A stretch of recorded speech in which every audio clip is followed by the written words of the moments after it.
Hello, good morning and welcome to Trent Bridge Live. Yes, we are back here at Trent Bridge and County Championship action continues. Division 1 County Championship action continues here at Trent Bridge with Lancashire the visitors. Now, day 1 here.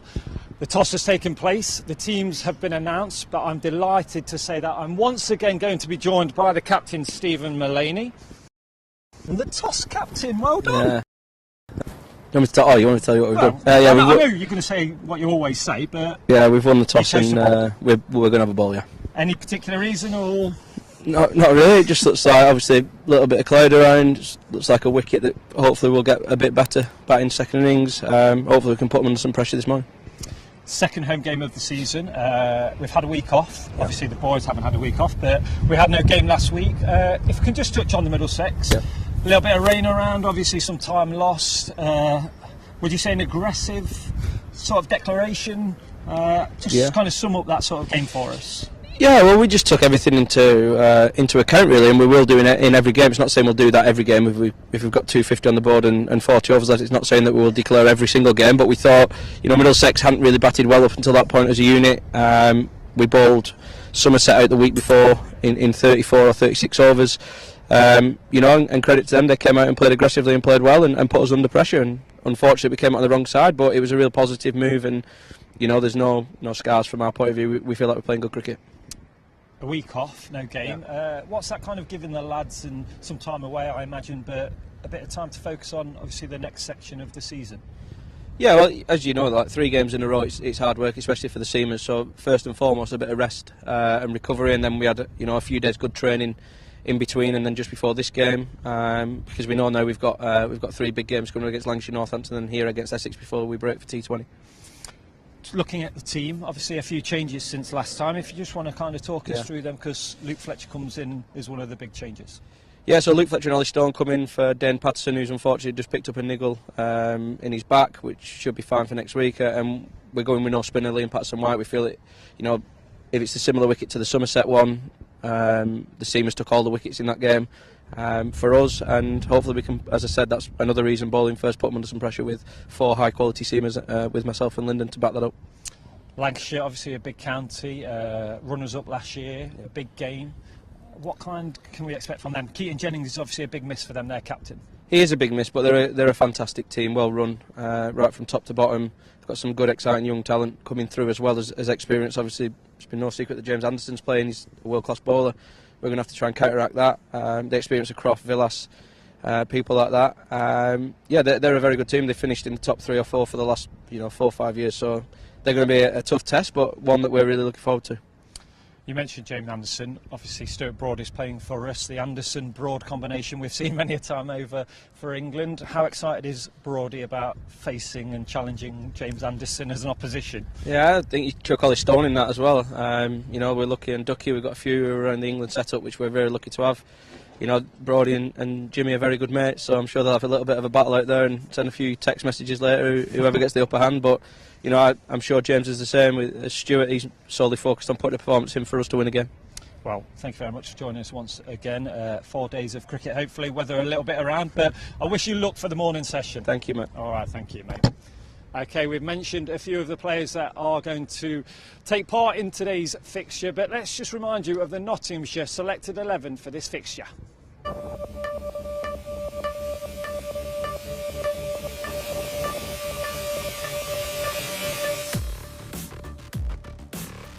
Hasib Hamid and Ben Duckett, with Ben Duckett currently averaging 58.16 this season so far with the bat.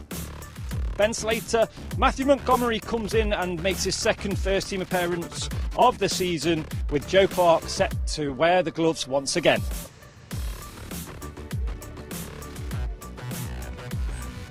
Lyndon James, and then we've just spoken to the captain Stephen Mullaney there. Brett Hutton, next up, he got his career best bowling figures last time out here at Trent Bridge against Somerset. 6 for 45 for Brett Hutton. He'll be looking to take some more this morning. Ollie Stone, he makes his home first class debut for Nottinghamshire today. Stuart Broad, we've spoken about him, and Luke Fletcher comes back after missing the last 2 games through injury. That is your Nottinghamshire selected 11 for this fixture against Lancashire, and the head coach is Peter Moores.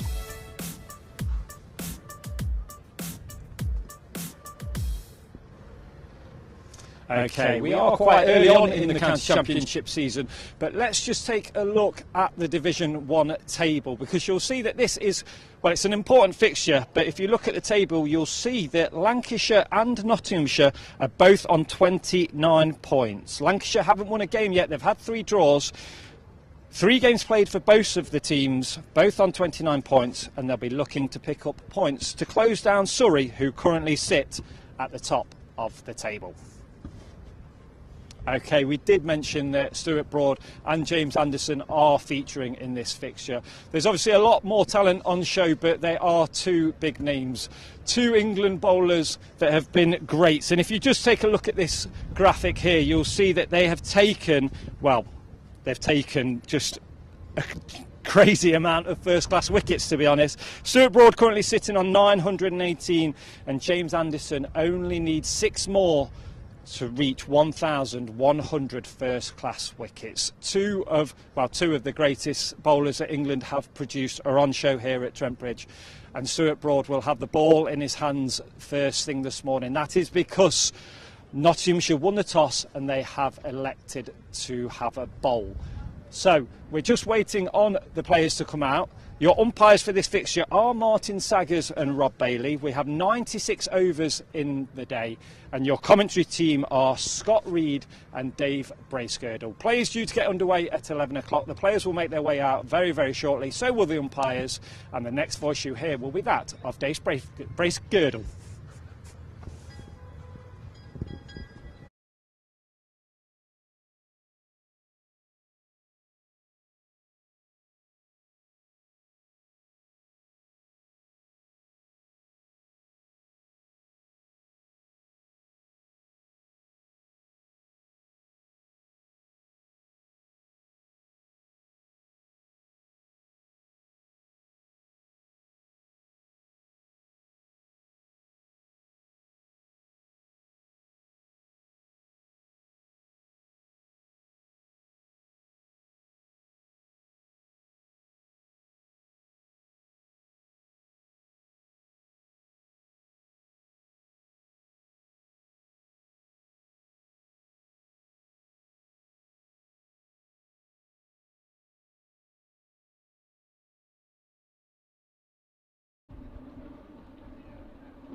Third, and we can tell you as our 2 umpires just begin to emerge from the pavilion at the far end that Nottinghamshire skipper Stephen Mullaney has won the toss and invited Lancashire to bat first. There are 2 changes to the Nottinghamshire lineup, and they are the return of Luke Fletcher and Ollie Stone, who makes his home debut for Nottinghamshire. He's only played here once before, that was in Warwickshire colours. Played 1 match for Notts, that down at the Aegeus Bowl, so this is his home debut for Notts. Stone and Fletcher in. Now, interestingly, out go the spinner Liam Patterson-White, so Nottinghamshire are going to have to hustle and bustle their way through their overs so they don't fall foul of the over rate, and also Dane Patterson, who's got a bit of a niggle. Very good morning, I'm Dave Bracegirdle from BBC Radio Nottingham, and as ever, absolutely delighted to be joined for the entire 4 days by the voice of Lancashire cricket and Burnley. Scott Reed, good morning, good to see you. Good morning, Dave, good morning everybody. Yeah, great to be here. Lovely day for it as well. Conditions are good, nice and warm. Feels like a little bit of kind of early summer weather, doesn't it? Which is excellent, and looking forward to a really good game. Lancashire, as you mentioned, are unbeaten. They've drawn 3. I don't think the draw is going to get teams very far this season, so they will be eager to get their first win over the next 4 days. Without one of your big guns, though. Yeah, it's a really big blow actually. Keaton Jennings, the captain, who replaced Dane Velas as skipper in the winter, picked up a hamstring injury last week in Taunton, and it's obviously bad enough to keep him out, not just for this game, but I think potentially for next week as well. I think he might be kind of a month or so away, at least from returning. But fingers crossed, a speedy recovery for Keaton Jennings. He doesn't play. Lancashire's leading run scorer of last season and started this season superbly well. So he drops out, and Saqib Mahmood, who played last week in Taunton, he misses out too. So Stephen Croft and Will Williams come in. And just as a measure of how much Jennings will be missed, of course he always gets runs against Notts, but it was just a little matter of 180 odd not out, wasn't he, when he sustained the injury? He was, and he looked like he could bat all day, really. Yeah, he was absolutely nailed on for a double century, really, and who knows, maybe even more than that. But yeah, it was such a shame. He looked in great nick, and Lancashire actually were in quite a strong position in the match there, and that certainly did seem to have a bit of an effect on the game. We're going to get underway in just a second. Stuart Broad wearing the bandana, as is his wont in modern times, and a ball from the pavilion end to the left-handed Luke Wells, and first ball is clipped in the air. Now then, Nasiba Mead, former Lancashire man of course, was at square leg in front of square. Had he been behind square, that was just a chip-up dolly.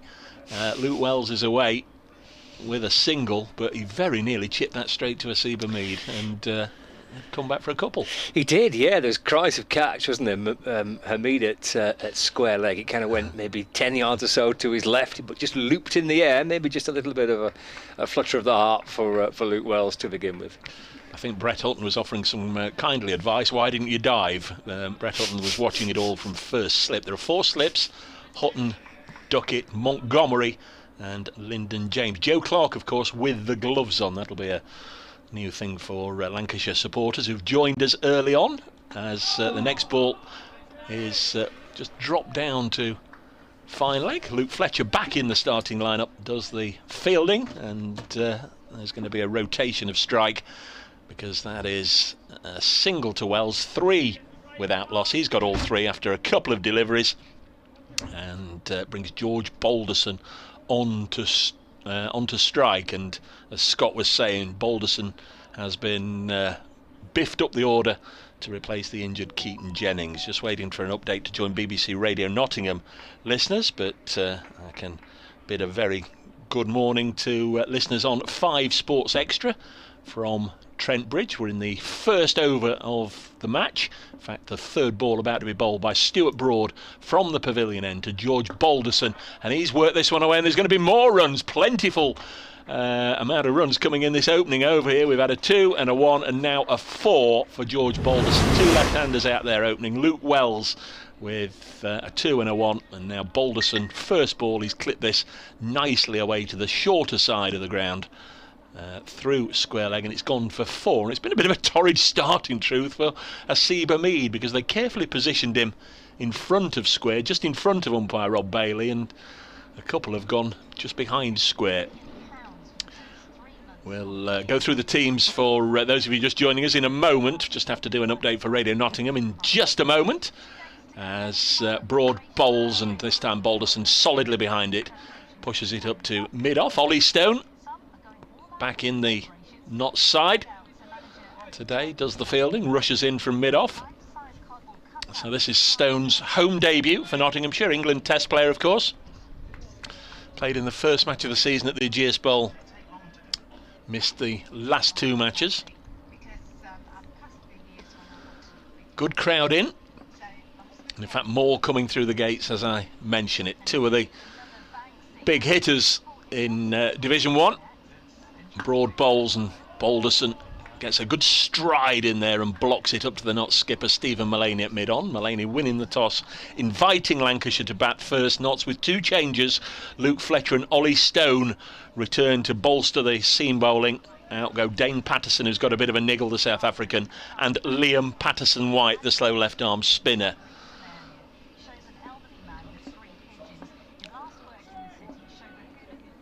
So the final ball of this opening over, as Broad is in and bowls.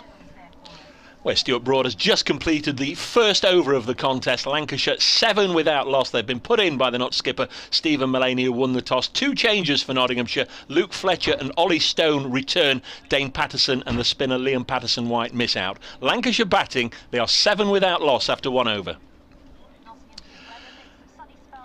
So there, that update out of the way for BBC Radio Nottingham listeners. At the same time, my good chum Scott Reed was doing his magic along the corridor for listeners to BBC Radio Manchester and BBC Radio Lancashire. We've just been joined, Scott, by listeners to 5 Sports Extra. I've just quickly run through the Nottinghamshire team news if you want to update those that are just joining us, and also say good morning to your worldwide audience. Good How morning. are you, fella? Very good, thank you. Yeah, all good. Yeah, Lancashire forced into making a couple of changes. So Keaton Jennings ruled out through injury, a hamstring injury he picked up at Taunton last time out for Lancashire. So Stephen Croft making his 200th first-class appearance for Lancashire, the first player to reach that landmark since Glenn Chappell reached that mark back in 2007. So Croft comes into the team. No Saqib Mahmood. He's rested from the last game, and Will Williams comes in for him. So it's Luke Wells and George Balderson to open the batting, with a bit of movement behind the bowler's arm before Brett Hutton can send down the second over of the morning. So it is Wells and Balderson at the top, and then Bohannon, Croft, Villas, Bell, de Grandhomme, Hartley, Bailey, Williams and Jimmy Anderson. Whoever was moving settled down. 4 slips in place. Here's Hutton in and bowling and driven away by Wells through the offside, just in front of square for 4 runs to Wells. He moves on to 7, and Lancashire are 11 without loss. Are they in a hurry? We know it's a little bit of an inclement weather forecast over the weekend, but we've had 7 balls, we've had a couple of boundaries, 11 on the board already. Well, it's the old B ball, isn't it? You know, it's See ball, hit ball. It's the way that the game is going, or at least it is for the first 1.1 overs of the match. Yeah, it is quite a bright start. There's a short leg in place as well under the helmet, as well as these 4 slips. Here's Hutton, bowls again. That's whipped away into the onside. Good looking shot. Beats the dive of Broad at mid-on, who then flicks his floppy white sun hat off as he goes scampering after the ball down towards the boundary, but he can't pick it up, or at least he can't catch it. And it's gone for 4 more, 15 without loss. Yeah, Luke Wells wasn't so sure. He was herring up and down. I think George Balderson knew from almost the as it went past him that he wasn't going to have to run too hard, because it always seemed as if it would have enough on it to go all the way to the boundary. So terrific start when you've been put in. I know very early on in the session, but 15 after just 8 balls. Nottinghamshire, of course, ended up in a little bit of a run race in the last match. Didn't play last week, but the week before they lost on the Sunday to Middlesex. They set Middlesex 249 in 40 overs, which I think a lot of people thought was a little charitable, and very quickly it went awry for Nottinghamshire, and we're trying to take 7-8 wickets with 9 fielders on the boundary, which is always going to be difficult. Here's Hutton, right arm over the wicket, bowls. Wells, tall left-hand opening batter, leans forward, defends, pushing the ball away into the offside, and there's a dot ball. No run, 15 without loss. Can I say, may the 4th be with you? Well, I have said may the 4th absolutely, most certainly can. There's 1 or 2 commentators that we work with up and down the country who they'll be absolutely salivating over that, won't they? Absolutely. Well, I'm a big Star Wars fan, so keep them coming. Yeah, have a bit of that. Here's Hutton into to Wells again on the front foot, just pushing the ball up towards Fletcher at mid-off, and there's no run.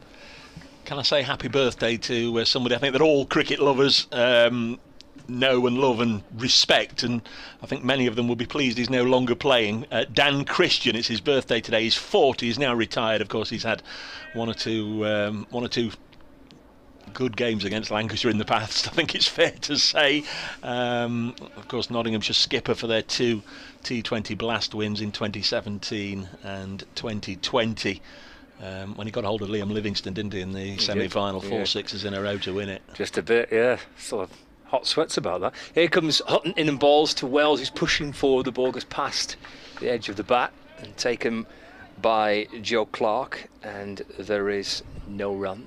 Just quickly, while I'm on the 4th of May birthdays, Guy Welton wasn't in the game too long. He's 45 today, Guy, but back in 2000 when he opened with Darren Bicknell, set the Nottinghamshire first wicket opening record of 405 against Warwickshire. Guy Welton played a bit of football for Grimsby Town as well. Got all the stats sheet on you, all the trivia. Here's Hutton, balls again. Wells turns it off his pads away to the onside, just to the right of short leg, and jogs through for another run. So that's the end of Brett Hutton's first over, 9 off it, and we've had 2 overs so far this morning. Wells has faced the majority of the bowling, and he's got 12 runs. George Balderson has 4, and Lancashire is 16 without loss. One more cricketing birthday. Ravi Bopara's birthday today. He's your mate, isn't he? You've done a bit with him? Mate might be a bit generous, but I have worked with him previously, yeah. He's lovely. He is. 38 today, Ravi, if I've done the maths right. 1985, is that right? 15 and 23? Yeah, 38, Ravi. Right, yeah.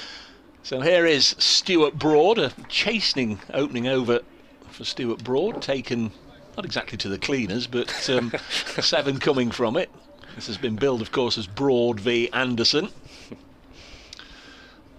There is Stuart Broad past the umpire, and well, is chastening the right word. He's been clipped through mid-wicket for another handsome 4. That really was a nice shot, and umpire Martin Sackers, in fact Rob Bailey, is going to swap over. I don't know why he wants to move over. Perhaps he thinks he really is in the firing line and they're at square leg, because that's 3 that's fizzed past him.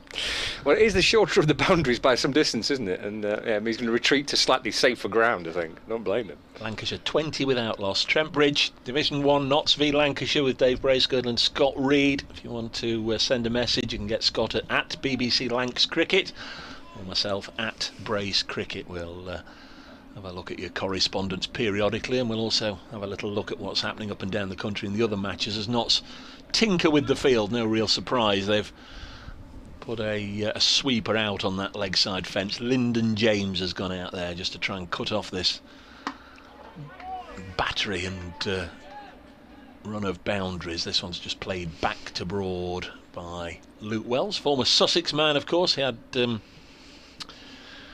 or 2 big innings down on the south coast against Nottinghamshire at the end of 2017, that match down there. Chris Reed's last game of first class cricket. Wells skippered the side and got a huge century down there for Sussex.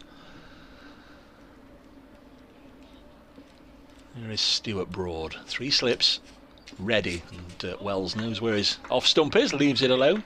Giant of a man, isn't he? Luke Wells went out for the toss and he walked past me, and big man.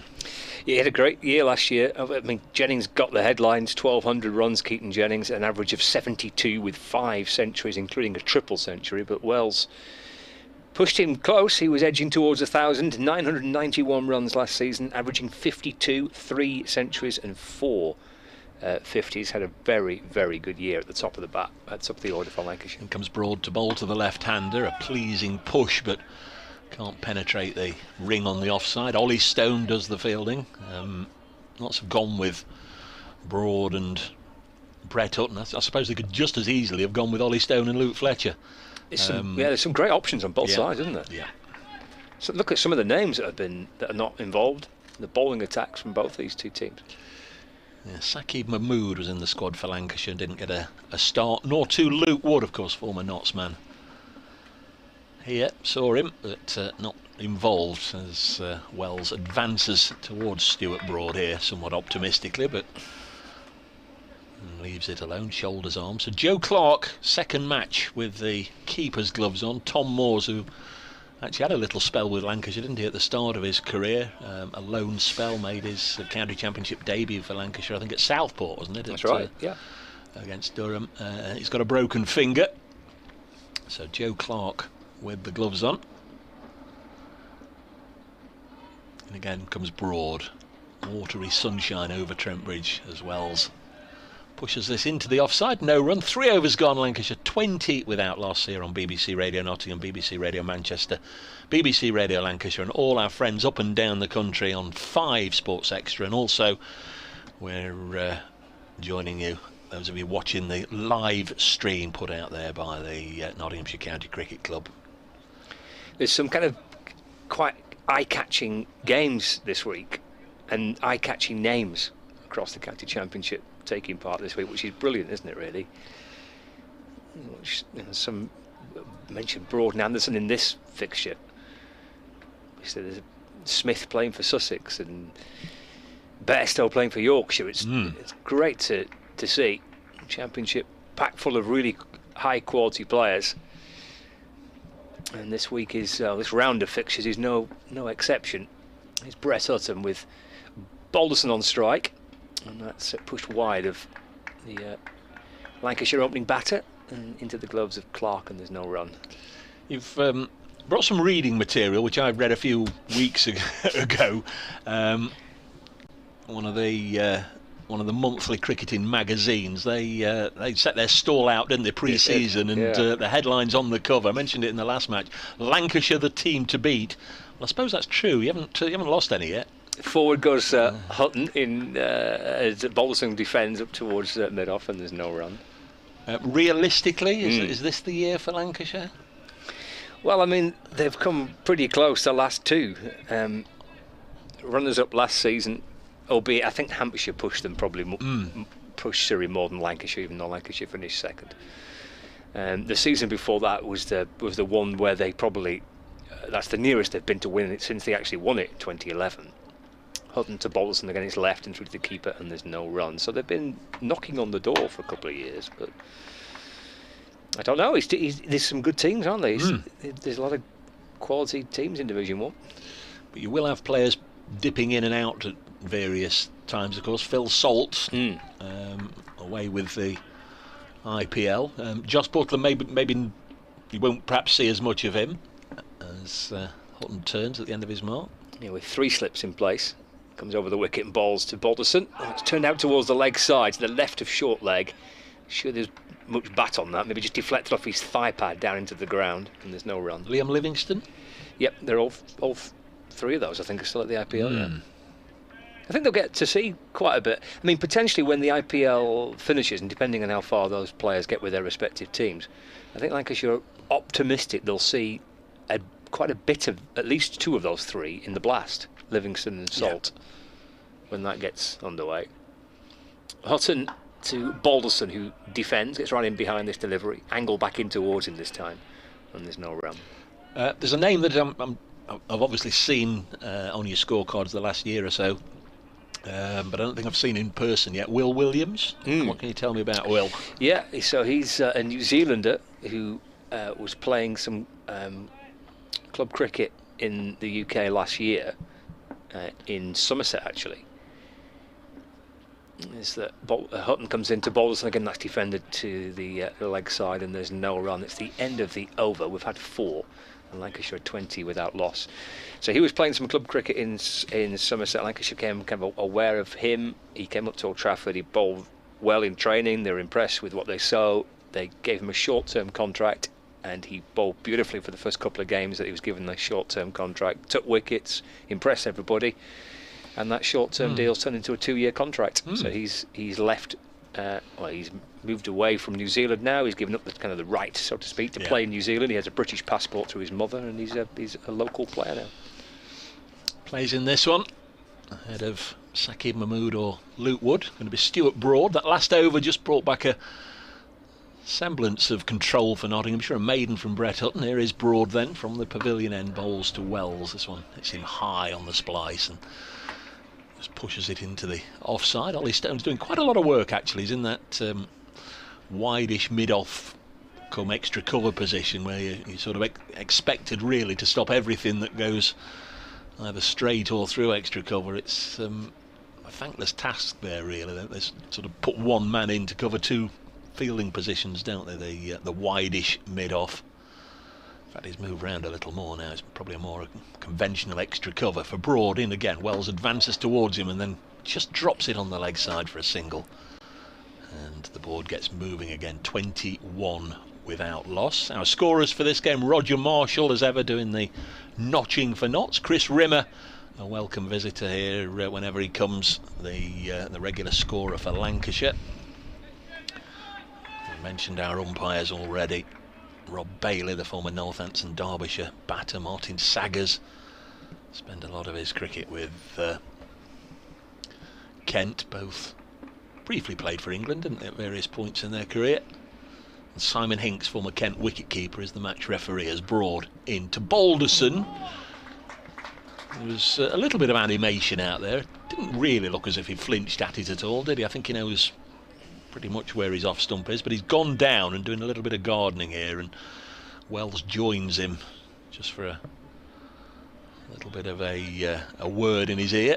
Picture from up here, it does have a little green tinge to it, doesn't it? Yeah, usually does. I understand they feel this one might be a little greener than normal, hence Liam Patterson-White, the spinner, not included, as Broad in again, and Balderson slightly skews it off the outside edge to deepish point where Asiba Mead is fielding, and there's no run.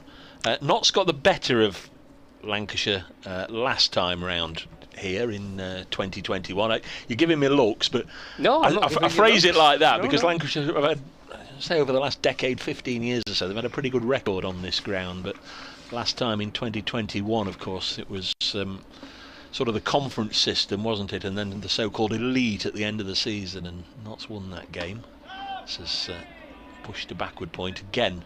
Hamid doing the fielding, 21 without loss. And the year before, 2020, although it was played here, I have a funny feeling it was Lancashire's home game because we had all the advertising that was round here in a behind closed doors ground, but they were in, all the advertising around the ground had been swapped over, inviting me to buy tickets for things in the Manchester Arena and other arenas are available, and to go out and if I want to buy an evening newspaper, not to get the Nottingham one. 21 without loss, which was a bit bizarre as Balderson drives up to mid-off, and that's the end of Broad's over. 3 overs, no maidens, none for 12. It's true though, wasn't it? It was, yeah. Obviously, OT was being used for the test match, wasn't it? I think so, yeah. The behind closed doors one, so... Yeah, they had all the local advertisements down from Manchester all around. It did look a bit odd, that, didn't it? Yeah. But it's very kind of Nottinghamshire to allow Lancashire to play at the venue as their home fixture. That was actually the same season where Lancashire played a home game at New Road. Yep. So Lancashire played Leicestershire at New Road. Oh, very bizarre. Feels like a long time ago, that, doesn't it? Here comes Hutton. Bowls to Wells as he edged it behind. He has. And Hutton with the breakthrough for Nottinghamshire. Just a little bit of a push at that, Luke Wells, and you can tell actually, and you can see how angry he is as he makes his way off. A little thin edge through to the keeper where Clark takes a catch, and Wells is out for 17. Lancashire 21 for 1. It was a bit of a nothing shot, wasn't it, in the end by the Lancashire left-hander. I tell you, you'll be pleased with that. And that's Joe Clark. It was one he should take, but he had a bit of a torrid time of things with the gloves at Lord's, the last match. Of course, that was the first one that he donned the gloves with Tom Moores out injured. He has done quite a lot of wicket keeping in his career, and if you see him playing in the franchises here, there and everywhere over the winter, you'll very often see him behind the gloves, but he's not done it too often for Notts in red ball cricket. And at Lord's, I think there were 20 odd byes in the match at various points of the contest. Had a bit of a torrid time, so he'll be pleased early on. First nick, he's taken it and he can settle down. But Wells out for 17. That's a good start for Nottinghamshire, or a good wicket for Nottinghamshire, because we're still inside the first 20 minutes or so. But the first 2 or 3 overs, it looked as if Lancashire were on course for a 400 for 2 day, wasn't it? Yeah, it's an important breakthrough because of the way that Wells was batting and the form that he showed so far this season. It was a good delivery, that, from Hutton. Just watching that back on the replay just a few moments ago. Just enough to find the edge of the bat. And perhaps Wells not going at it as hard as I thought as he did watching it live, seeing it back on the replay. But a significant breakthrough because Wells, senior man out there in the middle with George Balderson, who had Jennings been fit, and Balderson keeps his place in the team. He played last week at Taunton, and Balderson's coming in somewhere in Lancashire's middle order, but he's been promoted to open the batting because of the Jennings injury. It's a role he has done previously, but still Wells, very much senior man, and started like a man in good form. Wasn't much of a snick, was there? And again, looking at it, it was just a very, very faint feather. Yep. Clearly everybody on the field either heard it or knew he'd nicked it, but not too audible from up here. Josh Bohannon, the new batter. Oh, he sends in a Yorker to begin with on the off stump, which Bohannon digs out. And play back down the pitch towards Hutton. So 21 for 1 in the 6th.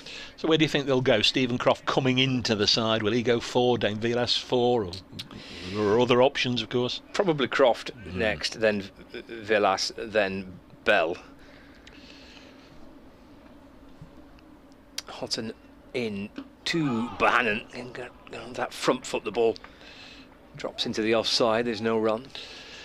Just quickly to tell you, there should be 4 matches starting in Division 1, play underway in all of them, and 3 in Division 2.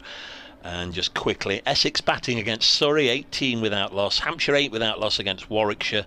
Northants 18 without loss at Taunton against Somerset. They're the Division 1 matches, so the only wicket in Division 1, a false start here from Brett Hutton. The only wicket in Division 1 has just been taken here. In Division 2, the other East Midlands sides meeting at Derby. Leicestershire batting 22 without loss. Worcestershire 22 for 1 at home to Sussex, so those that have gone to see Steve Smith will have to wait a while.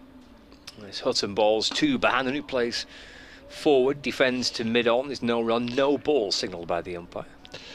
But those at Headingley that perhaps had gone along to, I'm sure the home supporters would have wanted to see Johnny Bairstow, but they're currently watching Marnus Labuschagne because he's gone to the crease with the score on 1 for 2. Glamorgan, Lloyd and Salter both out to Ben Code early on there at Headingley.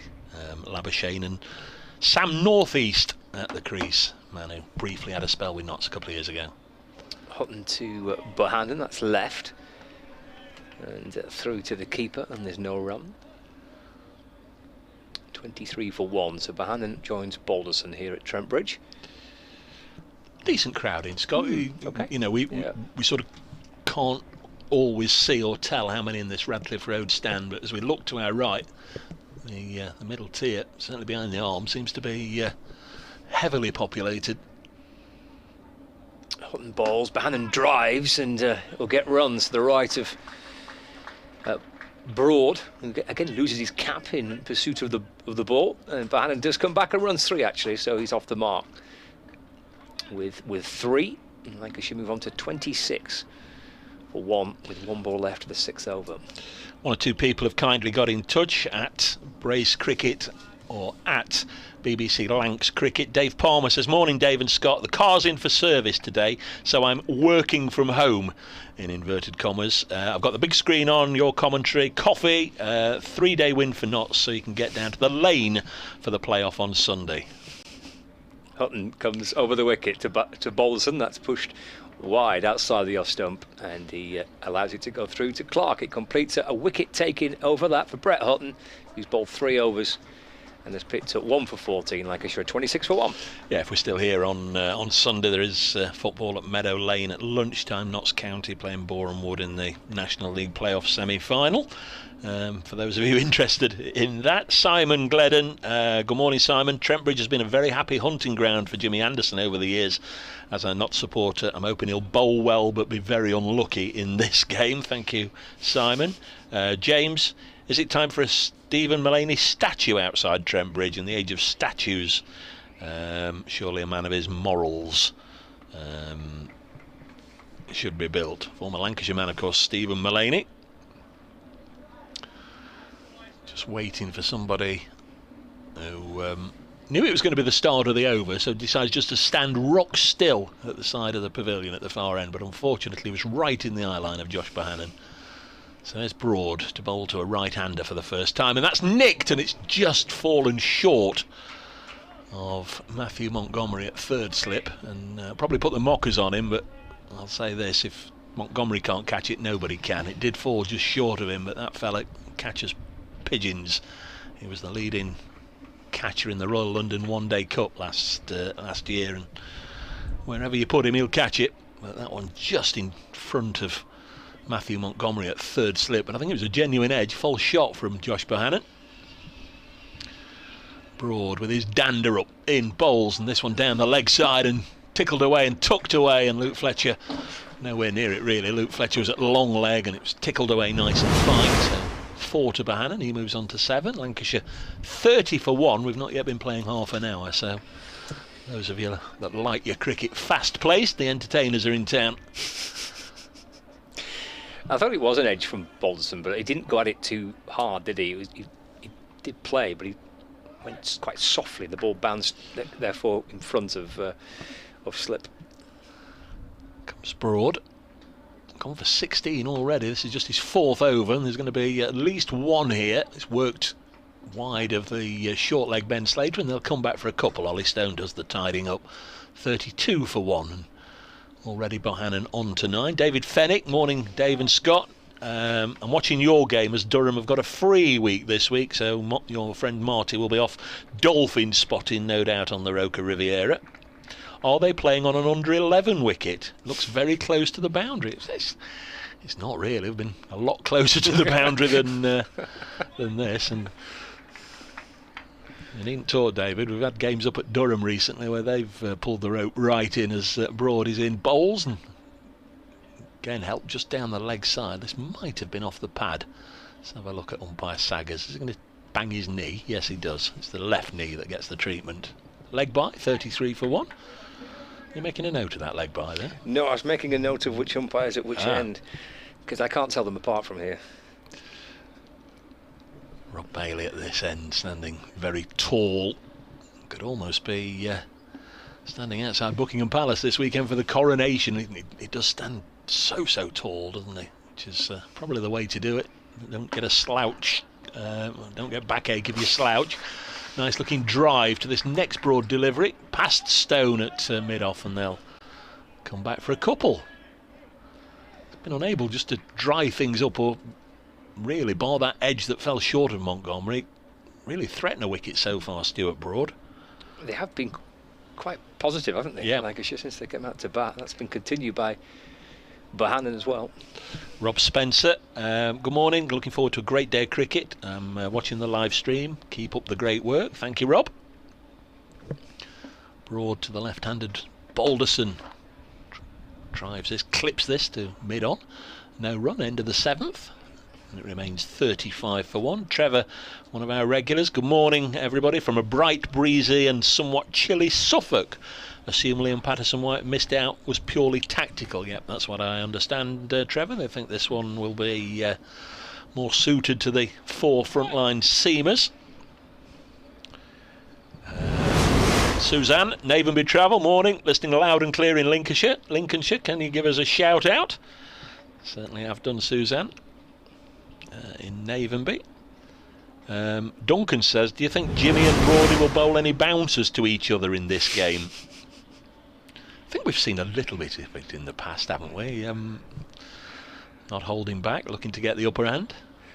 Here comes Hutton to start his 4th over. In balls to Bohannon, but down the leg side and taken by Clark, who skips away to his left-hand side. Just a 51-year-old says, I'm down at Trent Bridge. This should be a great match, but I'm still annoyed at the Middlesex gift of that declaration. Kevin Marriott, hoping the weather doesn't get in the way. Have a good day. I'll be listening. Thank you, everybody, at Brace Cricket, at BBC Lancs Cricket. Hutton to Bohannon. That's driven straight down the ground. Fletcher will chase after it. I suspect he'll be beaten as the ball rolls towards the rope. And it is indeed 4 runs. Punched firmly straight past the bowler to the left of Fletcher at mid-on. And he went maybe 2 or 3 yards past the stumps at the non-striker's end. Bohannon moves on to 13, Lancashire of 39 for 1. Yeah, I think they'll be quite pleased. Obviously, bit of a blow losing Luke Wells, but they'll be quite pleased with how readily the runs are coming. And now, where are we, Scott? Half an hour into the 8th over. Looks like we've got a suspicious-looking cricket ball out there, and it's been handed to the umpires. And well, the umpires have both had a look at it, and I think they're going to tell them to get on with it. Going to be joined by BBC Radio Nottingham in just a second for an update. You might be able to hear a little bit of music in the background. So Brett Hutton with the same ball. Bowles driven for 4. Luke Fletcher flung himself to his right. Would have been a majestic stop had he been able to get there, but the keeper was nowhere near stopping that going inside the post. It's raced away through a wide-ish mid-on for 4. Nice looking shot, and Josh Bohannon has only faced 12 balls. He's on to 17, 43 for 1.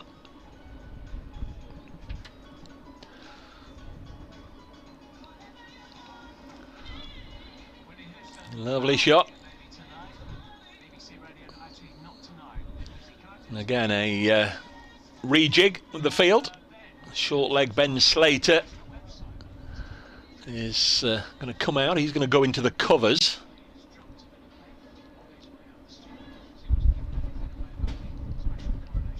Hutton in to Bohannon.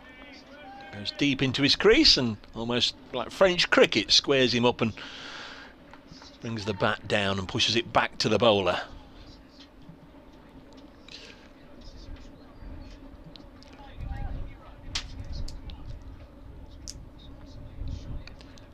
Breezy day. There is that radio update.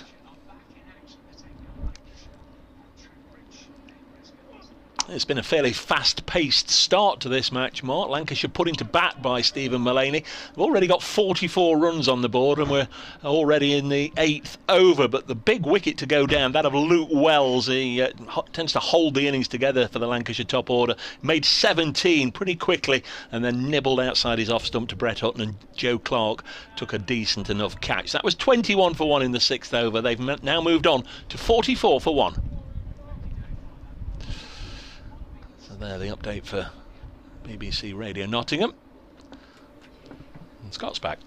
Yeah, here's Hutton with the final ball of the 8th over of the match. It's left alone by Balderson, coming around the wicket to Balderson instead for the first time, I think.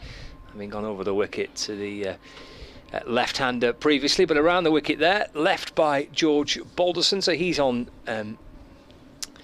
6. Josh Bohannon's on 18. And Lancashire are 44 for 1. Going to be a bowling change, Broad out of the attack. Going to be replaced by another England Test bowler, but one with not quite as much experience or exposure at the highest level, Ollie Stone. But good to see Ollie playing cricket at whatever level. He's had a fairly horrendous couple of years with stress fractures and all sorts of things, and eventually he had to be, in his words, put together with nuts and bolts. There's a bit of metal in there. A bit of metal work was done last year to get him back fit and well. Played in the South African T20 during the winter and impressed so much he was whisked back into the England white ball squad. So very much still on the radar. Former Northampton Warwickshire man, and he's going to replace Broad from the pavilion end. Comes in and his first ball is cut away for 4. That's Ollie Stone's first ball here at Trent Bridge as a Nottinghamshire bowler, and Josh Bohannon standing on ceremony or offering him any sentiment. He just crunched it away into the railings in front of the William Clark stand. Nice shot. Yeah, it was. It looked a little short and wide, didn't it, from Stone? He kind of turned on his heels straight away to walk back to his mark. Maybe not the start he was kind of looking for, but Bohannon was obliging and put it away pretty emphatically. Lancashire raced up to 48 for 1. That's the start of the 9th over. Here comes Stone again to Bohannon. He's on 22. Just blocks this one. Comes out into the offside. He was 12th man at Lord's the last game. Ollie Stone had breakfast with him actually on the last morning. He was a little disappointed that he wasn't able to get across to, is it Greenwich, where they start, because his brother was running the London Marathon. Okay. And he'd explored one or two avenues to get across there and wish him well, but it just wasn't possible. It's in again, Bowles, and Bohannon again solidly behind it. So what was the reaction to the game at Lord's and the declaration? I mean, set up for a brilliant finish, didn't it? At least it was entertaining finish, but obviously from a Notts point of view, not the ideal outcome.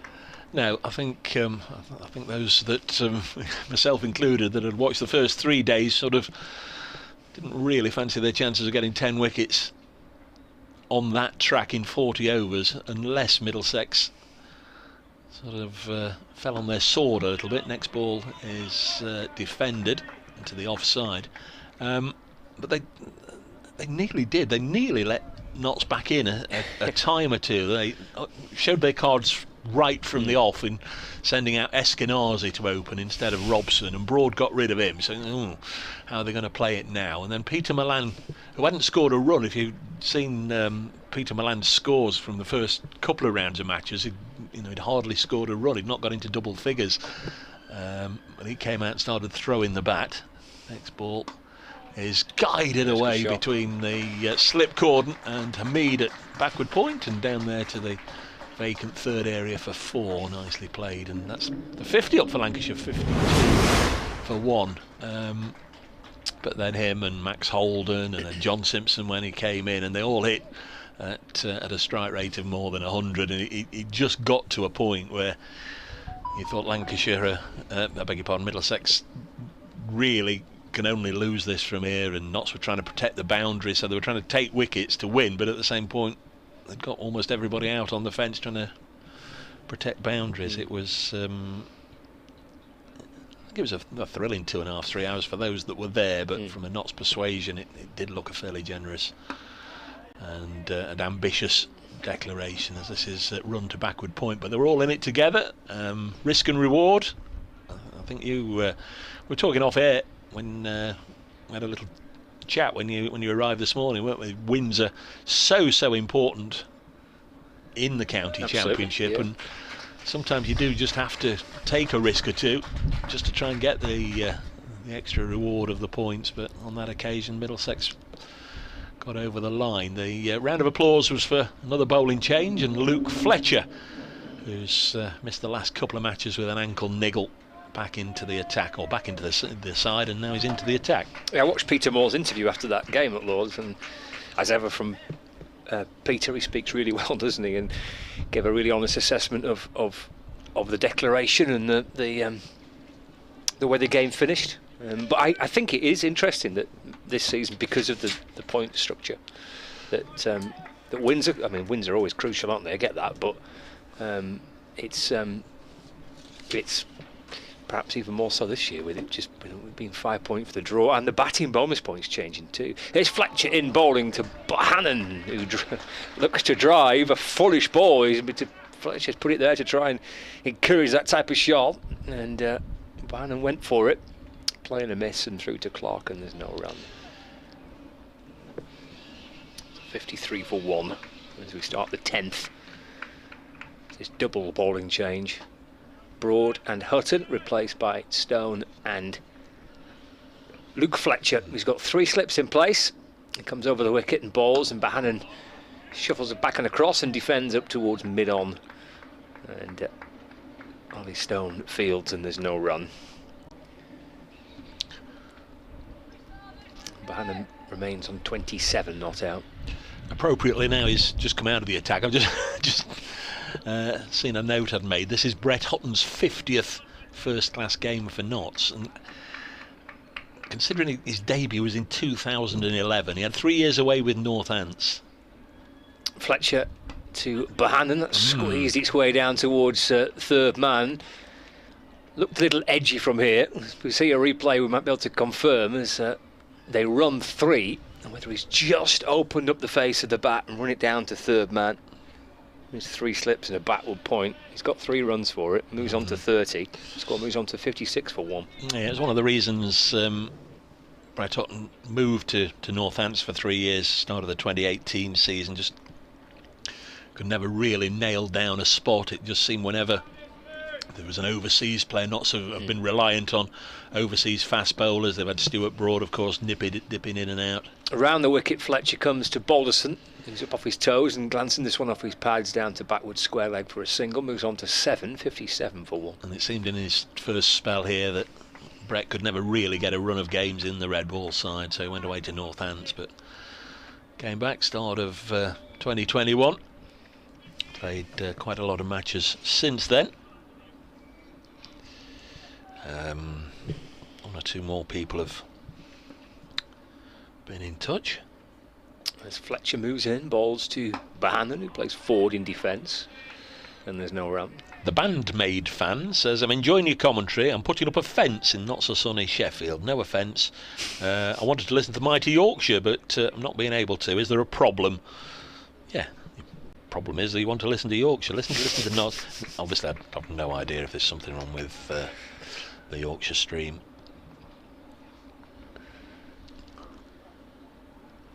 57 for 1. Final ball of Fletcher's first over. And Bohannon drives up towards Mullaney at mid-off. And there's no run. End of the over. He's gone for 4.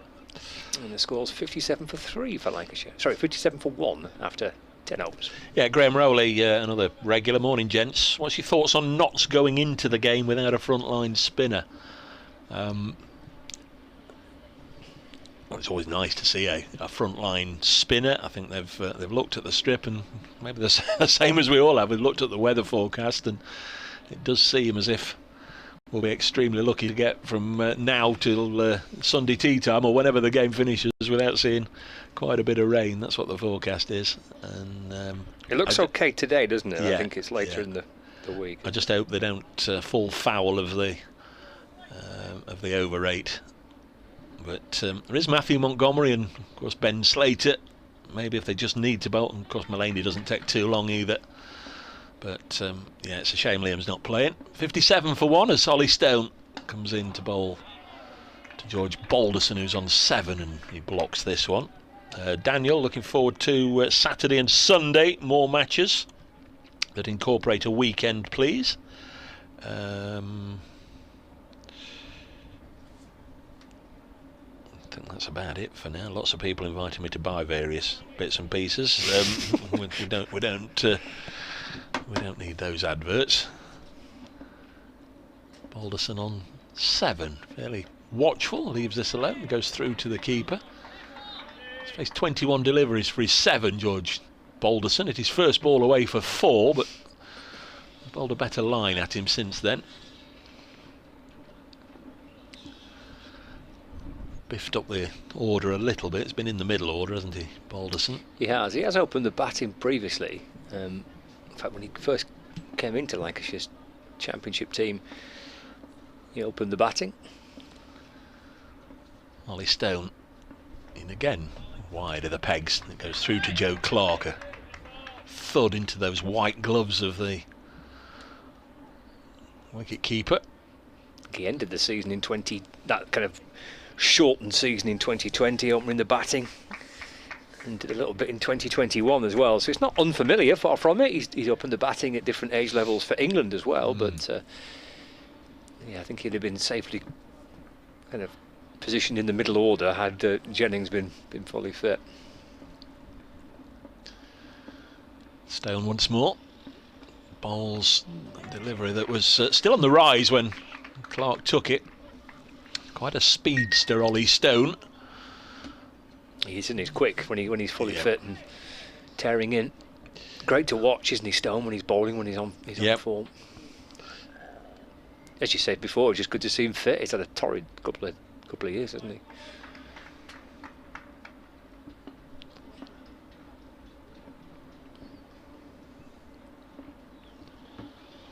Here he comes. Once more, fair hit, bowls, a little push and run outside the off stump. Alderson takes that single. Ben Slater doing the fielding. I was going to come in when you said about the Bob Willis Trophy year, the COVID year, your match against Leicestershire at New Road as a home ground. Of course, Ben Slater was on loan there. Right, scored 172, I think it was, which at the time was his career best. And then Notts recalled him from that loan spell, and then scored a century here against Lancashire. Yeah. Stone in once more, and Bohannon pushes it up to mid-on. And takes the single. 58 for 1 after 11. You were sick of the sight of him, I think, at that point. Dave Brace, Girdland, Scott Reed at Trent Bridge. try and entice one or two people in to join us as the contest gathers legs. We'll have Grace Ballinger with us on day 4, if we get to day 4. Who, of course, now plays for Blaze. They've relocated to Trent Bridge and changed their name from Loughborough Lightning to Lightning and now to Blaze. Of course, played in the 100 last year. Joined us for a few games last year. Be nice to catch up with Grace. That's on Sunday. Had Phoebe Graham with us for the last match, who of course has done quite a lot of work with Scott at Old Trafford. Here's Fletcher to start his second over balls. It's left by Josh Bohannon through to Joe Clark, and there's no run. 59 for 1, Bohannon 31 and Balderson on 8. Fletcher's in his testimonial year this year. Is there a book out? There's a brochure. It's not added to his best-selling autobiography a couple of years ago. I didn't know if there was volume 2 or not. Fletcher into Bohannon, that's left, and through to Clark, and there's no run. Well, the I was going to say softback, the paperback edition was updated because that was done sort of 6 months later, 6 months after the hardback edition, so that was updated a little bit. I thought you were reaching for a copy of it then in your bag. No. Although I'm sure there's one not too far away. I'm sure there is. If anybody wants to buy a dozen. Bohannon on 31. There's Fletcher. Comes over the wicket and balls, and let's play with a straight bat, pushing it back along the pitch. Stone comes round from mid-on to complete the fielding, no run. Tight start to Fletcher's second over of the morning. 50 minutes of play, Lancashire 59 for 1. Luke Wells, the wicket to fall, out for 17. For Brett Hutton, delivery that just angled away from the left-hander. It's a thin edge through to the keeper. Clark taking the catch. Again, forward goes Bohannon to defend. Pretty solid on the front foot, pushing it up towards Mullany at mid-off for no run. New Road, Worcestershire 43 for 4 in Division 2 against Sussex. Ollie Robinson, all 4 wickets, 4 for 25 after 6 overs for Ollie Robinson. Division 1, Essex 44 without loss against Surrey. Hampshire 26 for 1 against Warwickshire. Northants 44 without loss against Somerset. Fletcher to Bohannon. That just nips away a little bit from Bohannon, who I think dropped his hands at the last moment. Ball into the gloves of Clark. No run. Good testing over this from Fletcher. Bohannon being forced to play it plenty. That ball just nipping past the edge of the bat. On this kind of probing, testing line from Fletcher. He started nicely, only gone for 4 so far. Final ball of his second over, starts again. 3 slips awaiting. Oh, that's flicked away off the hip by Bohannon. Rather flamboyant looking shots off the back foot. In front of square, out towards the leg side boundary for 4 runs, and Bohannon moves on to 35, and Lancashire is 63 for 1. You're much too young to remember Gordon Greenwich, but that was Greenwich in his prime. Just spinning on one leg to pull it away through the leg side. Broad has been temporarily off the field for a comfort break. He's come back minus his floppy sun hat and got his Nottinghamshire cap on. You will have noticed, of course, Scott, outside the ground. Our view is very different from the last time you were here. The Dave Bracegirdle care home is being built over the road there. We can't see down the Loughborough Road anymore. We can't see the power station or East Midlands Airport or anything away to our right.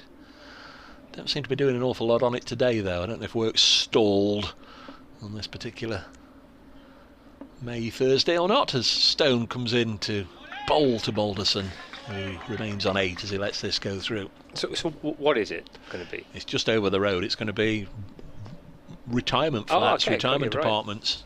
Oh, well, that's perfect for you. Yeah, exactly. Yeah, I see what I thought you were joking, but no, this is ideal for you. I mean, if you could just move the broadcasting equipment round, you won't need to leave your front room. So not been able to see it in its full glory yet, or even pictures of what it'll look like when it's finished. I don't know if there will be balconies on this side, as Stone, with a full pitch delivery, just challenges Balderson, who didn't really commit either forward or back, stayed in the crease and played it defensively out to Slater in the covers. 63 for 1, but just spoils the view a little bit. Sometimes you used to be able to see the weather really coming and accelerating towards us past the power station. I mean, we always used to say, if you can see the power station, it's going to rain. If you can't see it, it is raining, but can't see it at all now. Ollie Stone once more. Bowles, lovely looking shot through the offside. Bit of a chase on here for both Stephen Mullaney and Slater, but the ball is going to win that chase out towards the Hound Road stand, and that will be another boundary, and Balderson into double figures. 67 for 1. This partnership worth 46 from 45. Of which most of it's been Bohannon, hasn't it? Yep. But that takes nothing away from the part that Balderson's played as well. Different types of approaches, of course, and I think this would have been the case had Wells still been there. I think it's a different style from the two batters. Not a traditional opening morning start, this, from Lancashire. More runs here, nicely cut away. Might be another 4. Lyndon James is fast. Will he put the dive in? No need, because he's going to have to go and fetch the ball from in front of the Fox Road stand. 4 more, and that is the 50 partnership from just 46 balls. Josh Bohannon 35 of that 50. George Balderson 12 in this particular partnership. He's moved on to 16 with that boundary. With a lovely looking cut shot away. Plenty of pace on the ball from Stone, as you'd expect, and he used that to his advantage. Cuts it away for 4. And that's the key, wasn't it, there? He said the pace was there for him to work with. Good looking shot. Probably the biggest boundary on the ground. Matthew Montgomery is relieved of slip catching duty, brought out from third slip to a mid-wicket. You wouldn't say he's a short mid-wicket, you wouldn't say he's a conventional mid. Well, he's still walking backwards, so saving 1 on that short side. A Stone round the wicket. Bowles again, and just held the bat out there a little bit, Balderson. A little bit of a comeback from Ollie Stone. 71 for 1. Talk briefly about the County Championship and Lancashire's chances. I do like the look of Hampshire, so long as they keep Abbott and Abbas. Didn't think, it's ridiculous to really write them off or disregard them. I didn't think Surrey would go back to back, but of course they've got such a strong squad anyway. Yeah. And they do have the wherewithal to keep bringing in overseas players. Lovely shot, 3rd boundary of the over, and this is just starting to be a little bit problematic for Stephen Mullaney and his side. 75 for 1, 3rd boundary in the over. Stone 3 overs, none for 23. Yeah, gorgeous shot from Balderson. He's given himself a little bit of time. He's faced a decent amount of delivery this morning, but looking at the replay of that, beautiful shot, punched away all along the ground towards the rope. Lovely way to end the over. Batting nicely, Balderson. So he'll do it in his way. A little bit like if he was batting with Wells. Won't be too concerned that Bohannon's 35 off 32. Or indeed that Wells was 17 off something similar. He'll be content just to go about it in his own fashion. 4-pronged main seam attack for Nottinghamshire, but they're all, I mean, they're different, yes, but they're all right-arm seamers. And I've seen Stephen Mullaney and Lyndon James, in fact Mullaney at the moment whirling his arms around, but I mean they also fit into the category of right-arm seamers. Mullaney, of course, a much lesser pace. Yeah, Fletcher, he's been pretty tight, hasn't he, to begin with? We've gone for 8 so far, 2 boundaries. This is a single off his first ball of his 3rd over. Bohannon just leaning forward and squeezing the ball away into the offside for 1, so he moves on to 36, 76 for 1. I mean, it's a fabulous start, but I mean, generally we always say it, don't we? Generally you stick a side in, you want to get them at least 3 down by lunch. That's still over an hour away. Could of course happen, but you wonder how many runs they'll have by lunch. Yeah, if they carry on like this. Yeah, I mean, Wells kind of set the tempo, didn't he, from the well, the first over of the match. Slightly more cautious looking field now.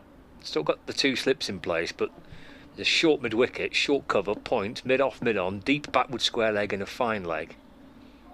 As Fletcher comes around the wicket and bowls a lovely ball to Balderson, playing that line which brings the batter forward and just snakes away past the edge of the bat into the gloves of Clark. It's a lovely ball from Fletcher.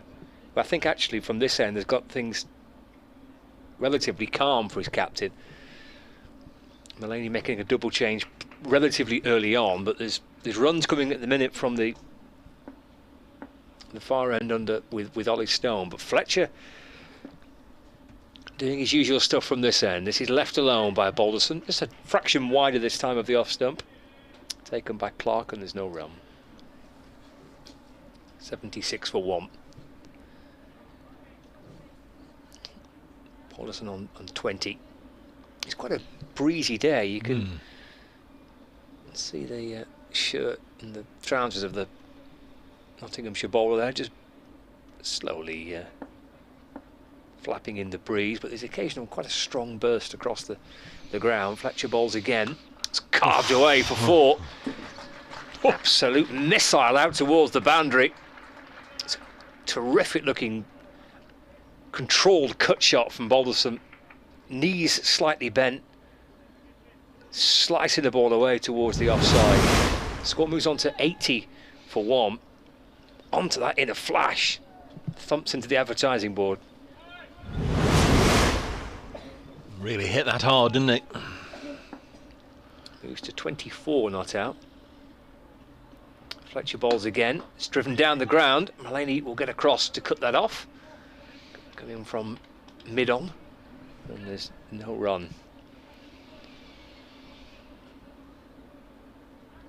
Did say Lancashire have got a terrific record here. They have. Their last 3 wins, not quite as recent as memory would have it. 2006, 2011 and then 2018, where Jennings did get big runs. Fletcher to Balderson rather. It's edged and gone. Second wicket of the morning falls. Balderson caught for 24.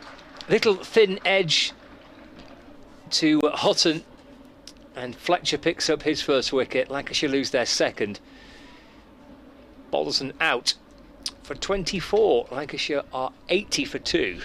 A little bit of a tame end, really, wasn't it? He stood his ground, played resolutely, carefully for an hour, 14 overs, and then just had a little fiddle at one that he probably should have left alone outside off stump, and just guided it through, almost catching practice, just what Brett Hutton was doing with Peter Moores half an hour before the start of play.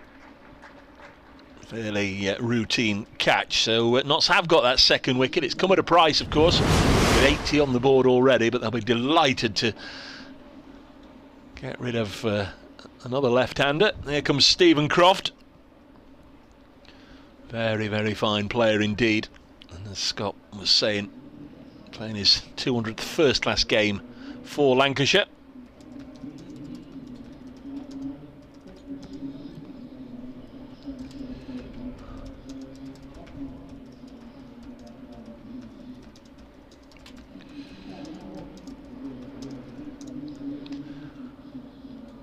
Just waiting for the players just to break up at the far end. They had a little bit of a huddle. It does look as if Ollie Stone's going to continue. I did wonder. Stephen Mullaney certainly appeared to be getting himself ready all through that last over. He was loosening himself up, but just maybe the fall of the wicket has changed his mind. He will be bowling to Josh Bohannon though. Balderson out for 24.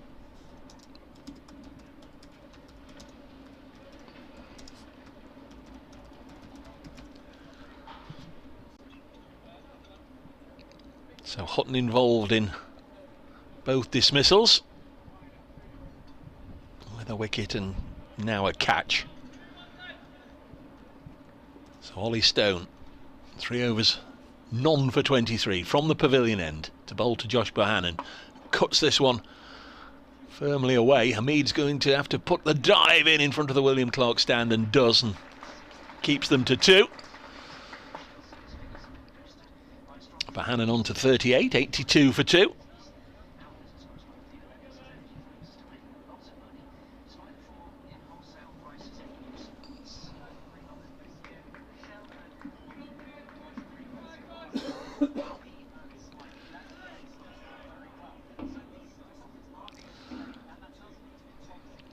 Comes Stone, bowls once more, and just wonder, it's gone for 4, just wonder had there been maybe a 4th slip in. There's a radio update. Well, a very eventful first hour. Runs have come thick and fast for Lancashire. Put into bat, as you say, they're 86 for 2, but that second wicket has only just gone down. George Balderson, the left-hander, started slowly, then accelerated, then had a little nibble at Luke Fletcher and was comfortably caught in the slip cord earlier. Luke Wells out to Hutton for 17. Lancashire putting to bat 86 for 2. So that update for BBC Radio Nottingham. That last one, certainly I think off the shoulder of the bat. The Stone comes in. Whoa, a bounce of that. That was sharp, and Bohannon bobs underneath it and goes through to Joe Clark. So not getting the breakthrough, but another couple of shots of defiance from Josh Bohannon. One I'm not entirely sure if it would have carried to maybe 4th slip had there been one there, but of course there isn't. No, it seemed to come, as you say, maybe off the shoulder of the bat. It kind of did balloon, didn't it, down towards the 3rd man boundary for 4. Just 2 slips, Hutton and Duckett. Here's Ollie Stone, bowls to Bohannon, and he defends. Still going at better than a run a ball, Josh Bohannon. 42 from 37. Stephen Croft yet to face a ball. The last time Nott saw Stephen Croft, of course, was on his own ground at Stanley Park, Blackpool last year. Visited Blackpool twice last year, didn't we? Indeed, happy days. Spoiled. Lost both games, unfortunately, but Stephen Croft getting Lancashire over the line in the Royal London Cup. Was it the semi-final? It was indeed. This one's chopped down to a Mead for a single. Was it semi-final? Wasn't it like playoff eliminator type thing? Yes. Yeah. 87 for 2. So Kent won it. Who did Kent? They beat Lancashire in the final. Yeah, I thought you got through to the final. Yeah. I was in this very box, commentating on it. Kent were excellent on the day. Joey Everson. Yeah, he had a fantastic match. Yeah. Stone now to bowl to Croft. Just taken guard.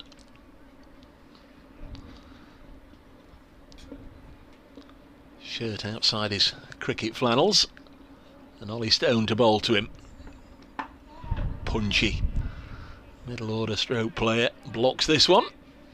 Came through the Lancashire Academy famously with the likes of Stephen Mullaney and Carl Brown, all thick as thieves at one stage, weren't they? 87 for 2. It's the end of the over. Mullaney and Broad have gone over to Ollie Stone, who's popped his sweater on. Now Ben Duckett's offering his 10 bob's worth. I don't know if between them they've come up with a decision as to whether Ollie Stone's going to continue or whether there's going to be a change at the far end. I wouldn't be at all surprised if Stuart Broad doesn't come back for another go, especially while Croft is fresh at the crease. Just on Stephen Croft, his 200th first-class match for Lancashire. Made his debut on the 25th of May in the year 2000. That was the year that George Balderson was born, and before George Bell was born. There's Fletcher to Bannon.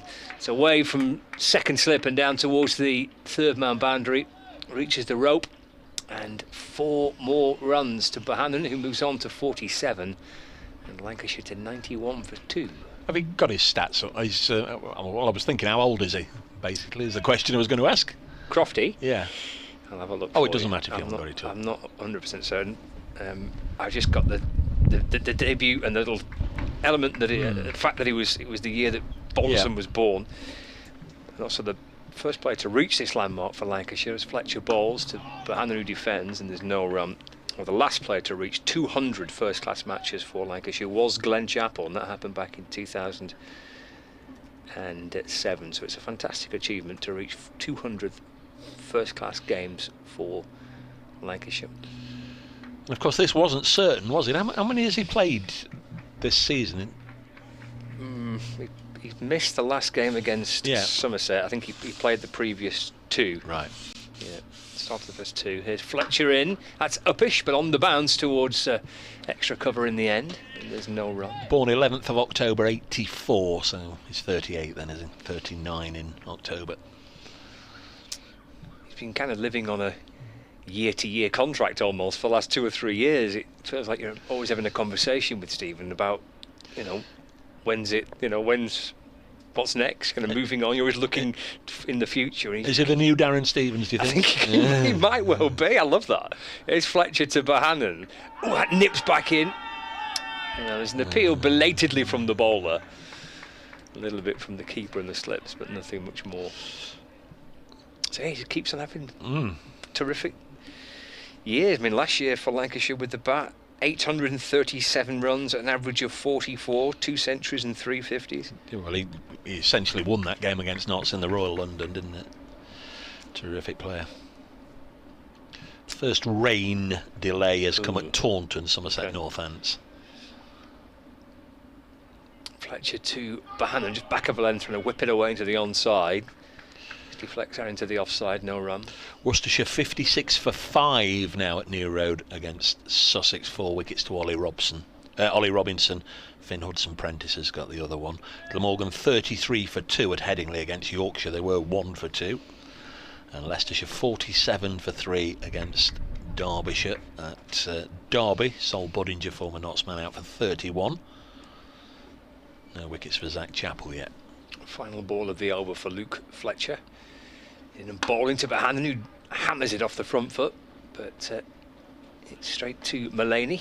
A couple of bounces to the Nottinghamshire skipper at mid-off, and it's the end of the over. 91 for 2. Bohannon 47. Croft on nought. I was right in saying I've seen somewhere that Stephen Mullaney will captain the T20 team this year as well. Of course, mentioned him earlier. Dan Christian's 40th birthday today, but now retired from the game. Obviously, when he said goodbye at the end of last season, he sort of let everybody know he wouldn't be returning to Notts. That would be it. And then obviously after the Big Bash, or during the Big Bash in Australia's domestic season, he announced his retirement from all cricket. So there was a vacancy. He'd done the job for a good number of years, but Stephen Mullaney is going to succeed him as the T20 skipper. Bags of experience.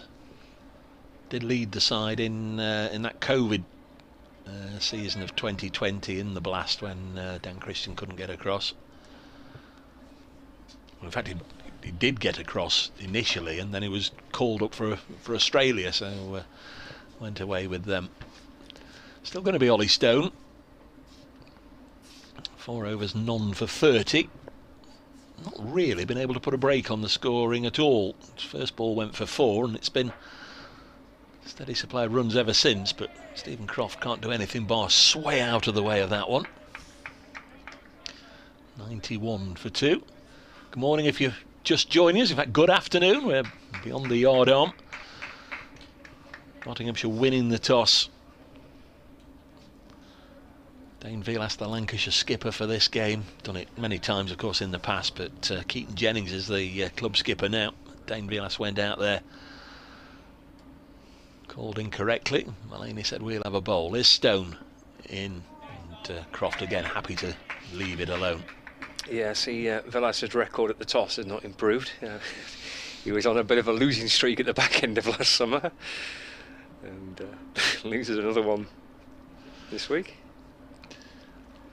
He's had one big innings on this ground that I can certainly remember well, Dane Vilas. That was in that Royal London game where both sides scored 400, and did seem a little bit of a slightly contentious LBW decision that saw him off. This one's banged in short and goes through to the keeper. Yeah, he was in great touch then, wasn't he?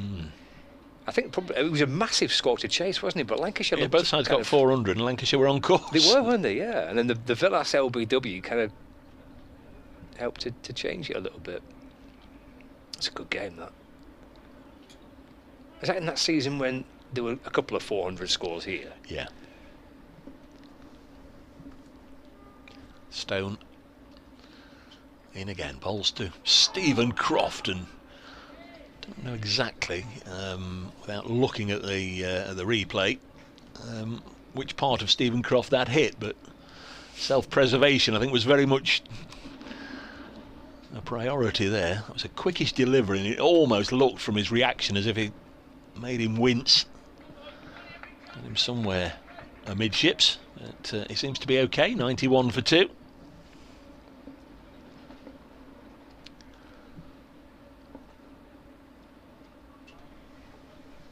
Stone once more.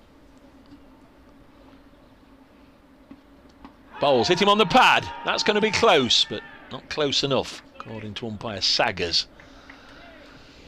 Didn't appear as if that one got up as high as the previous one, which I think I described it struck him amidships. I think this one was round about shin height, but although Stone and Clark and the rest of those banged the wicket appealed, the umpire wasn't going to give it.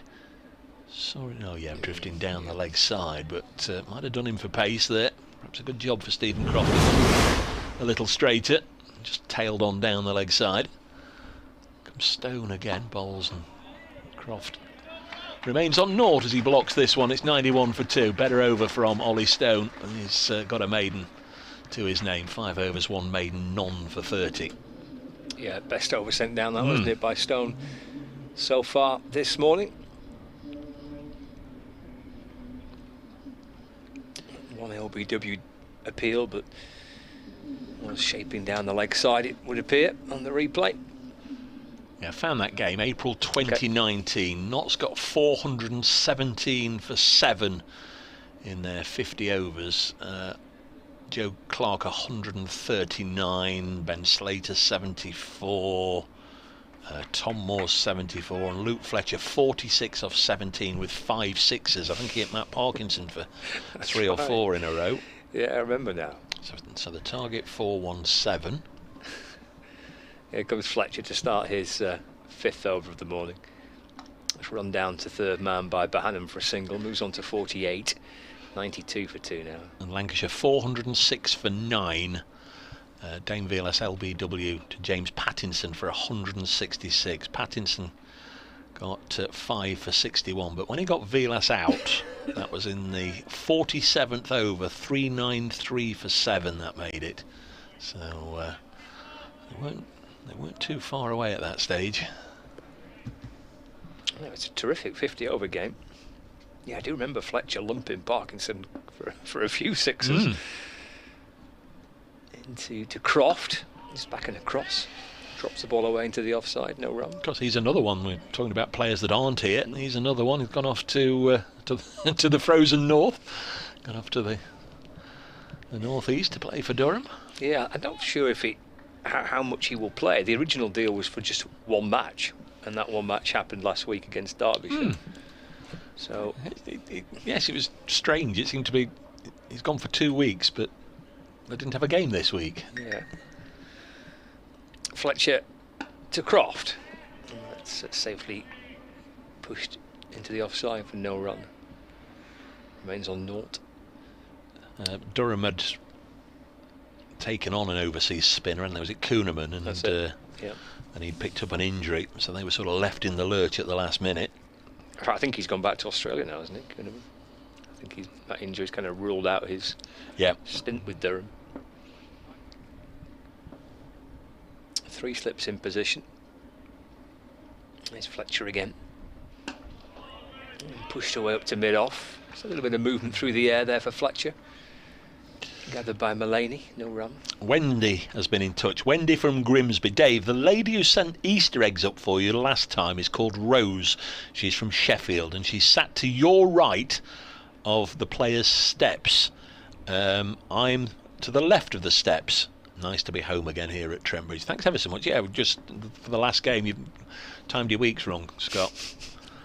Fletcher to Croft, a slow ball, and Croft on the front foot covers up into the offside, no run. Because we did have a lovely delivery of chocolate goodies. Excellent. And didn't really know, apart from a nice cryptic note, exactly who to thank. So put the appeal out there. But it's Rose from Sheffield. I'll send Wendy a message if she sat near it. Final ball for Fletcher. In to Croft. Again, happy to leave. And through to Clark, and that completes the over. Just a one run off it. The single that Banham ran down to third man. As Ben Duckett jogs back onto the field, having been temporarily off it. I think we saw Nottinghamshire 12 man out there just for a few moments, but Duckett bouncing his way back onto the field. Two batters in conversation halfway down. 92 for 2. Anything on in the city this week? Have you had a look? I haven't. No. Don't you do that? Well, I sometimes do, and actually I did think about it. I checked into the hotel last night, and it looked like, I'm no expert on ice hockey, but looked like some people wearing kind of ice hockey style tops. Yeah. So whether there's a bit of ice hockey going on. Maybe. No, I just waiting here before Ollie Stone continues. I think again movement front of the pavilion. 92 for 2. Here comes Stone, then bowls, and Bohannon cuts this to backward point, and that's a good stop from Stuart Broad. Diving away to his left, just keeps Josh Bohannon there. Bowled a maiden in his last over, Ollie Stone, but that was to Croft. Yeah, I like to have a little bit of a look when I go somewhere. Lord's last time I ventured into theatre land, went and watched a musical. Yeah. Oh, lovely. Which one? The music of the Temptations. All right, okay. Managed to get a fairly cheap ticket as Ollie Stone runs through the crease here. Again, I think something or someone has put Josh Bohannon off, and then he backed away, and Ollie Stone had to just stop before he delivered the ball. 92 for 2. Generally things on at the Arena or the Theatre Royal or the Royal Concert Hall in Nottingham. Bouncer, Bohannon bobs underneath it. 92 for 2. I might take a little inspiration from you and have a look. Were they good, the Temptations thing? Very, very good indeed. Very good. Were you having a bit of a dance? Well, Oh, you were, weren't you? I could tell. well, You've no, not not really. denied that straight away. No. I reckon you were. Shaking a leg. Having a bit of a boogie. And again comes Ollie Stone. Bowls, little drop into the offside by Bohannon. The ball off the very bottom of the bat. And able to take the single before Luke Fletcher comes in and does the fielding. Lancashire closing in on 3 figures. 93 for 2. Breaks have slightly been applied over the last 20 minutes or so. Fletcher 5 overs, 1 for 18 from this end. Ollie Stone's first 3 overs went for 23, so only scored 8 from his last 2.5 or so. Croft yet to score on strike. Again keeps Stone out. It's just developing into a little bit of a battle here between the former Northampton and the veteran Lancashire player. Of course, not fielding today. 3 players with Northamptonshire connections. Ollie Stone, Ben Duckett, and of course Brett Hutton had 3 years away with Northants. There's Stone again. Bowls to Croft. Again, just happy to defend. That's 14 dot balls now for Stephen Croft. Doesn't matter, he can stay there all day blocking. Runs are coming at the other end, and Lancashire have made a very decent start here, but Stephen Croft will be, like anybody, just be glad to get off the mark, won't he? Be glad to get that first run. They've bowled very well to him, though, haven't they? This is good from Stone and Fletcher. He's got a little bit of control here, I think, for Nottinghamshire. Not too many shots on offer. 2 slips and a short leg. Stone in once more. Bowls to Croft. This one wide enough of the pegs to be left alone. Another maiden for... Well, it wasn't, was it? There was a run for Bohannon at the start of the over. He's moved on to 49. It's 93 for 2. Yeah, there was a single to Bohannon, but just one off that over. The previous over, just one came off that. The one prior to that was a maiden by Stone. The one prior to that was just a single off it. So it's just a little period here where these two are bowling nicely in tandem. Line a lot better. There's been a little bit, perhaps, too many balls that have been a little wide, and Lancashire have made the most of them, to their credit. Stephen Mullaney might just feel a little bit calmer about things, albeit Lancashire have made a good start with runs on the board. There's Fletcher to Bohannon, and that's his 50. A flick off the pads out towards square leg. Pretty rapid. Yeah. 50 off 49 deliveries with 8 fours. And Lancashire move on to 94 for 2. Yeah, it's not long about. Goes down and gets a handshake and a bit of a hug from Stephen Croft. It was a sort of celebration that would lead Nottinghamshire and their supporters to think he's not done yet. Yes, it was muted, wasn't it? Croft back on strike. Here's Fletcher in. He's back and across is Stephen Croft and steering the ball into the offside for no run. He seems to have nailed down number 3 as his batting position. Josh Bohannon, last season 805 runs at an average of 40 with 3 centuries and a top score of 231 in a game against Gloucestershire, I think it was. The first month or so of the season last year. We're talking about him in England terms, weren't they? Fletcher to Croft, still can't get his first run. He's trying to work it to the leg side. Hasib Hamid's at short mid wicket to field, and there's no run. Yes, he was with England's Lions at least one winter, maybe even 2. Well, this most recent winter, Hasib Hamid skippered the Lions to Sri Lanka, and Lyndon James and Liam Patterson-White were also part of that trip. I think that was January, February this year. Fletcher in to Croft. Again, it's a straight ball which he just nudges off his pads to mid-wicket. Hamid fields. Again, there's no run. Coming out nicely for Luke Fletcher. He's in the groove, as they say.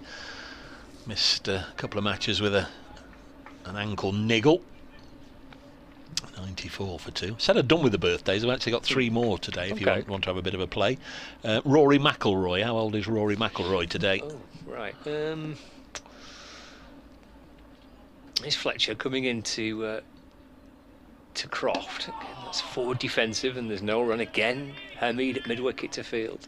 Croft remains on naught. 28. He's 34, would you believe? Oh, wowzers, is he? Wow, so yeah, been around a bit longer than you thought. Again, before your time, Bucks Fizz, Jay Aston. Everybody knows Cheryl Baker. Jay Aston was the other female singer in Bucks Fizz. Was they a Eurovision entry? Yeah, making your mind up and what have you. Yeah, nearly Eurovision time, isn't it? This is a run for Croft, I think.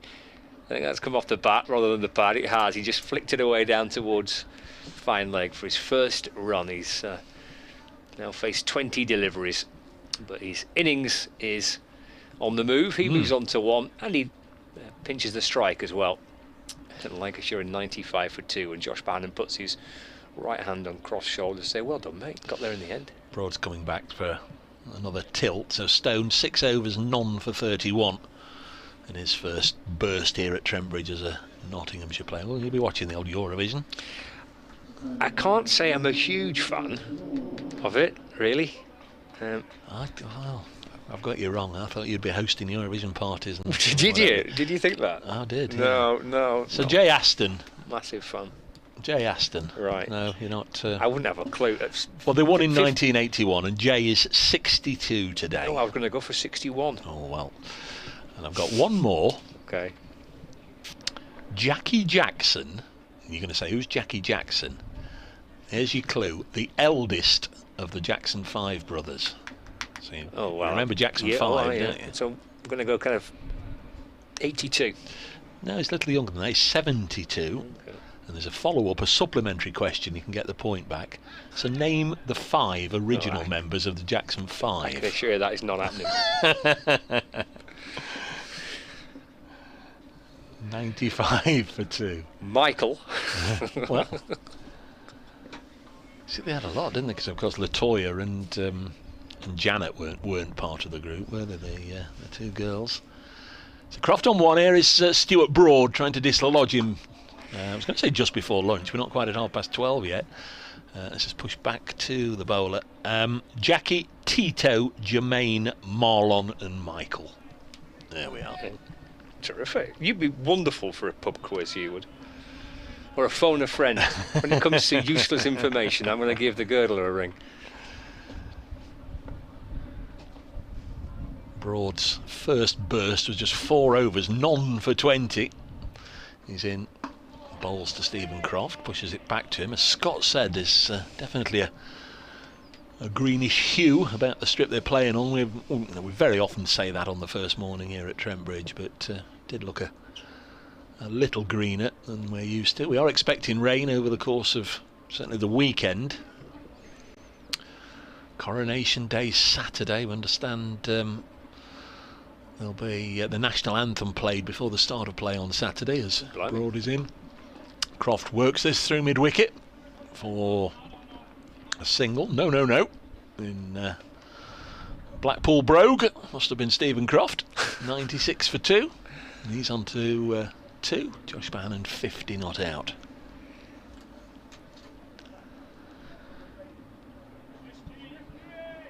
.96 for 2.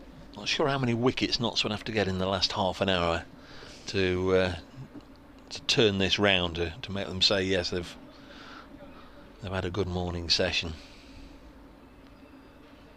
Probably 2 more. It's 120 for 4. I'd still say Lancashire have had a very decent session. No sign yet that Notts are going to get these 2 more. They've popped a gully in. Skipper, who moves here, there and everywhere, gone into gully for Josh Bohannon, who's on 50, and just drops this now to the right of Mullaney in the gully. Mark's one of our regulars. Mark the Mod. Afternoon, gents, from a bright and breezy Stamford. That's in Lincolnshire, Scott. I'm hoping to come on Saturday if the weather allows. This match will be a guide as to how well or not Notts can cope in Division 1, he said nervously. Thank you, Mark. Get this one out of the way, and we've had 4 of the 14 rounds already. 2/7 of the season will have come and gone. What were they? Were they 6th and 7th or 7th and 8th at the start of play as Broad bowls and Croft just got the bat out of the way in time? They were 7th and 8th.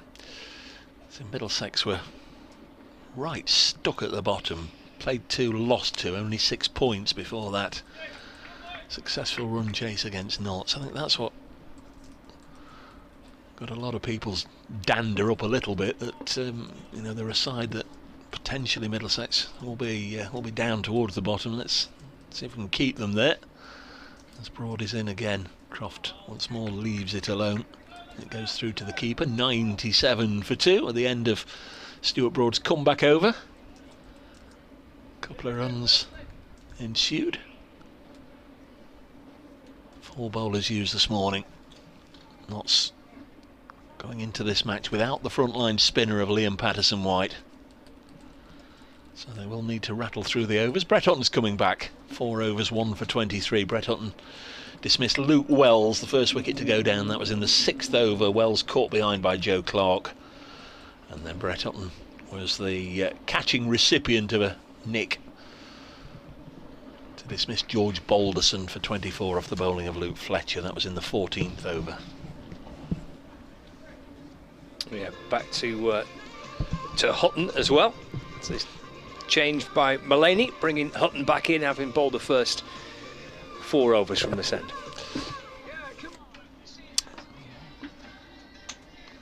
So 97 for 2 is Hutton. To bowl to Bohannon. Just opens the face, runs it away for a comfortable single, and they rotate again. 98 for 2.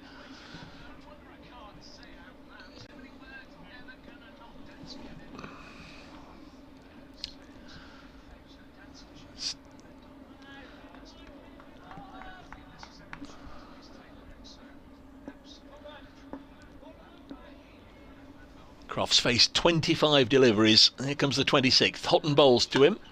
Blocked again.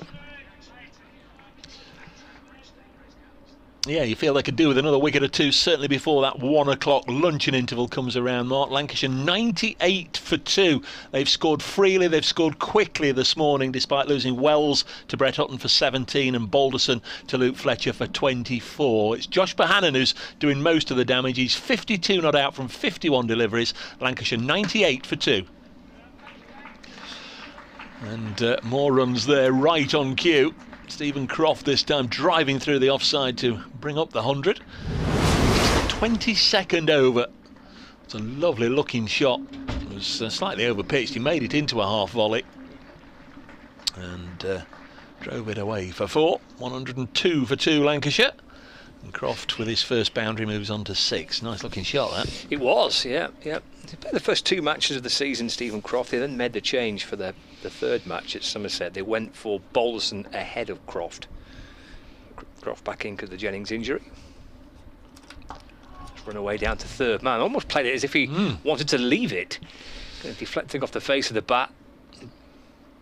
Down towards the third man boundary. Jogs back for a couple. Croft moves on now to 8 and the score to 104 for 2. Yeah, it did seem like it was a little bit of an afterthought.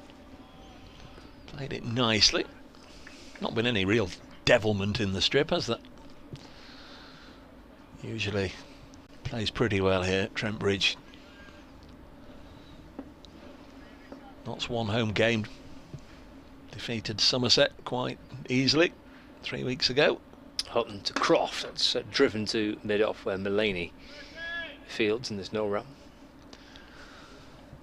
Didn't look to be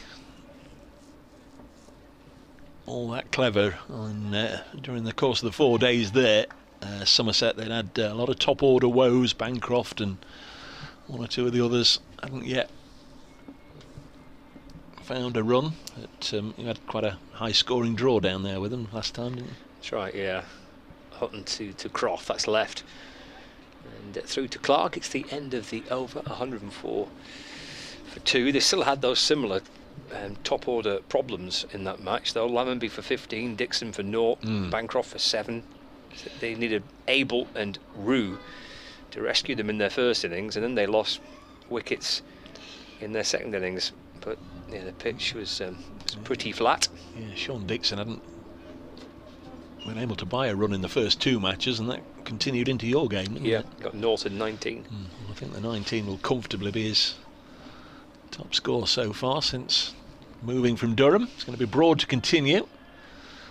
22 overs this morning. Probably get another 5 or 6 in here to get up to about 27, 28. But another false start. Somebody just ambling along behind the arm. Whenever he wants it. We're ready to go. Those sorts of things don't necessarily get factored into the over 8, do they? Will annoy the fielding side. Broad in, bowls, cuts Bohannon in half. That's one of the best deliveries Stuart Broad's bowled this morning. Gives Josh Bohannon a rueful look, and Bohannon goes down, does a bit of gardening. Prods away at the wicket. Cut back, cut him in 2. It did, didn't it? Back on the replay. Stuart Broad's reaction is terrific. Lots of theatricals from Stuart Broad. This is great mate Jimmy Anderson playing in this game. Got a fine record at Trent Bridge. This one's cut away for 4. If that's tennis, it's 15 all, I think, after the first 2 deliveries of this over. Broad comfortably winning the first little episode, but Bohannon strikes back. Fine shot. 108 for 2. He's played really positively, hasn't he, Josh Bohannon? 56 from 53. Any delivery that's been in the kind of bracket of being poor-ish or there to be hit. He's jumped right into it. Really positive start. Came in at 3, Bohannon, after the early departure of Luke Wells. Broad falls to him, lovely delivery. Good comeback. Lovely delivery. Again, Bohannon goes down and just taps away. Perhaps be a few nerves still out there. He's been around the county game now, a good 3, 4, 5 years, Josh Bohannon, but bound to be a few nerves out there.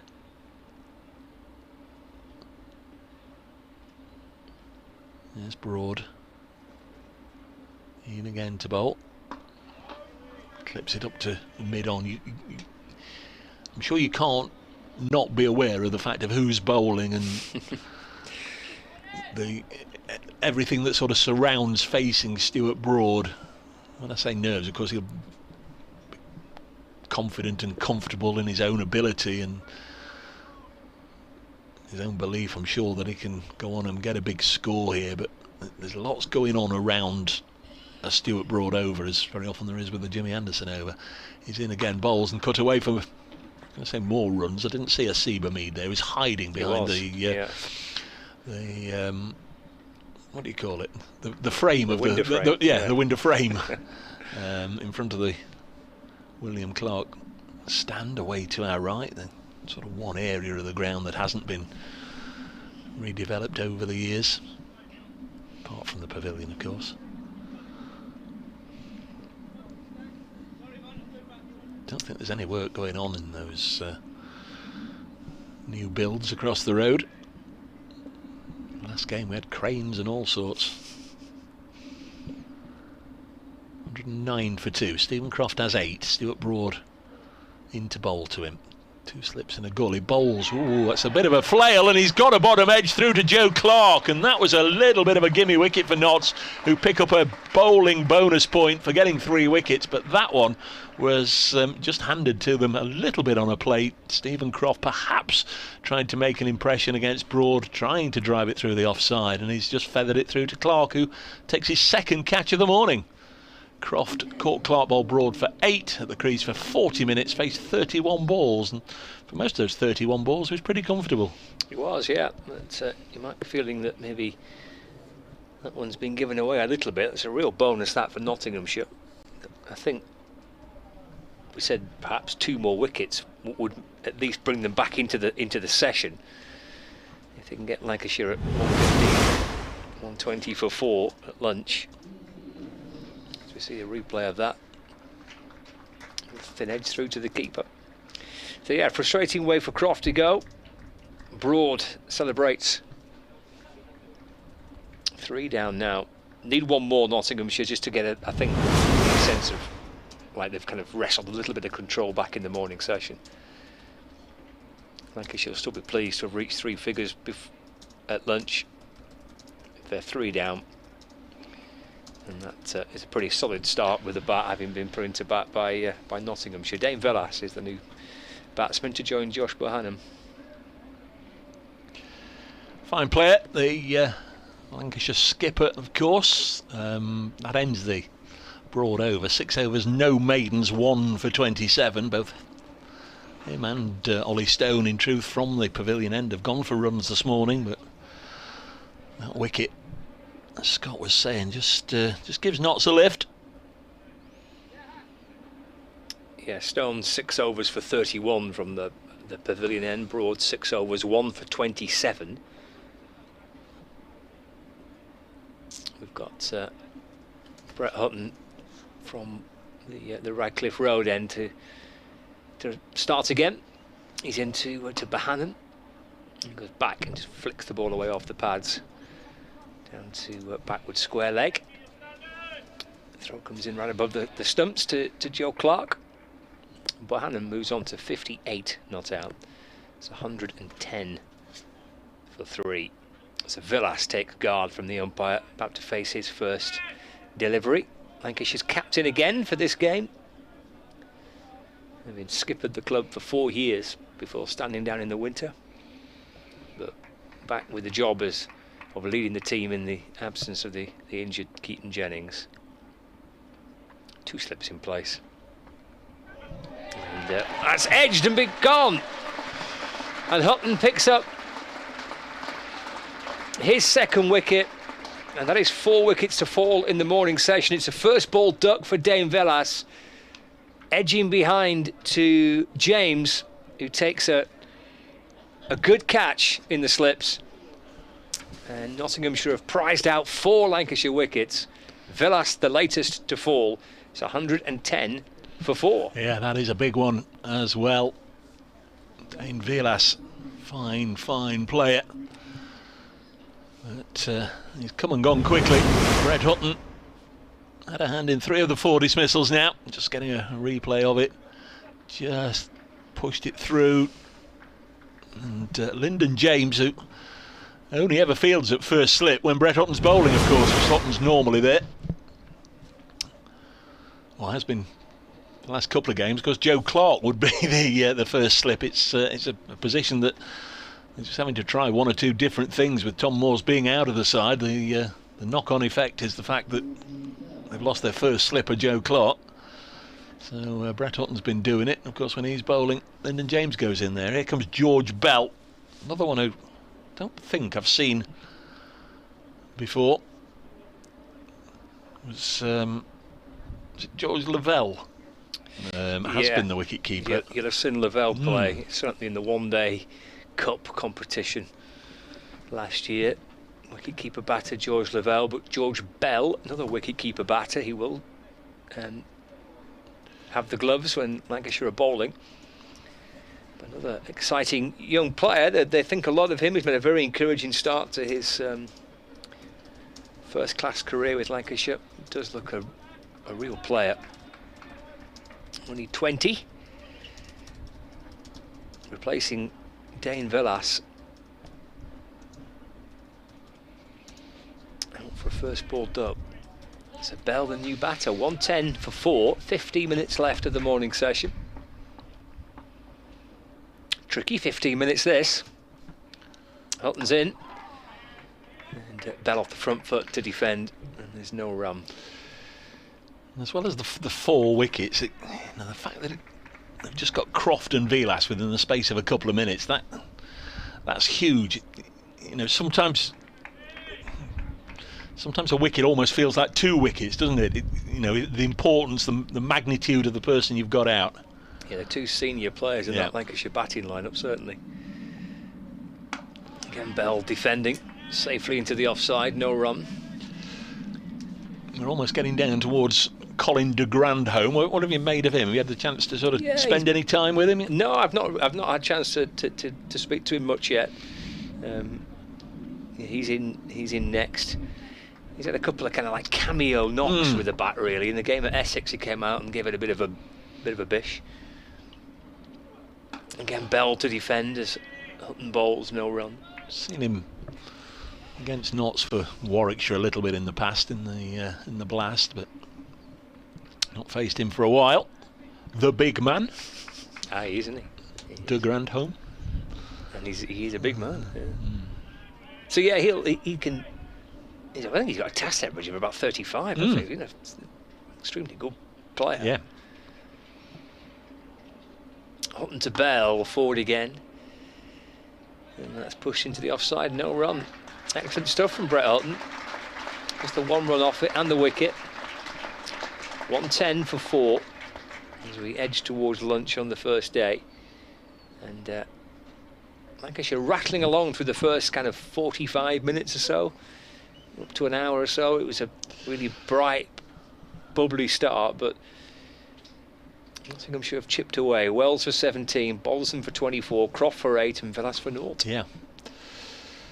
Yeah, they've had a good few minutes, Nottinghamshire. We are 12 or 13 minutes or so away from lunch. Only 24 overs bowled, but the fact they've taken the 4 wickets, I think, will help them a little bit in that. Here comes Broad, then to bowl to Josh Bohannon.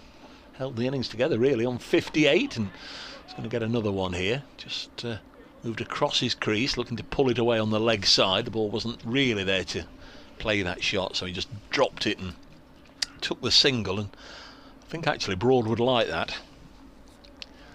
Get a chance to bowl 5 balls of this over at the new arrival, George Bell. Especially with the score on Nelson.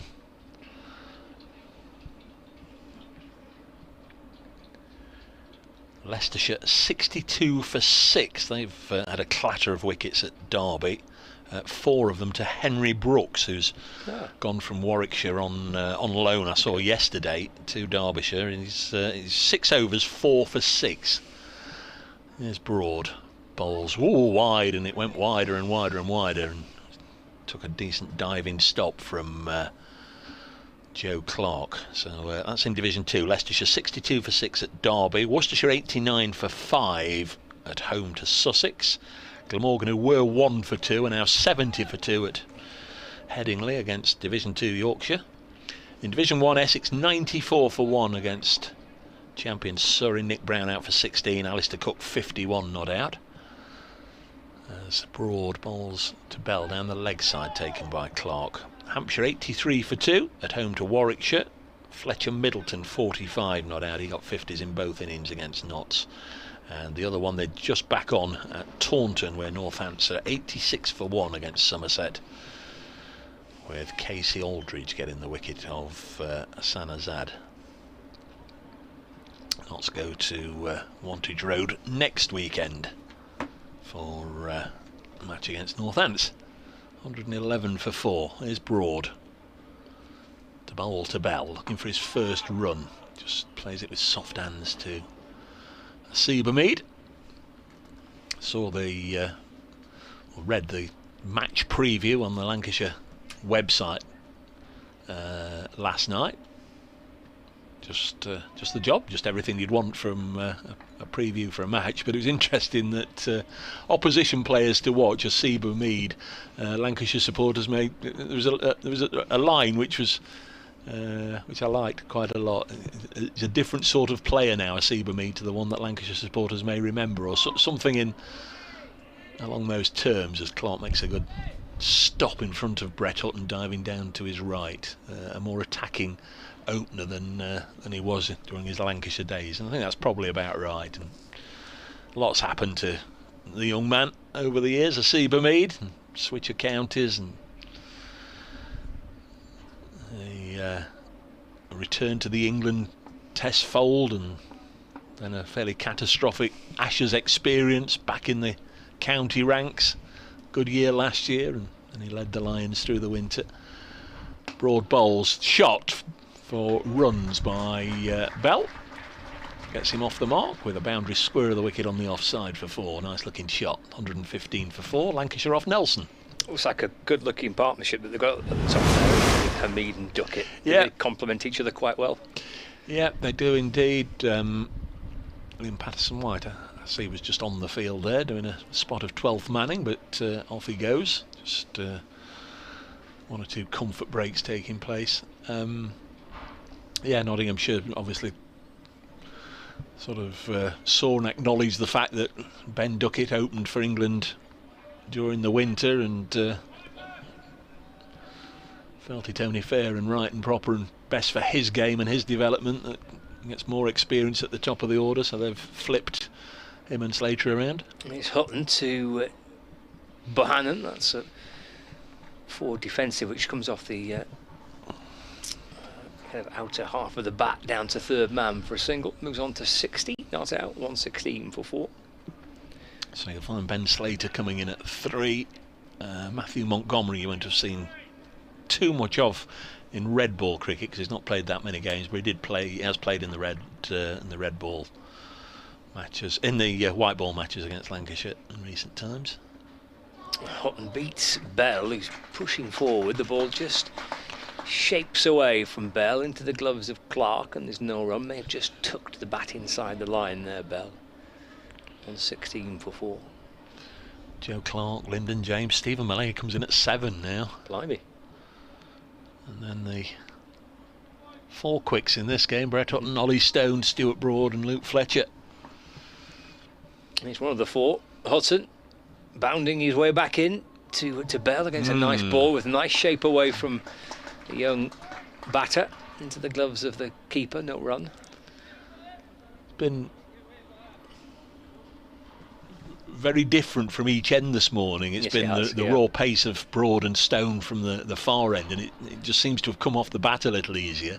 Whereas from this end, both Brett Hutton and Luke Fletcher have just got it just to do a little bit, just slightly lesser pace. In a good little groove here, Hutton. Yeah. As Bell forced to defend. He's pushing it into the offside, no run. I thought Fletcher's spell was excellent just prior to him, and Hutton's backed it up nicely as well. Yeah. Well, when he came on, Lancashire were absolutely ticking along, weren't they? They'd had a very good first half hour, 40 odd for one when Luke Fletcher came on. Hutton turns and sets off again. Sun shining, 2 slips in place, short straight, mid-wicket as well. Fullish ball, which brings Bell forward in defence. Let's push that into the offside for no run. 116 for 4. Quite an intriguing morning session, really. Yeah. So that double breakthrough, that quick breakthrough of Croft, followed by Villas.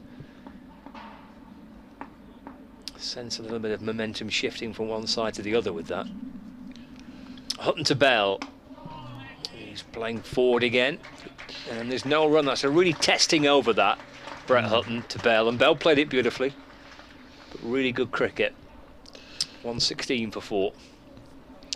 Brett Hutton got a 5 for last time Lancashire were here in 2021. 5 for 62.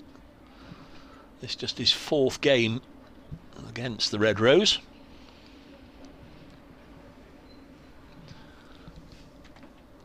Going to be Broad once more. Ground bathed in sunshine. I wouldn't have thought it was tremendously warm out there, but it's a little better than it was. Yeah, it looks good, doesn't it? Might still be a bit chilly, as you say. Definitely in the shade. Broad to bowl to Bohannon, who's on 60. Advance that by 1 as he just clips it out on the onside. And again, Broad will be able to concentrate and focus on bowling to George Bell. Yeah, George Bell playing his 6th first-class match, coming into this game with 214 runs, averaging 30, and of his first 5 games he's picked up 250s, top score of 60. They'll have had a look, won't they? In this day and age, you can get the live stream, you can get the dismissals. They'll know everything about him, you'd imagine, as Broad is in and bowls, and couldn't help himself there, but have a little fiddle at that. He got a boundary off Broad at the end of Stuart Broad's previous over, one short and wide that he cut away for 4, and I think he thought that one was there for doing the same. Bahannon's gone down and had a word. Yeah, I think he regretted it almost straight away, didn't he, George Bell? Yeah, it was good from Bohannon, but I don't think George Bell would have needed that little reminder.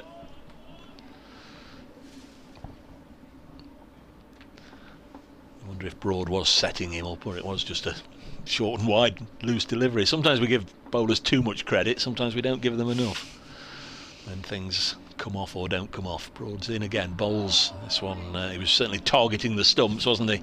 And Bell able to defend up to Mullaney.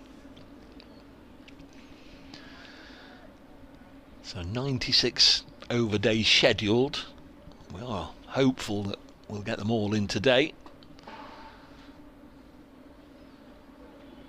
Next couple of days does seem as if might be under the threat of some interruptions. It's Broad in again, bowls to George Bell, who defends. Not certainly clear and decisive about their plans, or Mullaney at the toss. No sooner had the coin landed, we'll have a bowl. We've got to get 20 wickets, I suppose, to win a game, and they wanted to crack on this morning and get as many as they can. They can get Lancashire out today, whatever the score. They can get Lancashire out in on the first day. I'll be very pleased with that decision. This one's too wide from Broad, and Bell doesn't go chasing it.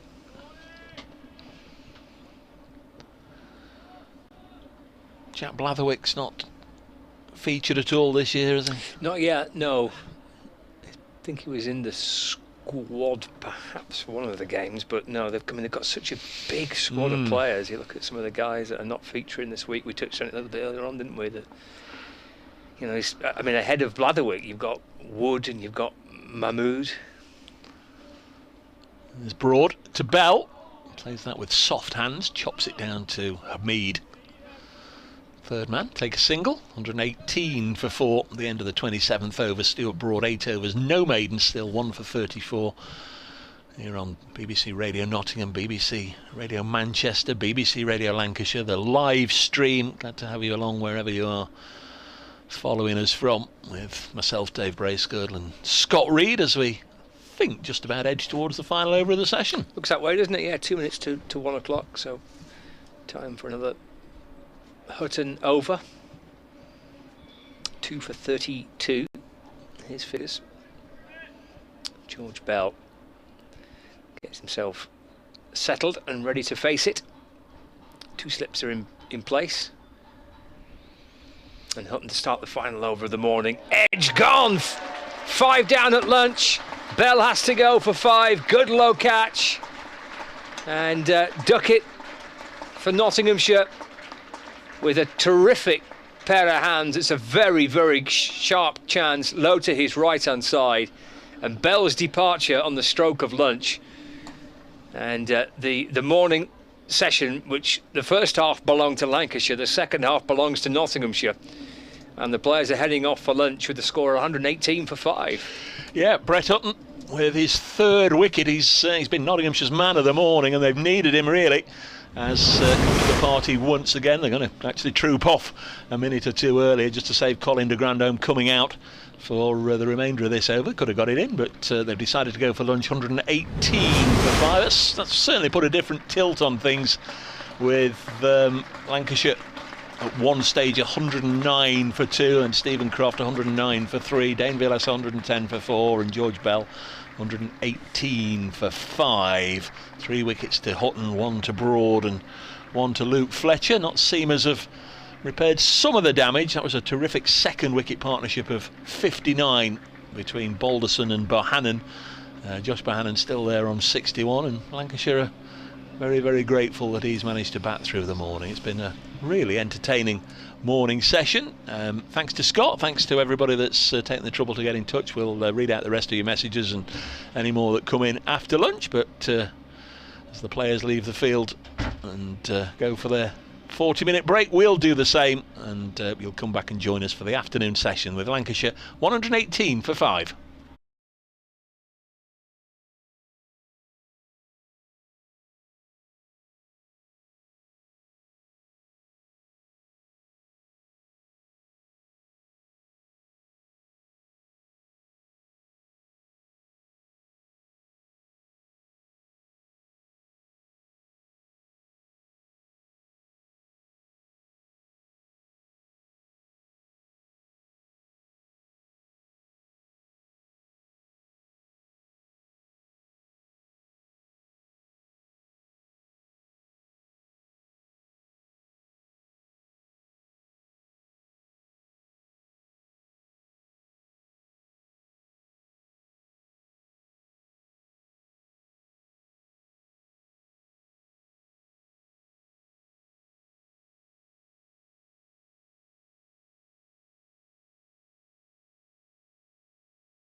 his time coming to the wicket and he was changing his gloves and up to there, up to there. How does he make his?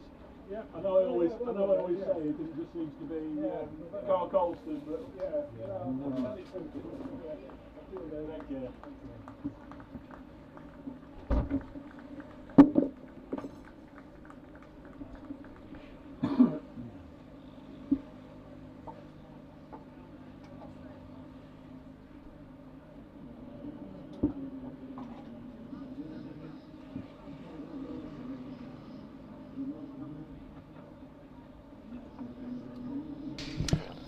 Well, hello everybody, welcome back to Trent Bridge. Time for the afternoon session on the opening day of this LV County Championship match between Nottinghamshire and Lancashire. Colin de Grandhomme making his way out to the middle, and that's because a wicket fell the first ball of what would have been, in any case, the last over before lunch, and the umpires took the players off. So de Grandhomme will come out to face Brett Hutton for the start of this session. It's alright, just left my... there we are. Left the laptop at the back of the box. Got it back. So we're good to go. Scott will be back alongside in a minute or two. I'm Dave Bracegirdle, welcoming you to the resumption of what's been a cracking event-filled couple of hours so far between these two, Nottinghamshire and Lancashire. Men out, Luke Wells for 17, George Balderson for 24, Stephen Croft for 8, Dane Vilas got a first baller, and George Bell for 5. But Josh Bohannon stood firm. He's 61 not out from 60 deliveries, and as I just alluded to, got a new partner, and that's Colin de Grandhomme, New Zealand international, preparing to face his first delivery. Brett Hutton, with 3 wickets to his name, comes in and bowls, and the first ball is punched away for 4 by de Grandhomme. I think he's the third of this Lancashire side to get off the mark with a boundary first ball. Terrific start for the Kiwi. They're in squad number 77, right-hander of course, and he's away. 122 for 5. Notts got 2 slips. Got Matthew Montgomery in as a catcher, short mid-wicket.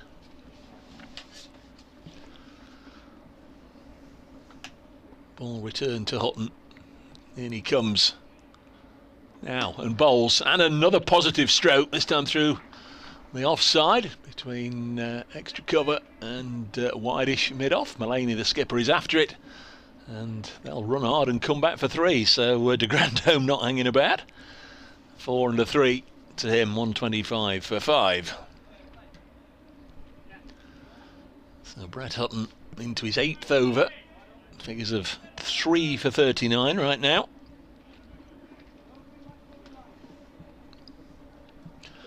Stephen Mullaney, who chased after that one, just holding things up whilst he orchestrates a field change. Ollie Stone sent out on the offside boundary. Here's Hutton. This has gone wicket, 4, 3, and now a dot as Josh Bohannon gets onto strike, plays it up to Stuart Broad at mid-on, 125 for 5. Very busy lunchtime, people popping in to say hello, lots of correspondence to catch up with. Lovely, lovely, of course, to catch up with some people you've not seen for a while. There's Hutton.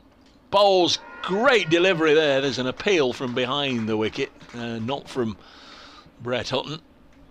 Just past the the bat and the stumps. Before the afternoon's play goes too further on, I can tell you the lunch scores everywhere else. Essex 100 for 2 at Chelmsford against Surrey. At Southampton, Hampshire 89 for 3 against Warwickshire, as Hutton bowls and Bohannon eases it into the offside. So that over, which began at about 3 minutes to 1 o'clock, finally ends at about 18 minutes to 2 o'clock, and it went wicket 4-3 ... 1, and Lancashire won 26 for 5. The other Division 1 game is at Taunton, where Northamptonshire 108 for 1 against Somerset. They had a brief stoppage for rain there, but weren't off for long. Division 2 at Derby, Leicestershire 77 for 6 against Derbyshire. Obviously, Henry Brooks, 6 overs, 4 for 6. He's the Warwickshire seamer. He just joined them on loan, I think it was yesterday or the day before. At New Road, Worcestershire 111 for 5 against Sussex, and at Headingley, Glamorgan were 1 for 2, recovered to reach lunch on 83 for 2. Going to be Stuart Broad to resume.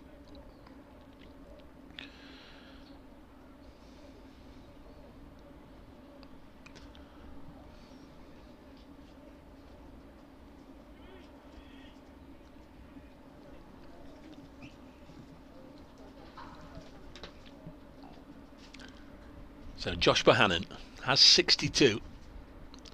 Broad to bowl to him. 2 slips and a gully.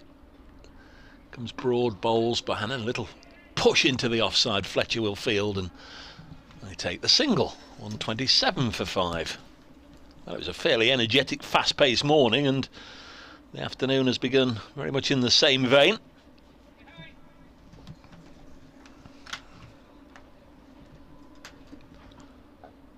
Brings the ground home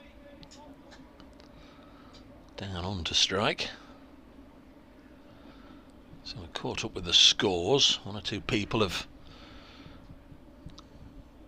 got in touch. Thanks to Trevor. Excellent effort, dragging it back after the first hour.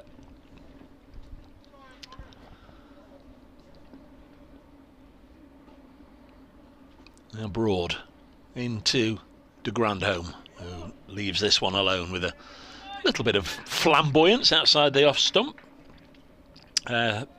Sarah, listening to the cricket, travelling home after a glorious few days in Suffolk. Nightingales to fresh pasta, fens to bookshops, all wonderful, as on those 5 wickets from Notts this morning. Here's to a good afternoon in Nottingham while we're on the A1. Thank you, Sarah. Safe travels. Stuart Broad bowls. Again, Colin de Grandhomme with his bat pointing up to the sky. Pleasant enough day.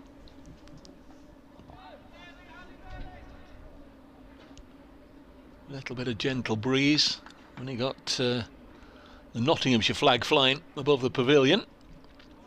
No sign of the Lancashire one.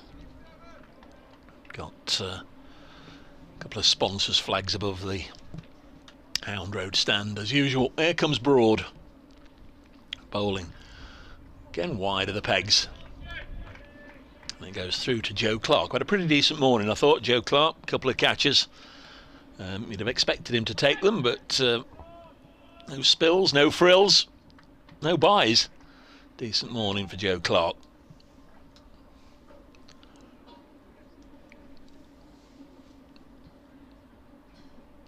Slip catches as well for Hutton and Duckett and James, so 5 nicks, all been gobbled up. As Broad in again to the Grandhomme, and again he leaves it alone. Seemed like a last minute decision to bail out there from the big Kiwi. Still to come in, a couple of Toms, Hartley and Bailey, Will Williams and James Anderson bringing up the rear. Certainly around about midday. The last 2 or 3 names there I read out. Certainly wouldn't have been anticipating getting to the crease before tea, but may well be that that's how it pans out. As Broad comes in to conclude the over, bowls to de Grandhomme, and for the 3rd ball in a row he can leave it with a flourish outside the off stump. 127 for 5. Proper teapot there from Stuart Broad, and a word towards Colin de Grandhomme as Scott returns from his travels, all fed and watered eventually. Indeed, it's busy lunch. Yeah, busy lunch. It's these Lankies coming to town. There's a few Lankies in the queue. Yeah. They couldn't provide enough fish and chips. Oh dear. And then the Fish and chips on a Thursday. Fish and chips on the third. Ran out of fish. That was sold out. Auxiliary slices of pork were being dished out. Yeah, it was all happening. There's Brett Hutton. with Bannon on strike, in and balls. And that's off the back foot and pushed up towards Mulaney at mid-off, who has to move away to his left-hand side to field. And Bannon gets a single, and he moves on to 64, and it's 128 for 5. Were you auxiliary pork then?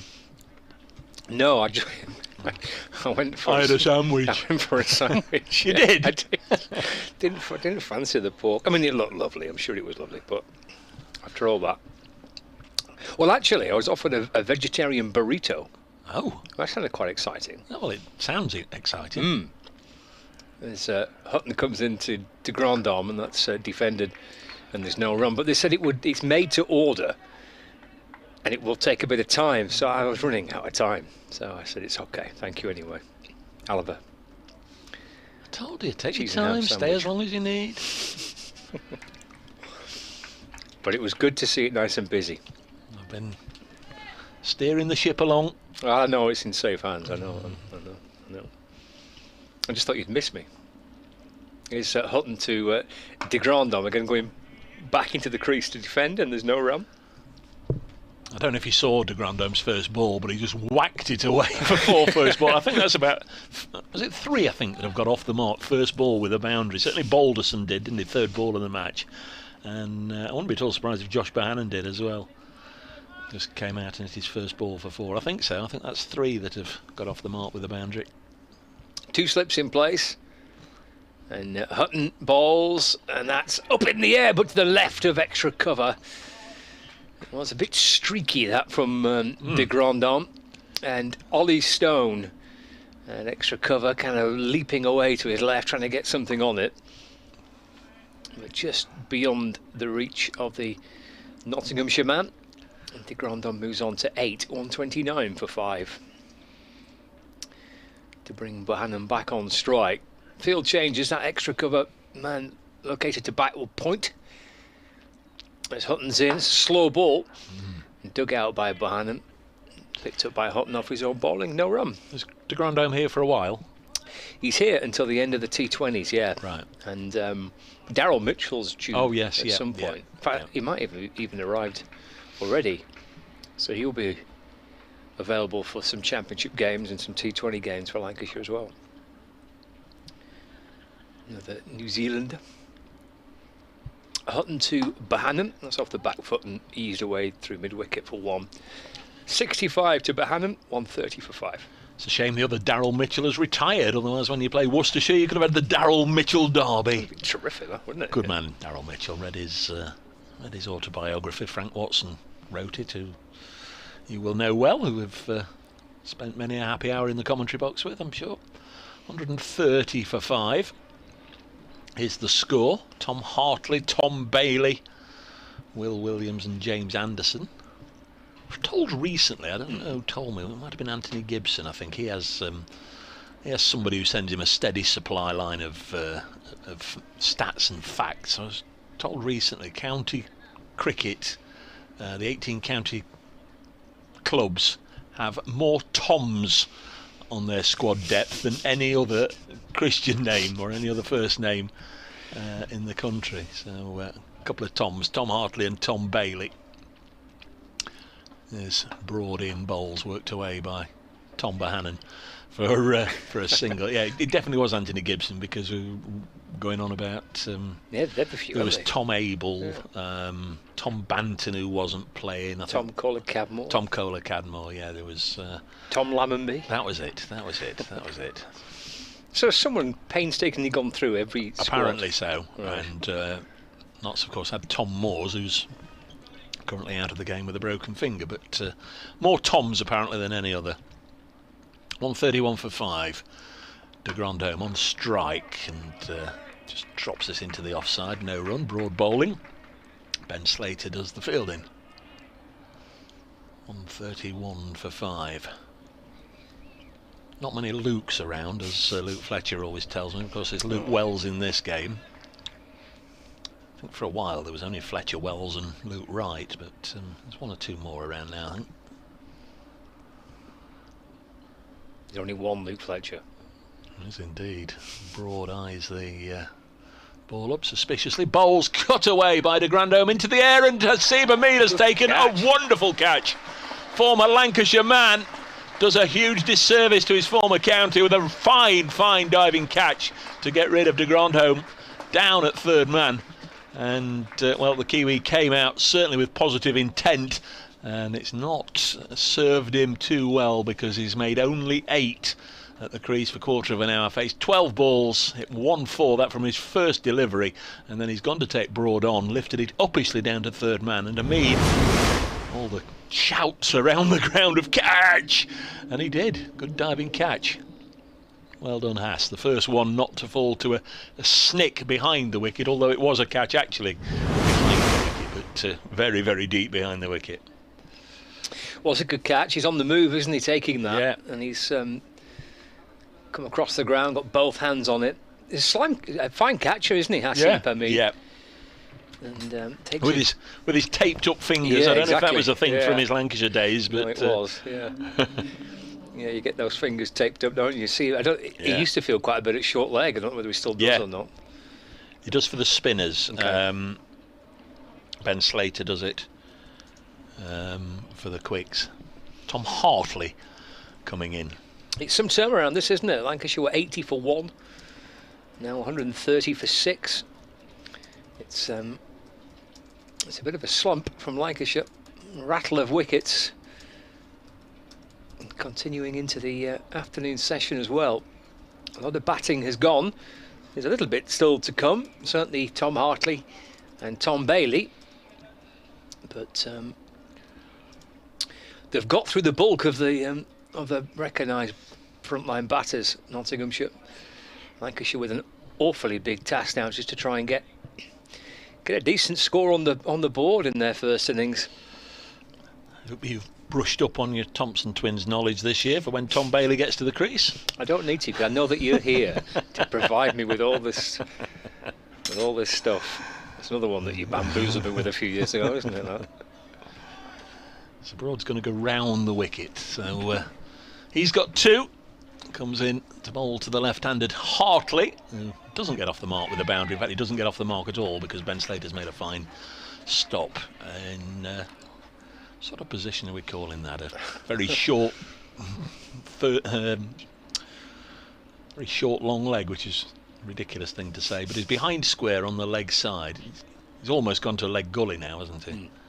Yeah. Let's call it that. Let's call it that. Slater in at leg gully. There's Broad. 2 balls left in this over. Bowls to Hartley. Lets this one go through to Joe Clark.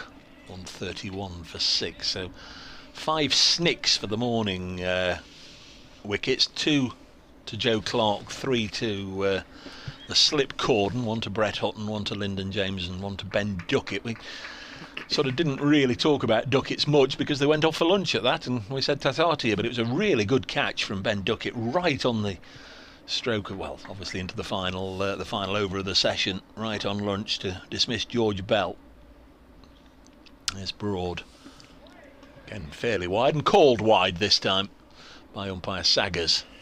Not sure it was that wide, but it's been called as such. 132 for 6, but Duckett, as we always say, and no, not a tall man, a low centre of gravity, and dived to the ground to make a good catch to get rid of George Bell. And now Hasiba Mead's taken another good catch. So Nottinghamshire thus far 6 out of 6, I think, with the catching. It's been good, hasn't it? Yeah, every chance has been taken pretty much. Broad in once more. Bowls to Hartley. Just runs this to Lyndon James at backward point. And there's no run. Of course, in the other games that we've had so far, Lyndon James would have had a good old bowl by now, because he would have been the 4th seamer. But remains to be seen how much work he'll get in this game. 132 for 6 as Koo Bansal, the Notts physio, comes rushing on to attend to something that is ailing Joe Clark, the wicket-keeper.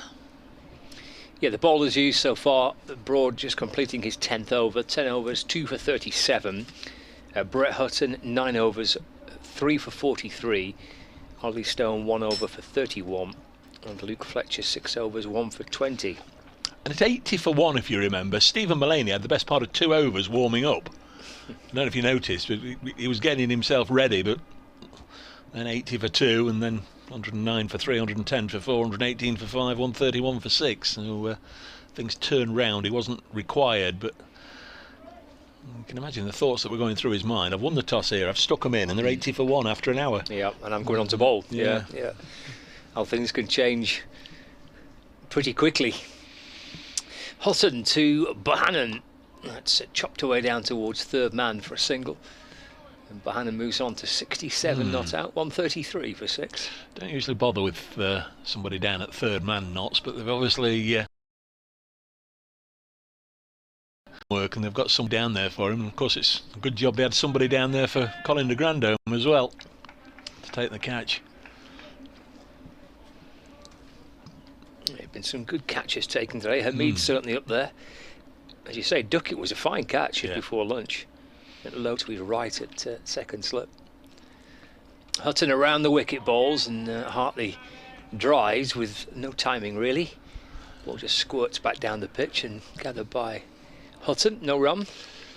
Went off for lunch 27.1 overs. I see the over 8, which seem to just adjust now during the intervals. Knots -1 on that morning session.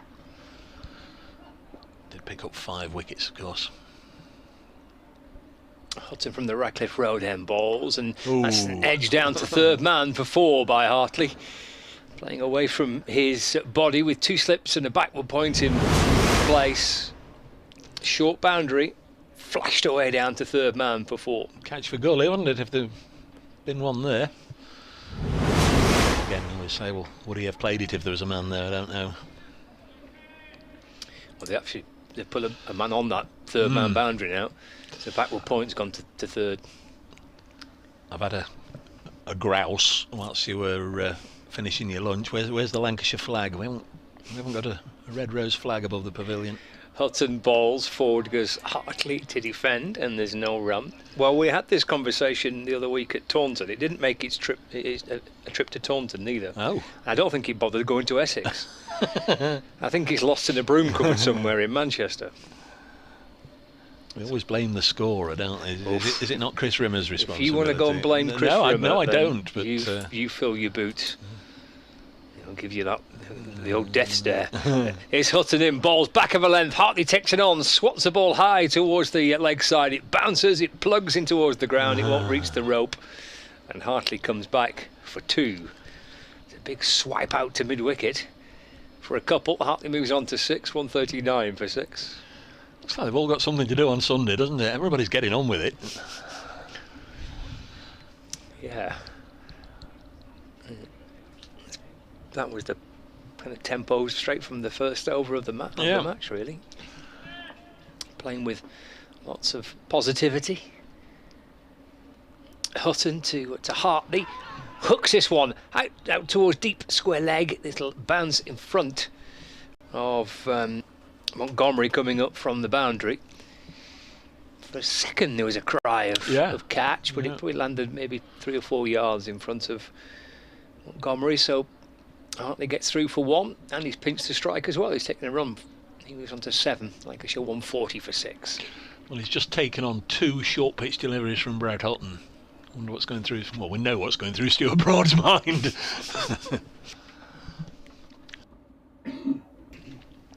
As we hit 2 o'clock here on BBC Radio Nottingham, BBC Radio Manchester, BBC Radio Lancashire, and all of you watching on the live stream.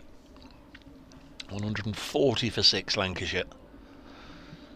Really enjoyable start to this match as Hartley drives Broad through the offside for 4. That's a very, very fine shot indeed. High quality stroke from the left-hander. 44 for 6. Hartley on to 11. He's only faced 9 balls.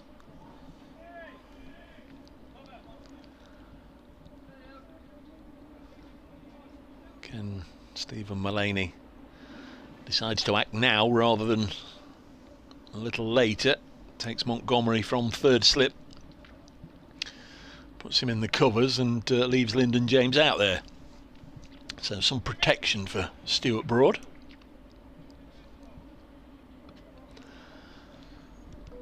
.144 for 6. Next ball on its way, and it's gone through Hartley.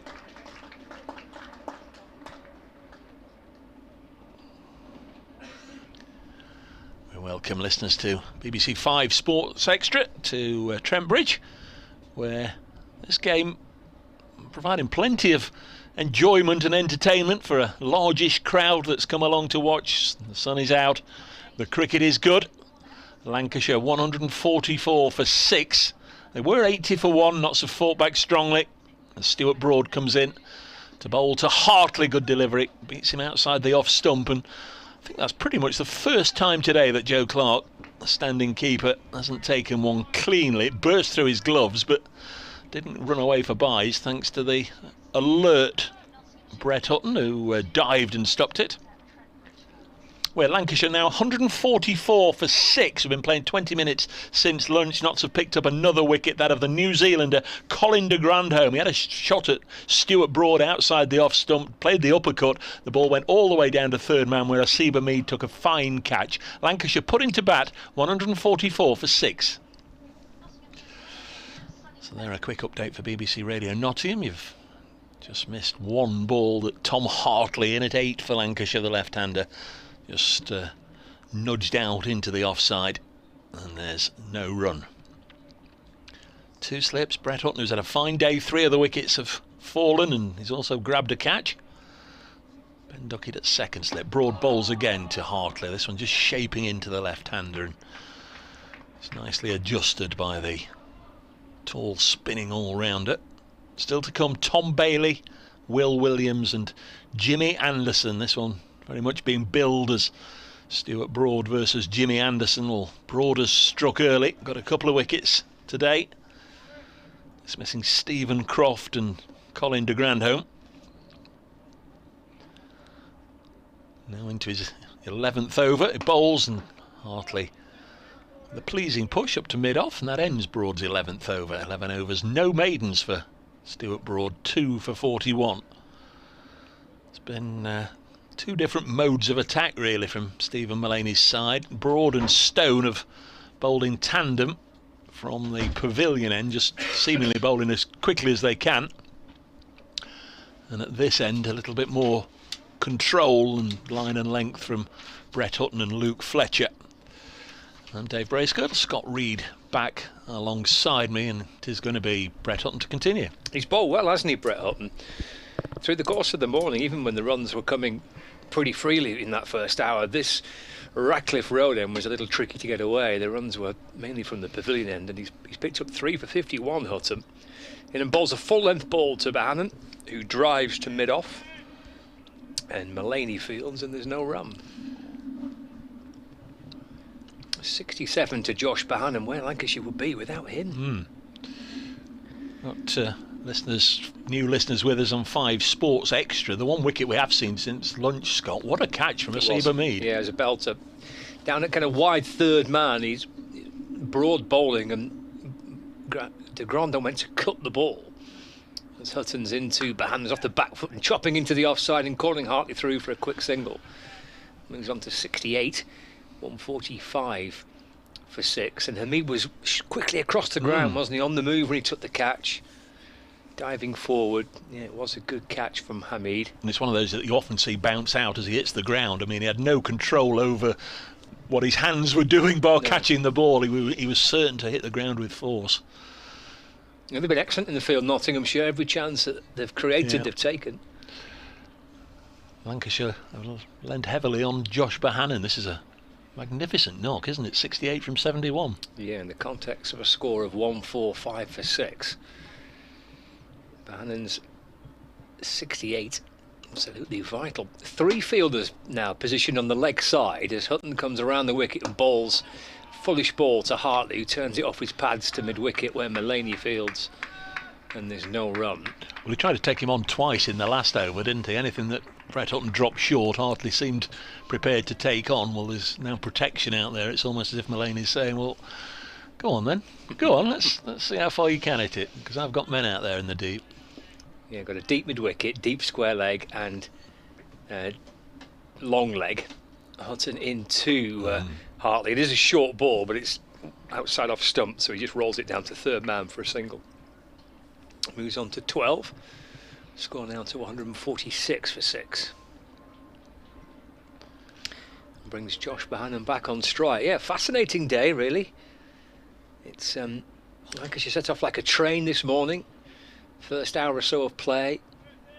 Runs coming pretty freely, even with a relatively early wicket with Luke Wells. But then it all changed. Hutton over the wicket, bowls. Oh, not only does he bowls Josh Bohannon. Pretty comprehensively for 68. That's a really good delivery. 4 wickets for Hutton now. And that ball clatters into the off stump. Bohannon's excellent 68 comes to an end. He's received a really good ball from Brett Hutton, who's now got 4 for 53. And Lancashire are 7 down. They were 80 for 1 and now 146 for 7. And in danger of being bundled out below 200. Yeah, well done, Brett Hutton. I'm not entirely sure how much of the stumps he'll have been able to have seen, and he might just have heard the death rattle or seen the celebrations behind the wicket before he could celebrate.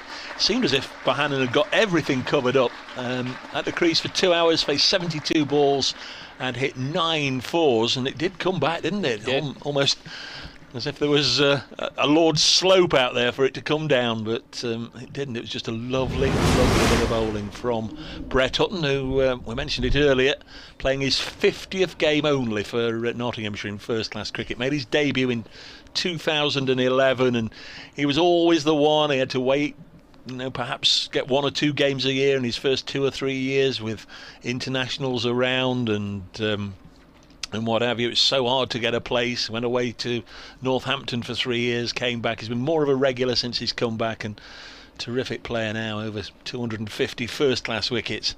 But he's been the man of the day, hasn't he, for Notts? He has. I thought he bowled well even in the morning session when runs were coming pretty freely from one end. He didn't really concede anything. I thought Fletcher and Hutton bowled beautifully in the morning from the Radcliffe Road end. He's got his rewards either side of lunch. Dismissing Villas, of course, and then Bell just on the stroke of lunch. And now finds one that comes back in and beats Bohannon's inside edge to go on to the off stump. Smart piece of bowling from Hutton. Lancashire 7 down. Tom Bailey, the new batter.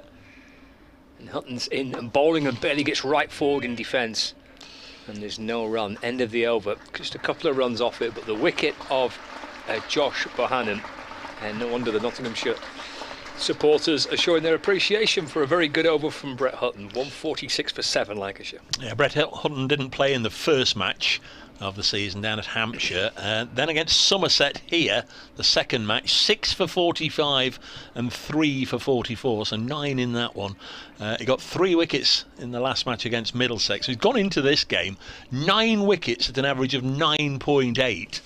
He's got 4 for 53 here, so he's made a fine start to the season. In fact, no, I beg his pardon. That was after the first game. He's gone into this one 12 at 14s or thereabouts, so he's now got 16 wickets for the season. Going to be Stuart Broad, 146 for 7, and suddenly Scott, 80 for 1. I sort of flippantly threw away the line. They're on course here for 400 for 2 if they go at this rate, as Broad comes in and bowls, and this is just pushed back to him by Hartley. They're in danger of not getting any batting bonus points, aren't they? 146 for 7. Absolutely are, yeah. I think it's going to take a pretty special partnership to try and get Lancashire another 100 runs from this position from what we've seen over the course of the last hour and a half, 2 hours. It's going to need the Toms to do it. The Tom Club is out there. They were another group. I'll take every word you say as gospel. Hartley's on strike. On 12. Oh, he's thrown the bat at that one. My word, had a right old heave-o at that one. That last wicket, by the way, Josh Bohannon, that's sort of broken the sequence, hasn't it? The first 6 were all out caught, 5 to catches, either by the wicket-keeper or at slip, and Hamid took a fine catch down at third man. But Josh Bohannon, I'm sure when he's looking at the replays, as he will have been. He'll have gone back in the Lancashire dressing room and had a look, I'm sure, on the laptop, at the analyst laptop. As Broad comes in, and an LBW shout here. They're asking umpire Saggers, who says not out. Good delivery. Broad bringing it back in, beating the fairly tentative defensive push by Hartley. Still having a bit of a chunter out there, Stuart Broad, wearing the bandana. But yeah, I'm sure Josh Bohannon's having a look or two at that replay and just wondering how it actually bowled him, because it did come back quite a way. But even so, it still looked as if he'd got his stumps nicely defended, nicely covered up. Broad in again to Hartley. Bowls. Clips this to mid-on, Luke Fletcher. And there's no run. Fletcher's just got one of the wickets, but his introduction after half an hour, Lancashire were 40 odd for one at that stage, going along like a train. It just sort of set in motion the dragging it back a little bit, didn't it, Fletcher? Yeah, I thought he bowled really well. Just managed to get a bit of control for his captain, didn't he, after a pretty expensive start. Plenty of boundaries in that opening half an hour. Here's Broad from the pavilion end here at Trent Bridge. Bowls to Hartley, and there's going to be runs. There's going to be 4 runs. If that's going against Joe Clark, it's going to be pretty tough, and it has gone against Joe Clark. It just went away down the leg side and got further and further away from Clark. Dived full length, couldn't get there. I think it was a pretty quick delivery from Stuart Broad, just 2 leg sidey, and moved away from Clark's despairing dive, and that's the 150 up for Lancashire in the 35th over. It's a bit harsh on the keeper, though, isn't it? It has gone an absolute mile as that. It's gone really quickly, fizzed in by Broad. It'd been a fantastic stop had he got something on that. Don't think you can level anything against Joe Clark for that one, as Broad is in again down the leg side, and Joe Clark takes this one as if to say, well, if it's within reach I can get it. Again, it was down the leg side, but he did well. 150 for 7. That conversation with reference to what I pointed out earlier, there were over 20 byes conceded by Joe Clark at Lords in the last match. Some of them were similar to that, ones that he had no chance of getting. 1 or 2, especially late on, evaded his grasp when he was standing up to the spinner Liam Patterson-White. But he's been near faultless today. 150 for 7 Lancashire here on 5 Sports Extra, BBC Radio Nottingham, BBC Radio Lancashire, BBC Radio Manchester, and the live stream coverage, which I know a lot of you enjoy. Yeah, watching Hutton continue his way in and bowling to Bailey. That's off the front foot. He squeezed that one away through the offside, just behind square. Montgomery chasing after it at the ball beyond his reach and that of Bailey Slater. And 4 runs for Bailey. Timed that nicely, Bailey. He gets his first runs. Lancashire move on to 154 for 7 as we start the 36th over of their first innings. The field for Hutton to Bailey has 2 slips, backward point, 3rd, deep extra cover, and that's hit out towards extra cover where Montgomery fields. Bailey gets through for 1, and he moves on to 5 now. 155 for 7. Does sound like a lovely place to visit, doesn't it? The Montgomery Fields. Yeah, I can imagine having a nice little cafe on site. He's a great slip catcher, Matthew Montgomery. They've got him right out on the boundary, doing a bit of sweeping out there on the Fox Road side of the ground.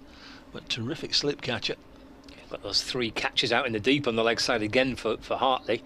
It's a short ball, he does take it on, but it's kind of toe-ended off the bat down towards mid-off.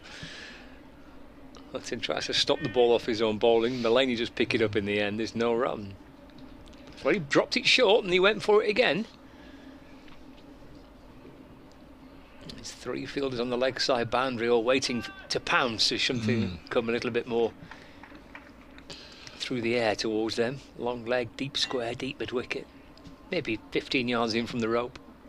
Short once more, and that is flicked away down towards deep back square leg, and it's a brilliant catch. Slater takes the catch. Oh, it's an outstanding catch. He just flicked it off his hip as Hartley down towards fine leg. And that is a fifer for Brett Hutton. 5 for 58. Goodness me, he'll go thank Ben Slater for a brilliant catch away to his right-hand side on the long leg boundary. And Hartley goes for 12 and Lancashire 8 down. Crikey. Seba Meads was good, wasn't it, that one? I think it's probably just edged it. Tom Hartley at the crease for 20 odd minutes, faced 24 balls, 2 fours, and has gone for 12. And Brett Hutton's figures right now, 11.4 overs, 1 maiden and 5 for 58. And this is 50th first class match for Nottinghamshire. Terrific stuff. Got 5 of the 8 wickets. Got a catch as well, didn't he, Brett Hutton? The missile of Balderson fairly early on today. Here's a young man I've not seen before. Will Williams. Is he a Will? Is he a Billy? Not a Billy Williams? I think he's a Will. He's a Will. Where there's a Will, there's a way. So he is William Williams. He is William Williams, yeah. Williams. New Zealand origin? He is, yes, from Christchurch. You're peering intently at the monitor we've got in here, hoping there's another replay. Yeah, I missed the first replay. I was hoping to might see another one just of that. I'm sure producer Kirsty will be all over it in a second, folks, if you stay looking. Rob, close up there, those of you watching the live stream, or more pertinently, I suppose, for those of you that aren't watching the live stream, there's a lovely getting together there, wasn't there? Brett Hutton with a big smile on his face, and umpire Rob Bailey, as if to say, "I'm going to get him a drink tonight, mate," or words to that effect, because it was a terrific catch, wasn't it? Wouldn't have gone for 6, because Slater's 10 yards in from the fence, but it was heaved away. Hartley just couldn't resist himself. They set the trap, and he gobbled up the cheese, didn't he? Here's Hudson, 5 for him today. Balls to Williams, that's driven up towards mid-on where Broad fields, and there is no run. 155 for 8. Is he a happy hooker? I mean, was that just all about machismo? There's 3 out there on the fence, but I'm still going to see if I can hit this ball over your head. Could be a bit of that, yeah. He wasn't deterred, was he, by the 3 on the leg side boundary. Hudson comes over the wicket and balls to Williams. It's wide of off stump, it's left, and that's through to the keeper. Well, that is the end of the over. So Hutton now 12 overs, 5 for 58. He pops his cap on and puts his jumper back on, and Joe Clark comes up and says, "Well done." This might well be this is the replay of it, of the hook shot down towards that fine leg boundary. He's taken the catch behind him, hasn't he? Yeah. He's almost behind his body by the time he gets the catch. Wonderful from the Ben Slater. I think he could have gone a bit more with the old celebrations there, Ben Slater. I mean, he just caught it, diving full length, picked himself up, threw the ball in. That was almost worth a half a lap round the boundary edge, wasn't it? I agree. Look at me, you adoring public. Played for Chesterfield in the Derbyshire League at the weekend. Ben Slater was not having a game. Saw his side romp to a fairly easy victory. I think he was 40 odd not out. They bowled their opposition out for 80, but has always maintained his ties with his home club Chesterfield, which is a good thing to do. I suppose the fact they play at Queen's Park is a lot to do with it as well. 155 for 8. Here's Ollie Stone now, replaced Broad from the pavilion end. Comes in and bowls and cut away for runs. In fact, it's only going to be a single because, again, Seba Mead has done that little trick that he did once or twice this morning. He's managed to find himself fielding in a position that is right behind the window frame away to our right, so I couldn't quite see him down there, but a decent enough stop. That takes Tom Bailey onto 6 and brings William Williams onto strike. Where's squad number 30, which we need to pop down on our bit of paper. There we are. Second season with Lancashire. Right-hander, tapping the crease furiously, and then bobs underneath this short pitch delivery from Ollie Stone. Short pitched, quick delivery from Ollie Stone. Of course, James Anderson in next. Do you think Broad's gone off to have a rest to wait for his mate? That would be nice to see, wouldn't it? He wouldn't, would he? He wouldn't bounce Jimmy. It'd be nice to see the contest, wouldn't it? Broad to Jimmy, and likewise later on in the match. Williams on strike. Stone still looking for his first wicket. This wide of the pegs goes through to Clark. This Ollie Stone's home debut for Nottinghamshire. He's played just one of the 3 matches so far. That was down at the Ageas Bowl. So this is his home game. It's only the second time he's played here. Played here a couple of years ago for Warwickshire.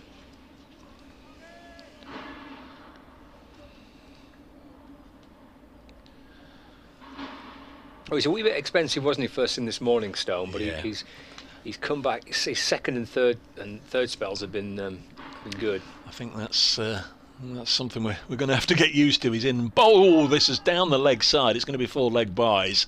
He did ask just in case Williams had gone too far across his stumps. It's certainly at the back of his pad and then raced away for 4 leg byes. It's down at the Ageas Bowl. As you say, goes for runs. 3 for 82 in the first innings. Ollie Stone against Hampshire. 0 for 25 in the second. So not seen too much of him just yet in Nottinghamshire colours. And I'm sure he'd love to get a wicket here at Trent Bridge. In fact, he'd love to polish the innings off, wouldn't he? Send the stumps cartwheeling. He's gone for 32 from his 6.4 overs, Yeah. but I think that the second half of that first spell he bowled in the morning session was good. Really managed to find a little bit of a groove, and yeah, I think he bowled really well to Croft. He couldn't get a run off him, couldn't Croft. 160 for 8. Stone in. Oh, bit of limbo dancing here from Williams. In fact, he couldn't hold the pose and he topples back onto his back. But he went down almost like a limbo dancer trying to get under the pole, and then he lost his balance and toppled over. But that was a sharp one. Oh, it's a horrible. It's a great delivery, isn't it, from Stone? But it's a horrible one, I'm sure, as a batter. That kind of followed him as he leant back and bent his knees. The ball was kind of coming towards him like a gravitational pull, and had him on his backside. Well, I know last year in Division 2, admittedly, Notts had James Pattinson, the Australian, who was pretty slippery. Stone in again, and fended off his shoulder here by Williams. He's going to get a run to get down to the other end. But I think they like having the sort of the enforcer in the side, somebody who is just that extra little bit quicker. And yes, he'll go for runs, but he'll also do a little bit to unsettle the bowlers. Stone through 7 overs, none for 33. Only been 3 maidens so far, 1 apiece for Broad, Hutton and Stone. And Luke Fletcher, although he was the most miserly bowler we've seen, he didn't bowl a maiden at all. 6 overs, no maidens. Was it 1 for 20 or some such? 161 for 8 as a light aeroplane goes over the ground, but it's followed by another one. That first one almost looks like a what do you call them? A model aeroplane, doesn't it? Yeah, it's A strange one. There's Hutton. and Williams on strike. Hutton balls, and that's pushed into the onside. They'll get through for a single. Actually, Bailey and Hutton kind of bump into each other, but it's all very friendly enough. As Bailey tried to get through to complete the run. Little elbow to elbow type thing, but they're both smiling. Williams moves on to 2, 162 for 8. Brings Bailey back on strike. Hutton 5 for 59. Memorable day for him. That's swatted out through the onside by Tom Bailey. Out towards deep mid-wicket, and 4 runs. Hamid lurking out there in the deep. In the end, just plain ball boy. Heaved away to the leg side by Bailey for 4. He moves on to 10 now, 166 for 8. In the East Midlands derby at Derby, Leicestershire 107 for 9. Henry Brooks, who's just joined on a short-term loan from Warwickshire, 6 for 15, 11 overs, 6 for 15 for him. That, of course, in Division 2. The other Division 2 scores: Worcestershire 160 for 6 at home against Sussex. Glamorgan now 113 for 3 at Headingley against Yorkshire. Hutton balls to Bailey, and that's hammered away through the offside out towards deep extra cover. Bailey comes back for 2. Montgomery with a pick up and throw. Marnus Labuschagne is still batting at Headingley. It's Sam Northeast who's out. In Division 1, Chelmsford, Essex 130 for 3 against champions Surrey. Hampshire had a little bit of a wobble after lunch. They're 110 for 6 against Warwickshire. 3 wickets there for Chris Rushworth. And at Taunton, Northants 126 for 2 against Somerset. 168 for 8. Lancashire here at Trent Bridge against Nottinghamshire. Hutton bowls to Bailey. That's worked down to third man for a single. Takes his total on to 13. Score to 169 for 8. It's been a positive approach pretty much from everybody, hasn't it? Yeah. Bar probably George Balderson, who got off the mark first ball with a 4 and then had about 20 deliveries where he by and largely defended or left the ball, and Stephen Croft was another one. He was about 14 or 15 deliveries before he got off the mark, but everybody else has come out and just straight away started throwing the bat. Hutton to Williams. That's played off the front foot and pushed back past the bowler. Stuart Broad comes up from mid on to field, no run. 69 for 8. It's a terrific turnaround for Nottinghamshire. Yeah, they always say the first innings runs are just so important in these 4-day games. Lancashire will be hugely disappointed from where they were to where they are.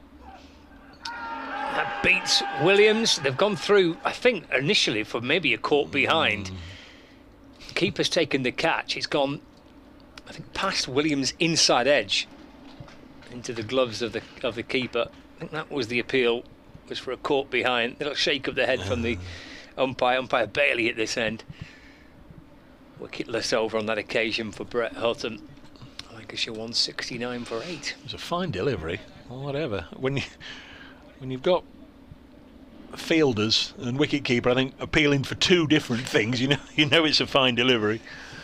Still going to be Ollie Stone here on 5 Sports Extra and BBC Radio. Nottingham, Manchester and Lancashire.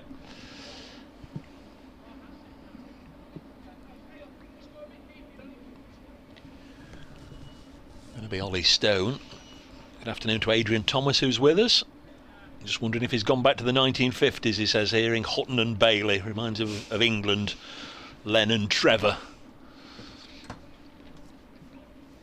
Even I didn't see either of those 2 play as Stone is in. Oh my word, it's 4 runs here with Tom Bailey. Well, he played that from almost standing on the square leg umpire's toes. He was backing away there. He knew it was going to be short. Got himself into a great position and then uppercut his way through the offside for 4. Extraordinary shot.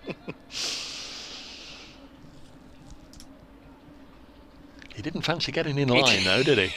Don't blame him. Not so being reactive rather than proactive. They've popped Lyndon James out there on the fence, exactly where that one went. Ben Duckett comes out of the slip cord and goes to a deepish gully. Stone bowls very nearly plays on here, does Bailey, who went the other way this time, went outside the off stump. Guess he was trying to hope the ball would be there for some sort of fancy scoop down the leg side, but the ball followed him a little bit. He nearly played it on his stumps. It's good from Stone, this, isn't it? But it's a really good comeback. He was expensive at the very start of his first spell this morning, but since then he's bowled really well. He's bowled with pace, with aggression. He's bowled, everything's been really well directed. All the short stuff as well. Well, he indicated he was going to go around the wicket. Now he's come back over, and once again the batter backs away. It's gone through to Joe Clark with Bailey not even in the same postcode as his stumps there. That is quick, isn't it, though? Yeah, he's bowling quickly. He just needs to focus on those blue and green bits of wood. That's the quickest we've seen in it all day. I think so, yeah. Lancashire were 80 for 1 after an hour's play, around about midday. Absolutely rattling along, having been put in, but lots of roared back into contention. Here's Stone, comes in, bowls, and this one is carved away down towards, there's I presume Mead's down there below us. He can't get there, it's gone for 4. To peer over the TV gantry just down below us to see where Asiba Mead was in proximity to that ball, but it was to his left. It's gone for 4. Both Luke Fletcher and Ben Duckett have taken it upon themselves to rush all the way down to Ollie Stone to pass on some pearls of wisdom. I'm sure Tom Bailey doesn't know what he's going to do, let alone Ollie Stone, because he's moving every ball, backing away on the most part, but he also tried an audacious move outside the off stump. Stone bowls, and he's got him left shoulder. I think he's pinned him there on the left shoulder. It might have been played nicely now. I think Bailey's been struck on the left shoulder. He's okay, he's not showing any pain. Down comes his batting partner Williams, just to check that he's okay. The umpires don't seem too bothered, and the Nottinghamshire players certainly aren't. But that was another pacey delivery which he walked into. I tell you what, that's hurt him, you know, Scott. It has, yeah. He's bowling really quickly here, isn't he? And this is a pretty hostile spell from Ollie Stone. They could probably do with like a short fine leg in place here, can't they? But such as it's quite a short boundary on the offside, so you got to put a third man at a deep point. You could probably just do with one more, couldn't you? Kind of leg gully, short fine, something like that. This is good stuff. Yeah, certainly can't tell from here if one of the umpires has, shouted down, "Are you all right, Tom?" or anything. But and if they did, great. I would hope that somebody did, but nobody went to him at all, and he looked in pain. Here's Stone in again, bowls. Oh, what a comeback from Bailey! 4 straight down the ground, blasts it towards the pavilion. Fabulous shot. Latest county championship game at home to Lancashire. Dave Bracegirdle is at Trent Bridge. Terrific cricket this is. It really is a great game between Nottinghamshire and Lancashire. The visitors were put in by Stephen Mullaney and were 80 for 1 this morning. Roll on 100 runs. They're 181 for 8 now. Brett Hutton, the star of the day for Nottinghamshire. He's got 5 of the wickets to go down, also taken a catch. Lancashire going for their shots almost every ball. Some fast bowling from Stuart Broad and Ollie Stone. Riveting stuff. Large crowd. Lovely day. Lancashire 181 for 8. Going to be a bowling change and perhaps a little bit of control and order and calmness might be brought to proceedings by Luke Fletcher. Don't always say that when the big lads are around, but Luke Fletcher coming back into the attack. 6 overs, 1 for 20 earlier on. He's not usually the person I go to when I'm looking for a bit of calmness in my life, because he's raving crackers, but here is Luke Fletcher, here's Scott Reed. That Hutton spell was 6 overs, 2 for 34 after lunch. As Fletcher comes in and bowls to Williams, and that's left and through to the keeper, and there is no run. So post-lunch spell for Hutton of 2 for 34. It's very watchable, isn't it? It's really good. Yeah, it's really good stuff. And Nottinghamshire have muscled their way back into the match. They've bowled really well. They've taken every single chance that they've created. They've taken, including some really spectacular catches too. Yeah. As Fletcher's in to Williams, who's nicely in behind to defend, and there's no run. Tell you what, Tom Bailey's 25 from 13, and he's worn 1 or 2 as well. He's still flexing that left arm. I think he got him right on the left shoulder, and Ollie Stone, well, somewhere high 80s you'd imagine. That's going to sting, isn't it? Yeah, it's visibly the quickest we've seen that. Those last 3 or 4 deliveries to Bailey were. He got his dander up. He had. Fletcher in just drops short, and Williams rocks back and pulls the ball away into the leg side. Gets through for a single. That was a big shot for 1 run. It was. Moves on to 3. 182 for 8. I think he must have had an extra bit of Cajun chicken at lunch or something on his stone. He managed to rattle up quite a bit of pace. He's like you, he queued for the fish and there's none left. Maybe he went for that burrito that I turned down. A bit of spicy burritos, giving him an extra bit of field spreading. Look, field spreading. I don't like this. Leg side, there's a deep square, deep mid wicket, and long on. Fletcher's in and bowling to Bailey, who's reaching for a ball that's full and wide of off stump, and he just brings the bat down and goes beyond the bowler's reach, and then Mullaney comes round from kind of deepish mid off to field, and there's no run. Nearly deflected it onto the stumps. We've had one of those in a Notts game this season. Ben Slater run out as a drive from Ben Duckett was deflected onto the stumps at the non-striker's end. Fletcher nearly got a touch on that one. Yeah, see that quite a bit now, don't you, Yeah, bowlers? yeah.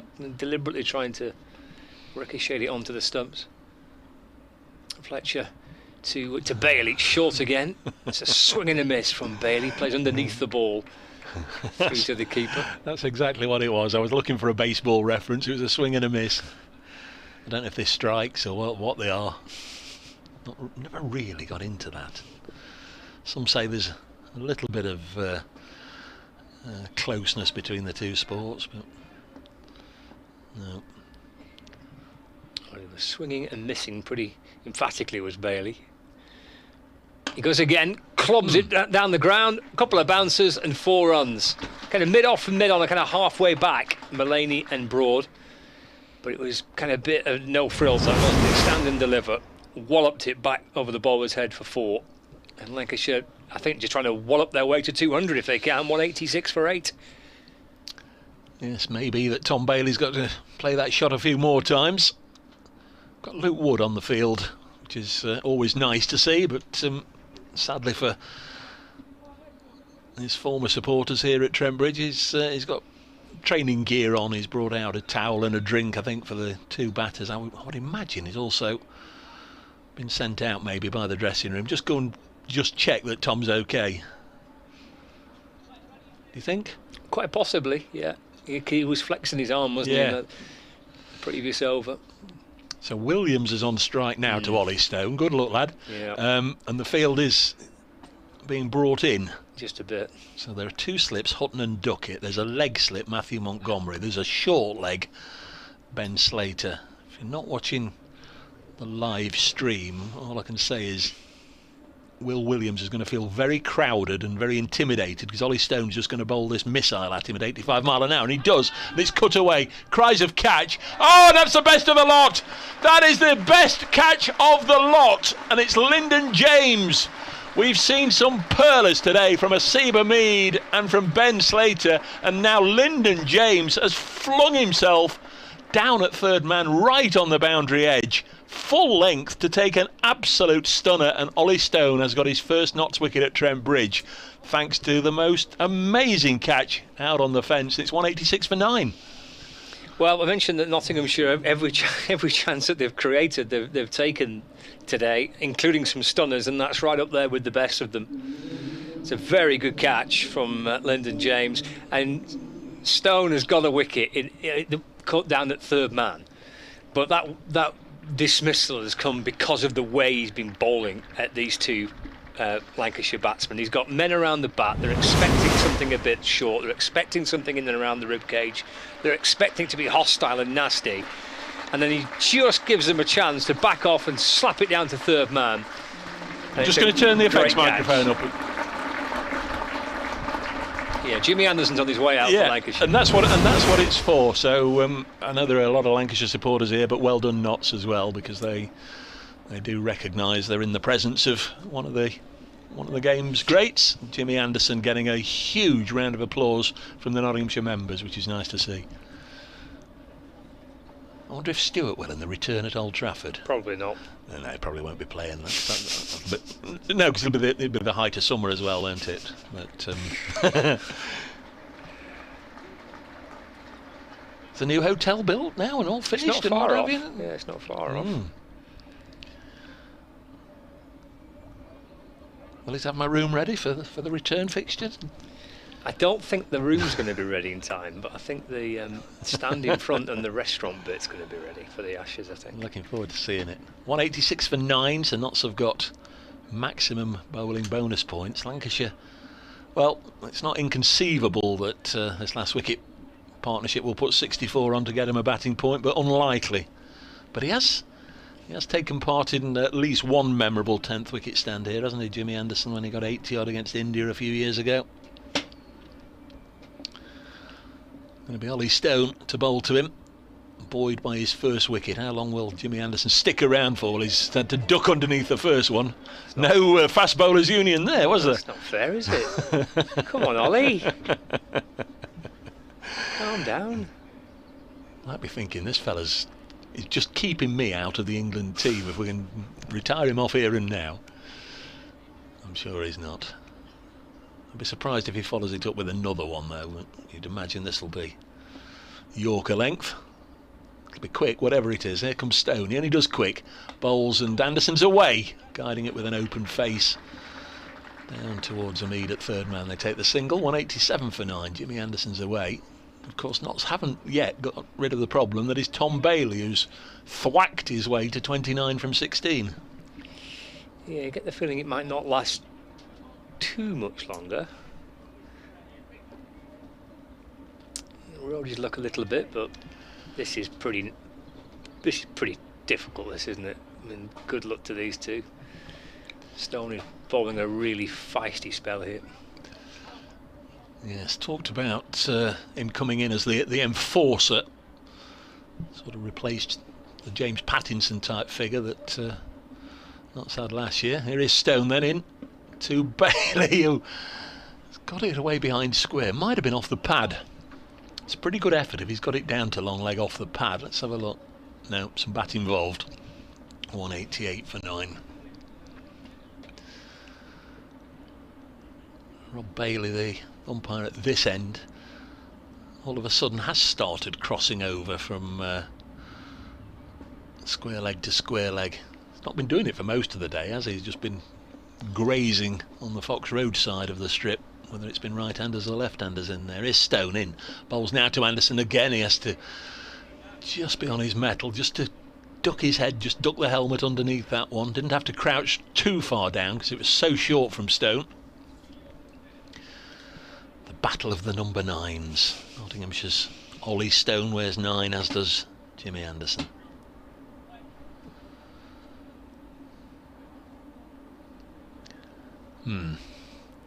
James Anderson's on strike to Ollie Stone. Luke Fletcher's just been put from saving one out onto the fence. Last ball of the over, presumably hoping he'll take one. Stone in to Anderson. Again, well, he doesn't have to bob underneath that one, does it? That was that short. And it's called eventually. Yeah, I think that's right. I think that's right. I was going to say he didn't have to duck underneath it. It was that short. It's 2 runs, though. Jimmy's probably thinking, does he have to bowl it again? It's a bit unfair. Yes, he doesn't have exactly the same pace as Ollie Stone anymore. Gets his wickets with cunning and guile. Stone bowls now, and Anderson chops it down to duck it. A deepish gully position, saving one. End of the over, 190 for 9. We've had 41 overs. I'll emphasise that because we've still got 55 overs to go in the day, Scott. This game could be very well advanced, despite all the premonition about wet weather over the bulk of the 4 days. We are hoping that we can get a dry day in today and get this game really moving forward by the close. I mean, they say that they never look at the weather forecast. I'm sure that's the case, but it might be one reason behind the sense of trying to be positive and try and score quickly like Lancashire have done today, because the need to win games, because of the lack of points you get for draws. You can't really get high scoring draws now, can you, with the way that things have changed? If you keep drawing games, you're going to draw yourself into relegation, so you've got to try and find ways to win, and that might be a reason behind what has appeared to be quite a positive approach that Lancashire have offered. It's been a positive approach since literally the very first ball of the day. Here's Luke Fletcher to Tom Bailey. It's wide. It's too far wide, actually. Signalled as a wide by the umpire. Arms outstretched from umpire Rob Bailey. Remember that first ball of the day, Stuart Broad bowling to Luke Wells, and he clipped it uppishly. The square leg umpire could have caught it. Asib Hamid was just in front of square. Had he been a pace behind square, it would have been an absolute dolly. Just chipped up. Got 7 from that first over, and things haven't really gone any quieter since. Fletcher to Bailey. That's taken away off the hip, out towards deep back with square leg. He's maybe 6 or 7 rows up for 6. Bailey moves on to 36. And Lancashire to 197 for 6. I've not seen much of Tom Bailey, as you know. I've seen a little bit of him, but I've not seen him play like this before. Have you? Well, I think he needs must a little bit, isn't it? he's got, I think, maybe have 8 or 9 first-class 50s to his name. He can bat, but He's going along at strike rate of 200, 36 from 18. he's given it a bit of a wallop here, isn't he? 197 for 9. Swings again, Bailey, but misses. Ball that's fallen wide of off stump and through to the keeper, and there's no run. Don't often see Luke Fletcher walloped into the stand, as you say, 6 or 7 rows deep. 36 from 19 for Bailey, so he's kind of almost got Lancashire to 200, which in the old days would have brought them a batting point. Indeed. The old days being last season.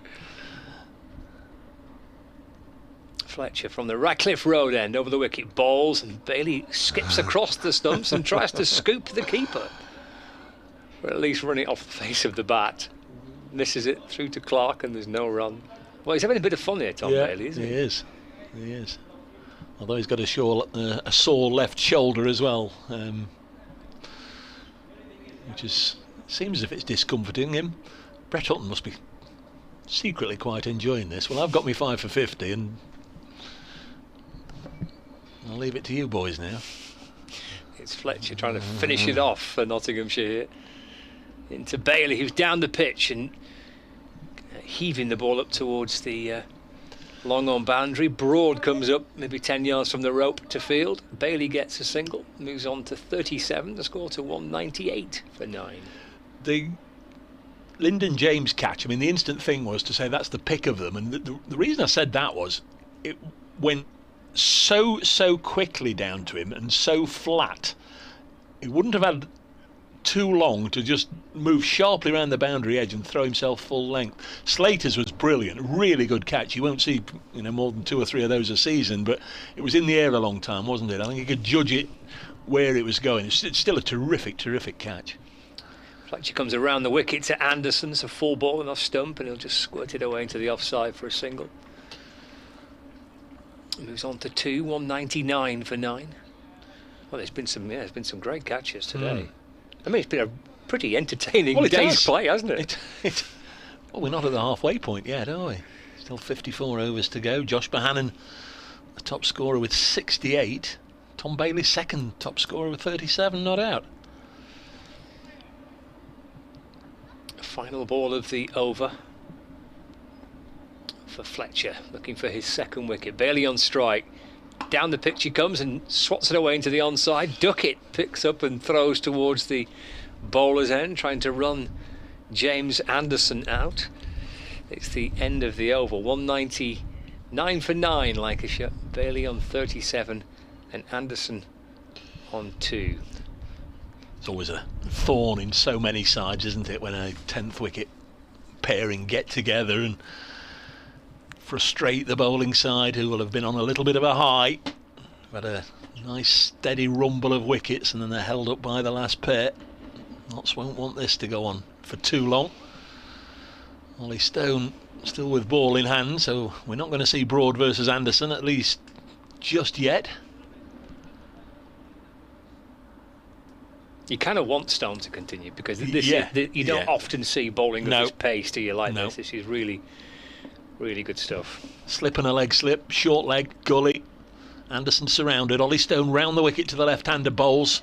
And a little push and run from Jimmy Anderson. He just took a little bit of a half step back towards his stumps, pushes it out onto the offside towards Stuart Broad, and scampers down the other end. And the applause for the Lancashire 200, which has come up in the 43rd over. So they're going along at, what does the board say, 4 3/4 an over.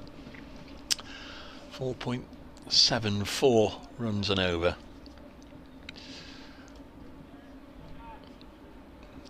So Bailey, where are they going to bowl to him? What are they going to do? What's he going to do? Stone bowls to Bailey. Oh, crikey me, nearly turned his back on that one. He left his bat in the right place, facing between his stumps and the stumps at the other end. He left his bat there, but I think Tom Bailey almost turned his back on everything else. It's well directed again by Stone, isn't it? He has to play. It's right into the body. Well, I think ball hit bat there rather than bat hit ball. He bowled for the bat. So what's he going to do now? Is he going to back away?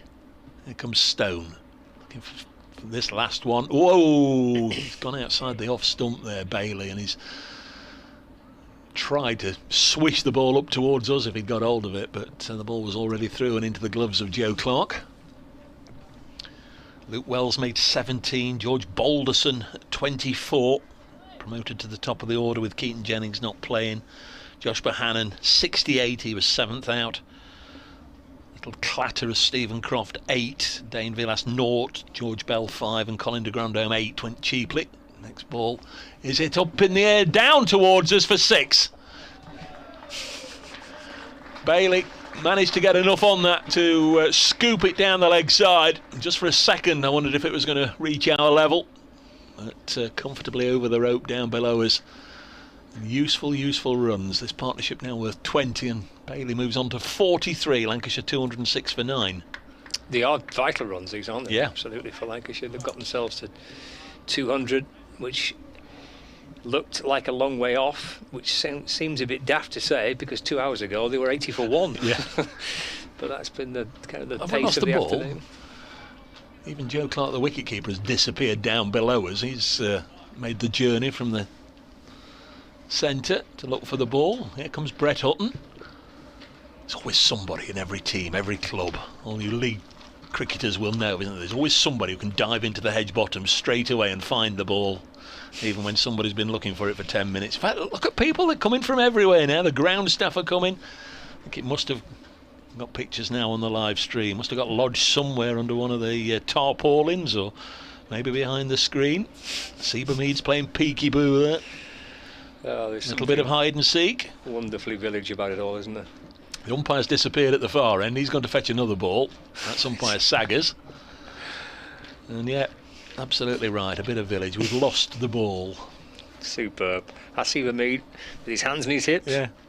Don't know, mate. Not got a clue. Don't know where he's gone. Well, we've got a wicket keeper back. Joe Clark's given up. He's come back. We've lost umpire Saggers, and he's gone to get the suitcase, that metal suitcase, which they've deposited on the grass in front of the pavilion. He's having a rummage about in there, looking for one that's 42 and a half overs old or whatever. Always difficult, isn't it, to find one. It's much easier, of course, in modern times in List A cricket, because they use 2 balls, don't they? So they can just have a look at the one in the other umpire's pocket just to remind them of the condition of the ball. Saggers is coming back with a potential replacement. I'll bet you Stuart Broad doesn't like it, even though he's not bowling. Stuart Broad will have a look at this in a moment. Here comes Saggers. Not sure how many players we've got on the field or how many we've lost. 3, 4, 5, 6, 7, 8, 9, 10. I can only see 10 Nottinghamshire players.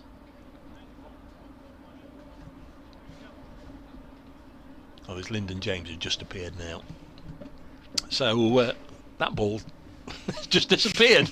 Heaven knows where to. We've got a replacement ball because the first one's been lost.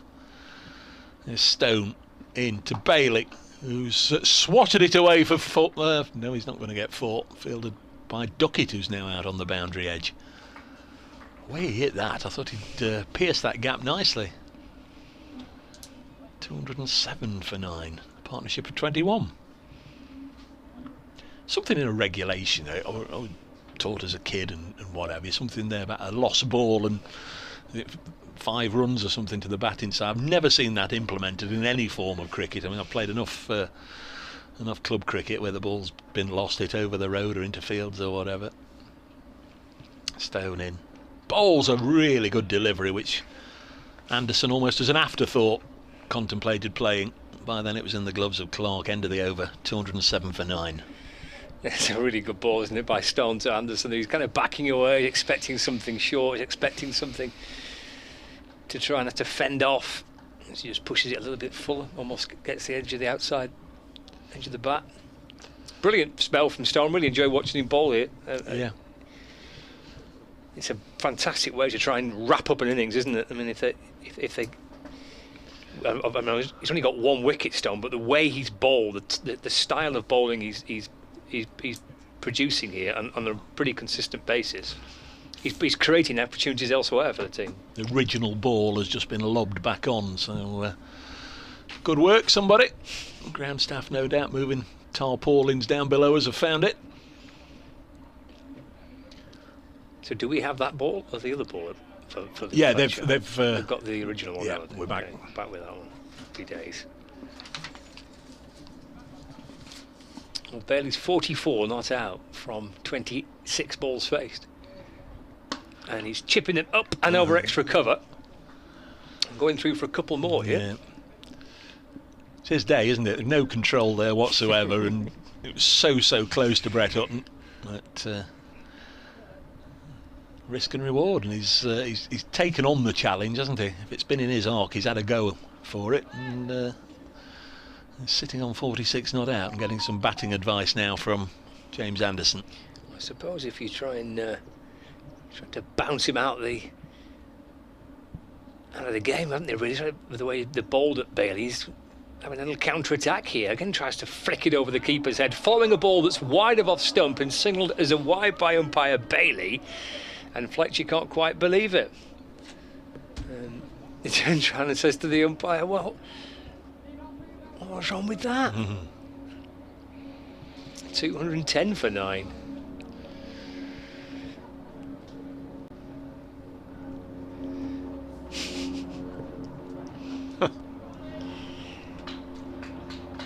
.210 for 9. Bailey on 46.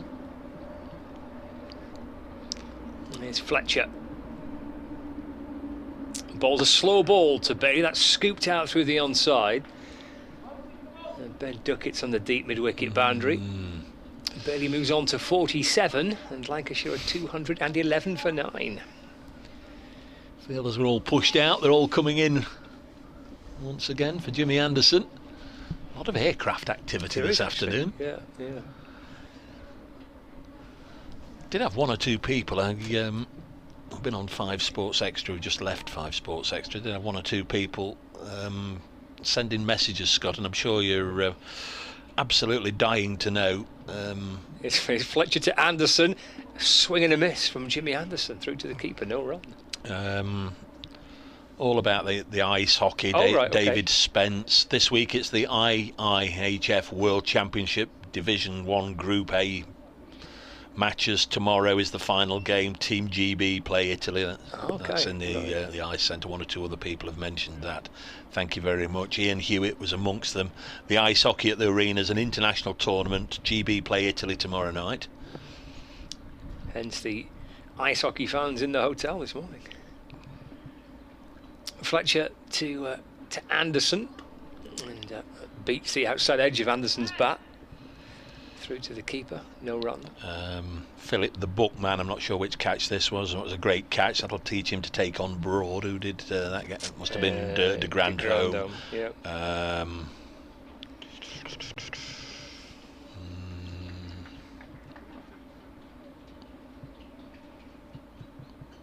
211 for 9.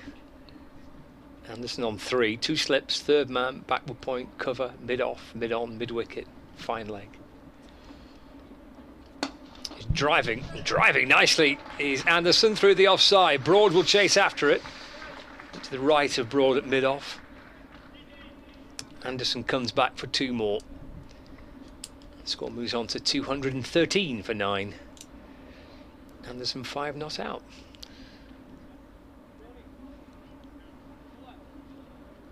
Does Captain Mullaney do it? Does he continue with Stone in this kind of fiery, hostile spell, or does he look to make a change? Bowled reasonably lengthy spell, hasn't he, Stone? Yeah. 4 overs. It doesn't feel like a lot. Fletcher's in to Anderson, but that's beaten him through to the keeper, no run. End of the over 213 for 9. But the way he's bowling, I suspect, takes a bit out of your body, but looks like he's going to have another go. Yeah, almost as Scott was saying it.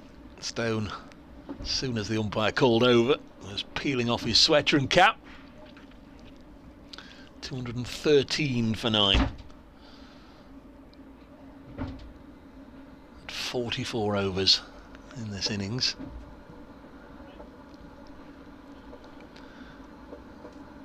Another 5 or 10 minutes of fun, and Lancashire will seriously start thinking about that batting point. 37 more required. Bailey's on strike on 47. 2 sixes in that. One off Fletcher, one off Stone. It's going to be Ollie Stone to bowl to him. With, as you can imagine, a fairly deep set field. There's a short leg, but no other close to the wicket catchers. Here comes Stone. Start of his 11th over. Bowls to Bailey. Deflected it down the leg side. Clark half got a glove to it. Stopped on the fence by Hamid, and they take a single. So Bailey on to 48. 214 for 9. Thanks so much to those of you that have taken the trouble to get in touch, and I hope you're all enjoying the coverage. Thanks to superb camera crew, as usual, out and about around Trent Bridge.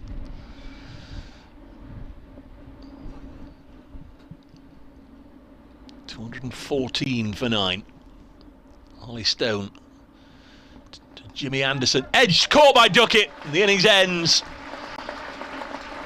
Anderson goes for 5. Good catch by Ben Duckett. You had to feel a little bit for Tom Bailey, who finishes 48 not out. But Lancashire have been bowled out for 214 in the 45th over. Good catch by Ben Duckett. An update for BBC Radio Nottingham, and then I'll just remind you what we've seen.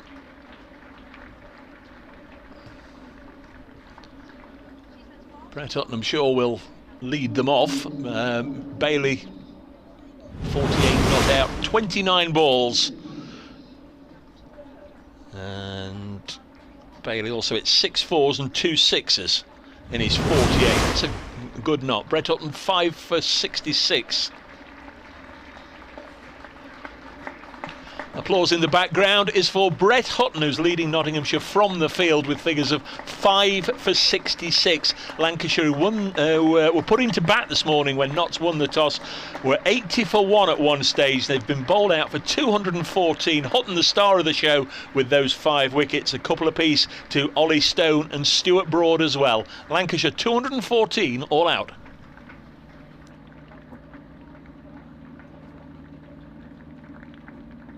So there we are. There'll be a short delay whilst they change over. Lancashire 214 all out. Bohannon 68 the top scorer. Bailey 48 not out, the second top scorer. And in full, Brett Hutton 13 overs, 1 maiden, 5 for 66. Ollie Stone, who got that last wicket, 10.2 overs, 1 maiden, 2 for 58. Stuart Broad 12 overs, 1 maiden, 2 for 41, and Luke Fletcher 9 overs, no maidens, 1 for 40. Those of you watching the live stream will continue to see highlights that have gone down. Those of you that are listening to us on the BBC Sport website and app will leave the effects microphone on, and when the players return, so will we. We'll be back with you in 6 or 7 minutes time as Nottinghamshire begin their reply. Lancashire all out for 214.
Back with you, folks. Ready for the Nottinghamshire innings.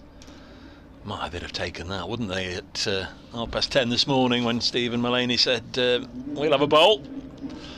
To be batting by 3:10 represents a very decent comeback from Notts after Lancashire, who were on the offensive, it's fair to say, from the very start of the day. But they got off to a real flyer at 80 for 1 at one stage, then George Balderson fell.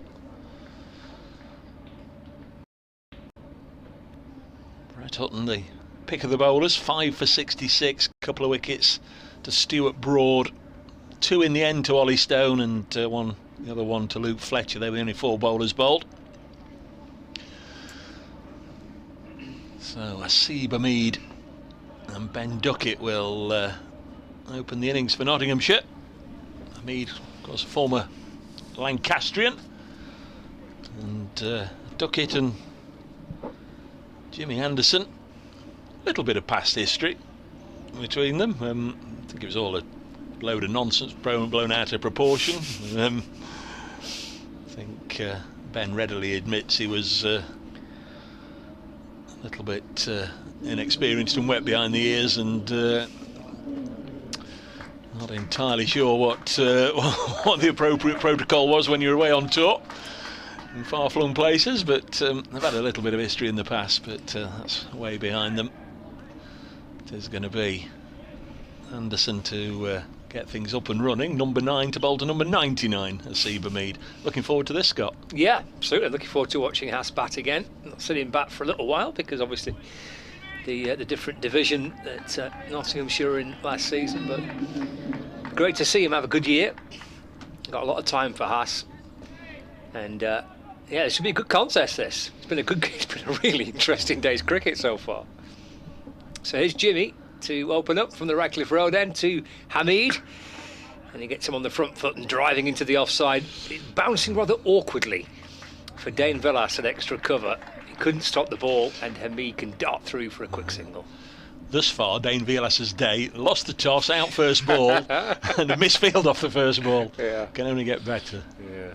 I think I'm going to give that an awkward bounce for him. I was going to say, having said that, it just seemed as if he was in a bit of pain from his right shin. I was going to say, damaged his right shin, has to go off for treatment after one ball, but no, I think he's okay. Yeah, I think that I'm going to give that as a slightly awkward bounce just in front. Duckett the dasher. Yeah, it was a quick single up, wasn't it? Yeah. To get Hamid his first run. So Anderson to Duckett then, 3 slips in the gully. And he's around the wicket and bowling, and that's flicked off the pads down towards fine leg. Duckett gets his first single as well, to 2 without loss.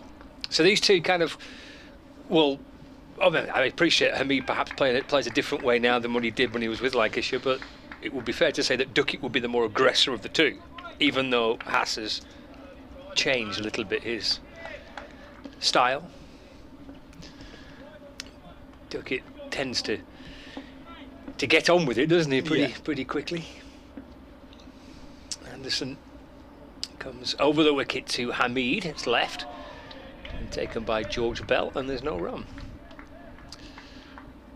I was just trying to pull up that, I gave it a mention this morning, the preview that the Lancashire County Cricket Club had done. And the reason I was going to pull it up was because somewhere there's the stat about Jimmy Anderson.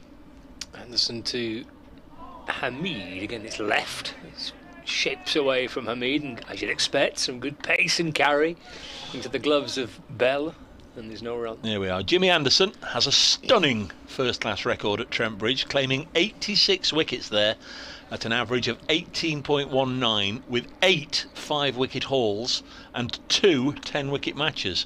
Anderson's 18.19 coverage average at Trent Bridge Can't you read Bracegirdle? Average. It is into ball to Hamid, left again, no run. Anderson's 18.19 average at Trent Bridge is his lowest at any venue at which he's taken more than 50 wickets. For example, he's taken 177 at Old Trafford at 22.8. 73 of Anderson's wickets at Trent Bridge have come in Test matches for England. The other 13 for Lancashire against Notts in just 2 appearances. So there we are. That's why we always say that Jimmy's got a good record here. He has. Yeah, it's a pretty emphatic record, isn't it, at one ground? This is Hamid leaving a delivery that just came back in towards him. A couple angled away, and then one that maybe just either comes back in or just holds its line, perhaps. It's good judgment from Hamid. It had Anderson peeling away with his fingers through his hair in disbelief that didn't just flick the top of the off stump.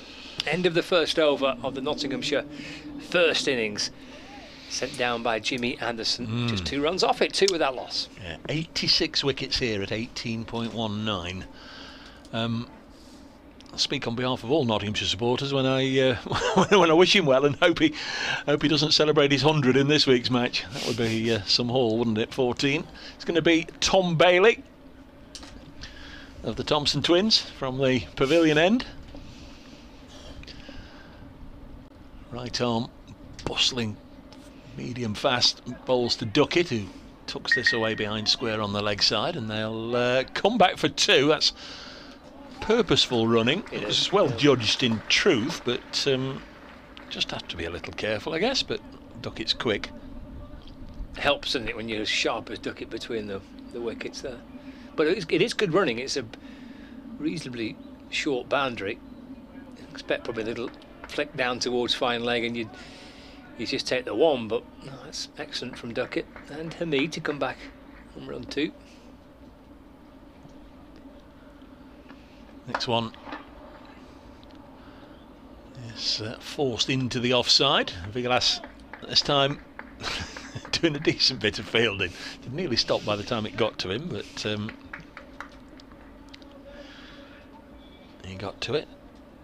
Sorry, I'm just communicating with BBC Radio Nottingham, just sorting out the next update for them. So 3 slips and a gully.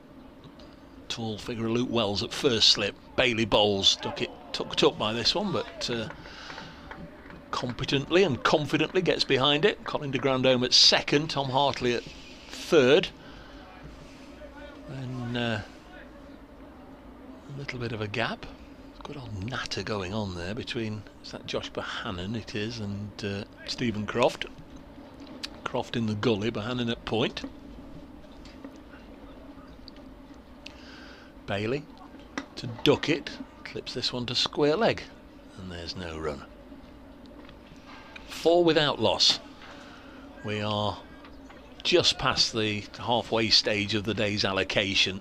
Start of this over, there were 48 overs remaining.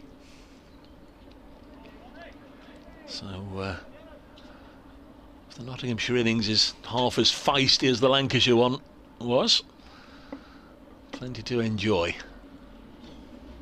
Bailey continuing round the wicket, bowls. Duckett will get runs here, maybe 3. He's forced it through the offside. Vilas is after it, loses his cap and then turns to have a look where the runners are, and they settle for 2. So he spears in the return. Croft doing his level best to get in the way of wicketkeeper George Bell there. He's trying to take it and might even have got one on the finger end for his troubles. 6 without loss, Duckett onto 5. Just looking at the bowling figures, Dave, of that first innings. As a captain, that must look so good. When you win the toss, you put the opposition to bat. You only need to use 4 bowlers. All wrapped up inside 45 overs. I just think they were a whisker away, though, from being forced into another route. We talked about it this morning. Duckett's on strike. On 5, loses his middle stump. Bailey clean bowls the England man, and Duckett goes for 5. Terrific delivery from Tom Bailey, and Lancashire celebrate an early success, not 6 for 1. Yeah, it's pretty emphatic, wasn't it? Duckett walking back down the pitch and having a little look, pointing with his bat. That would have felt good from a bowling point of view. Bailey clattering right into the middle stump. Dangerous ducket has gone early, gone for 5. Yeah, got 177 in the first innings last week at Lords against Middlesex. 50s in the first innings of the 2 other matches. Well, I don't know if it's the angle that deceived him or what it was, but lost his middle stump there to good pacey delivery, pitched up by Bailey, real bonus, duckets out. One left-handed bent to be replaced by another one as Ben Slater makes his way out of the dressing room. What a start. Yeah, what a pretty fast-flowing game we've had so far. Into the middle part of the afternoon session, and the 11th wicket of the day has tumbled. Yeah, Ben Slater. Good numbers there. Highest score of 225. Just over 6,500 runs, averaging 33 with the bat. Excellent, solid first-class career. Talented left-hander. Yeah, that 225 last year, though, that was his only score of 3 figures last year. You know, we'd all take 225 not out, wouldn't we? But the year as a whole, 703 runs at 33 in Division 2. There were a lot of players in the Notts top 6 last year that got over or up to 1,000. Anderson starts a fresh over. That's guided away beyond the reach of Croft at Gully, down towards the boundary. Into the rope it goes, with Bannon following just behind. 4 runs for Hasib Hamid, who moves on to 5. And Nottinghamshire 10 for 1. Nicely played by Hamid. Did he open the batting last year? Yes. Okay. Yeah. In all for Nottinghamshire, averages 34.2. This is his 53rd game. Signed from Derbyshire towards the back end of the 2018 season. It's Anderson for Lancashire. And Hamid defends a ball that's onto his pads and pushing it up towards mid-on, and there's no run. But Slater against Lancashire, 5 matches, best of 172 at New Road, Worcester for Leicestershire. He averages 56.4 against the Red Rose, and in 2020 he scored 142 here. That was, as I say, after being recalled, having got his 170 odd against Lancashire. Anderson into Hamid. Oh, he's on the front foot and he's not playing at the delivery, but he's kind of flirting with the idea of doing so. It was a late recall from Hasib Hamid, whipping up the bat and the gloves and getting everything out of the way of that as quickly as he could, but he at least gave us the impression he wanted to play. Yeah, Simon Trafford, the Notts Club photographer out there, says it really is Bailey's day. He thinks that was an accidental Yorker. Anderson to Hamid, bringing Hamid forward. The ball just moves away from the bat into the gloves of the keeper. No run.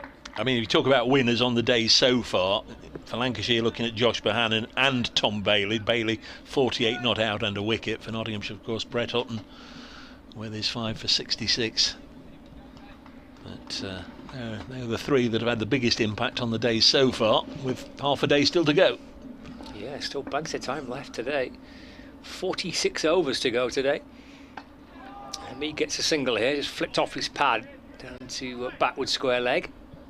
Chucks through for 1, moves on to 6, and Nottinghamshire are 11 for 1. And Slater to face for the first time.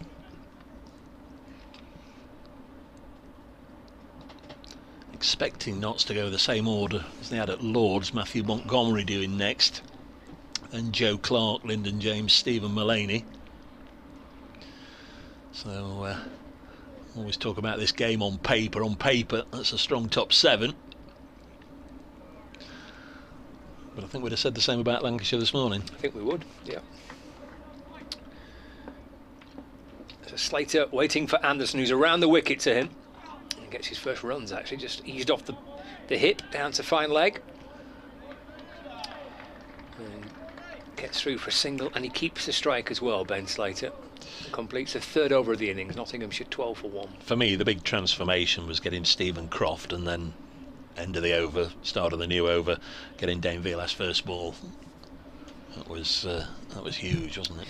Yeah, it was about 110 for 2 when Croft was batting, something like that. And I think you were right. You spotted Mulaney was just starting to warm up, and you felt like, oh, something needs to happen here for Notts. Lancashire in a really strong position. It's amazing how quickly it turned as well, isn't it? Yeah. They were helped with one or two reckless shots. De Grandhomme, he didn't want to let his lunch settle, came out and throwing the bat. Maybe he had that spicy burrito. Like Hartley couldn't resist taking on the short ball. So here is Bailey. Bowls to Slater. Shoulders, arms, and it goes through to George Bell, who's only a little lad. Like Duckett, isn't he? Who also wears 17. I think it's accentuated because he's standing next to Luke Wells, who's he's a like giant. the Burj Khalifa next to him. Yeah, it's not helping him, is it? No, doing him no favours. Bailey. Bowls and yo, said somebody out there. Which isn't very good description on the radio. I appreciate that. It was a good delivery, just shaped back. Slater goes down and does a little bit of gardening. Talked all morning about that greenish tinge. It's all but gone. Strip much paler than it was the first session. As Bailey bowls again, and Slater, as he nibbled at that one, a little bit of a false alarm there. Bailey ran down the other end waving his arm, celebrating, and keeper and all the other close catchers had their arms up in the air. Who'd be an umpire? Oh, did I miss that?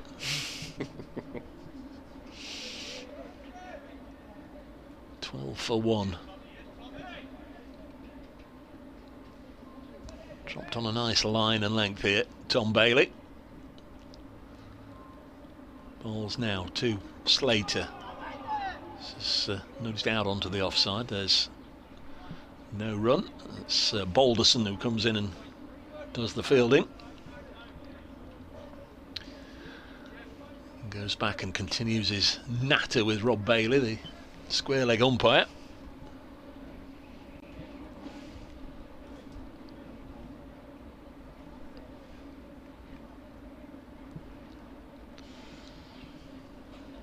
Going to be a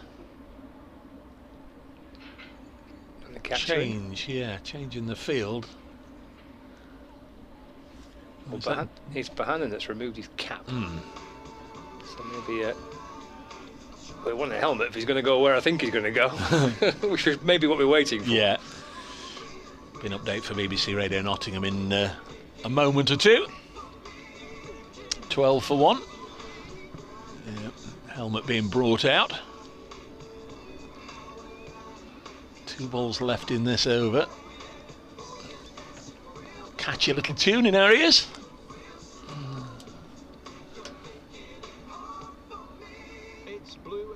BBC Radio mixtape is on the way. 3 amazing songs. You've got the best song from the Jersey Boys, I would say, and Zor's joke, of course. So we're just about ready. Notts, by the way, were -2 on their over rate. Quite surprised by that. Trent Bridge.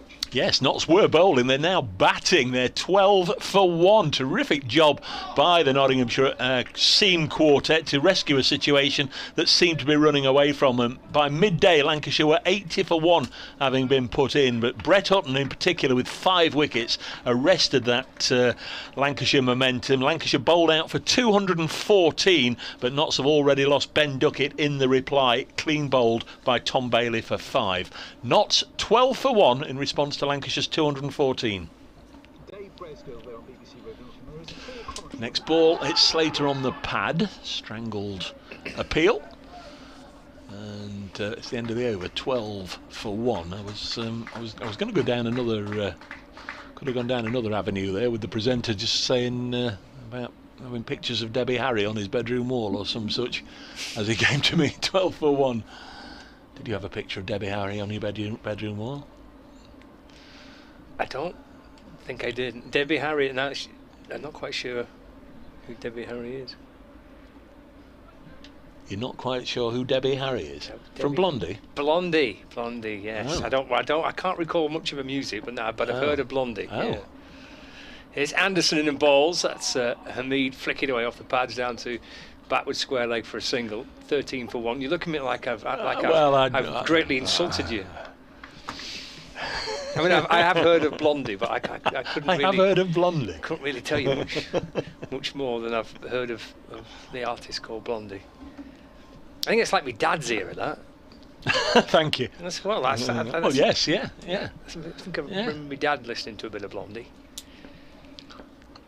Maybe my dad had a picture of Blondie on his wall. Maybe he did. Anderson into to Slater. That's past the edge of the bat and through to the keeper, and there's no run.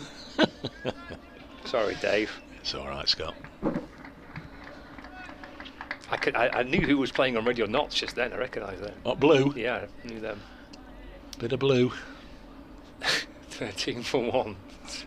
Slater on strike. 3 slips.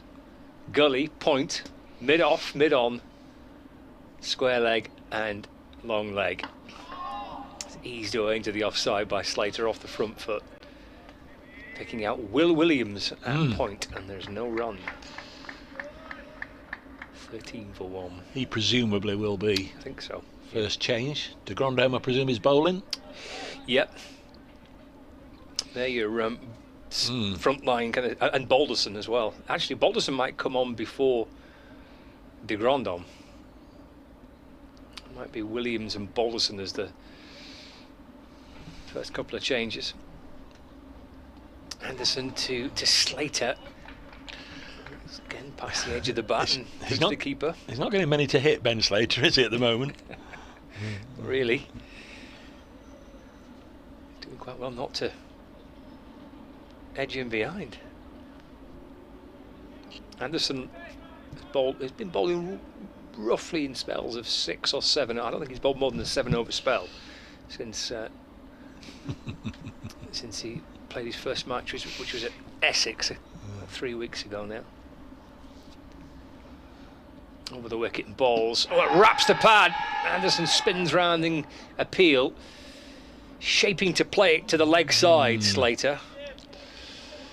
Yeah, leg was the thought. Either it pitched outside leg or was missing leg, but leg was certainly the thought, wasn't it? From here, we're not in line. Mark the Mod, just wondering how old you are if you've not heard of Debbie Harry. We'll gloss over that. Simon Aldridge, hi Dave and Scott. Isn't today at Trent Bridge the reason we love the county championship? There's been ups and downs and lefts and rights. Enjoying the commentary. Anderson to Slater, that's tucked into the onside and gets through for a very cheeky single. Anderson wasn't massively pleased that it managed to find its way between Bohannon at short mid-wicket and Velas at kind of short wide mid-on, but it did. Slater doubles his total, moves on to 2, 14 for 1. Blondie, I'm going to Google Blondie. When was Blondie's last hit? Was it? Maria, 1999, the last top 10 hit, I would say, but Denis, 1978 up to Hanging on the Telephone, Call Me, Picture This. Yeah. The early 80s. Yeah, sorry. Slater on strike as Bailey comes in. Bowles leaves this one alone, goes through to the keeper. The Tide is High, 1980. Yeah, Yeah. that one. Yeah. Well, you're going to tell me you only know it through Atomic Kitten. Yes.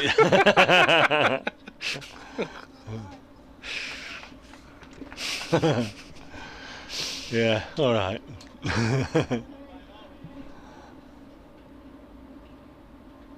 Ball returned to Bailey. Turns at the far end. Comes in past umpire Saggers, Bowles and Slater solidly behind it. Lee's the latest in a growing list of. Sorry. Unforgivable, says Lee. Unforgivable. Thank you, Lee. Shan't read it all. He knows. He knows. He had the look of bewilderment when he said, "Who's Debbie Harry?" 14 for 1. I'd better not. Start down the Kate Bush route. Next ball, clipped away by Slater, out! Catch by Anderson at mid-wicket. Bailey's got a second, and it was a tame end for Ben Slater. Just chipped it up tamely to mid-wicket. That was almost like the very first ball of the match that Luke Wells just chipped one up, but he found grass. Ben Slater, not so lucky, chipped it straight to Jimmy Anderson, who won't ever have an easier catch, and Notts a 14 for 2. That's a great comparison, Dave, isn't it? It was very similar to what Wells did right at the start of his innings this morning. Got a little bit lucky with it. This one fell nicely for a pretty comfortable catch for Jimmy Anderson. Second wicket for Bailey. Well, it's the very start of the Nottinghamshire innings, but it appears as though that this day is a good one if you're a bowler. It's looking like a difficult one if you're the batter. He's turned it straight to Anderson at square leg. Lancashire making a perfect start, and to be fair, they had to as well. You know, they need to get in and amongst Nottinghamshire here to make any kind of sense of what bit of momentum they may have built by slogging their way to 200. They've got to try and get in and amongst Nott's top order, and that's exactly what they're doing so far. Midway through the 6th over, 14 for 2. Replying to 214. Extraordinary stuff. Yeah. 43 overs to go. Matthew Montgomery is the new man for Nottinghamshire. Just one appearance so far this season at Lords when he got 9 and 9.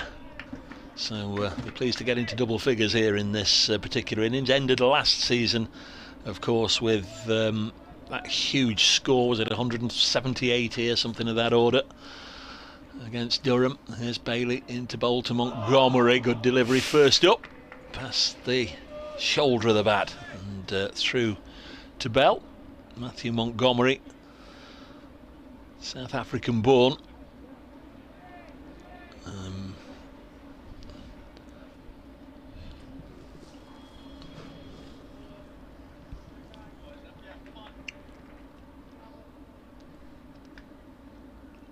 Three slips and a gully. This time, well, that's been dropped by Bell, but it wasn't hit. Fortunately for Tom Bailey and for Lancashire.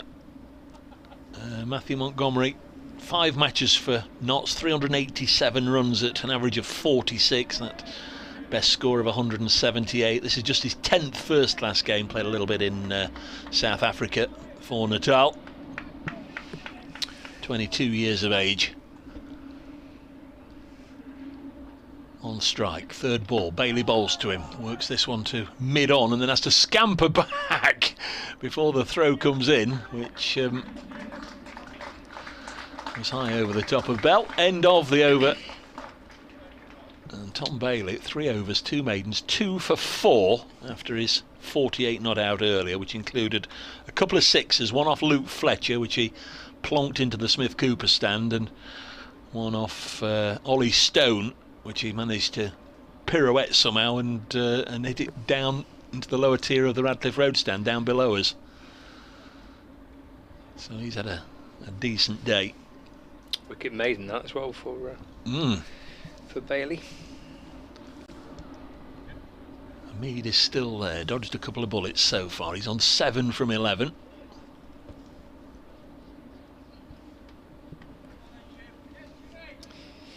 Yeah, I suppose he has dodged a couple of bullets, but again, I think you probably need to be able to get a little bit of luck and dodge a few, don't you, at the minute? Quite tricky, this. Anderson to Hamid. It's nudged away into the onside, and there's no run. Short leg in place. Josh Bohannon Actually, he's just a little behind square, so he's kind of short backward square leg. Josh Bohannon. Then there's a long leg on the boundary. The 3 slips, gully, point, mid-off and mid-on. Hamid on 7, 14 for 2. Anderson, Ratcliffe Road end for Lancashire balls. And that's pushed into the offside where Williams fields and there's no run.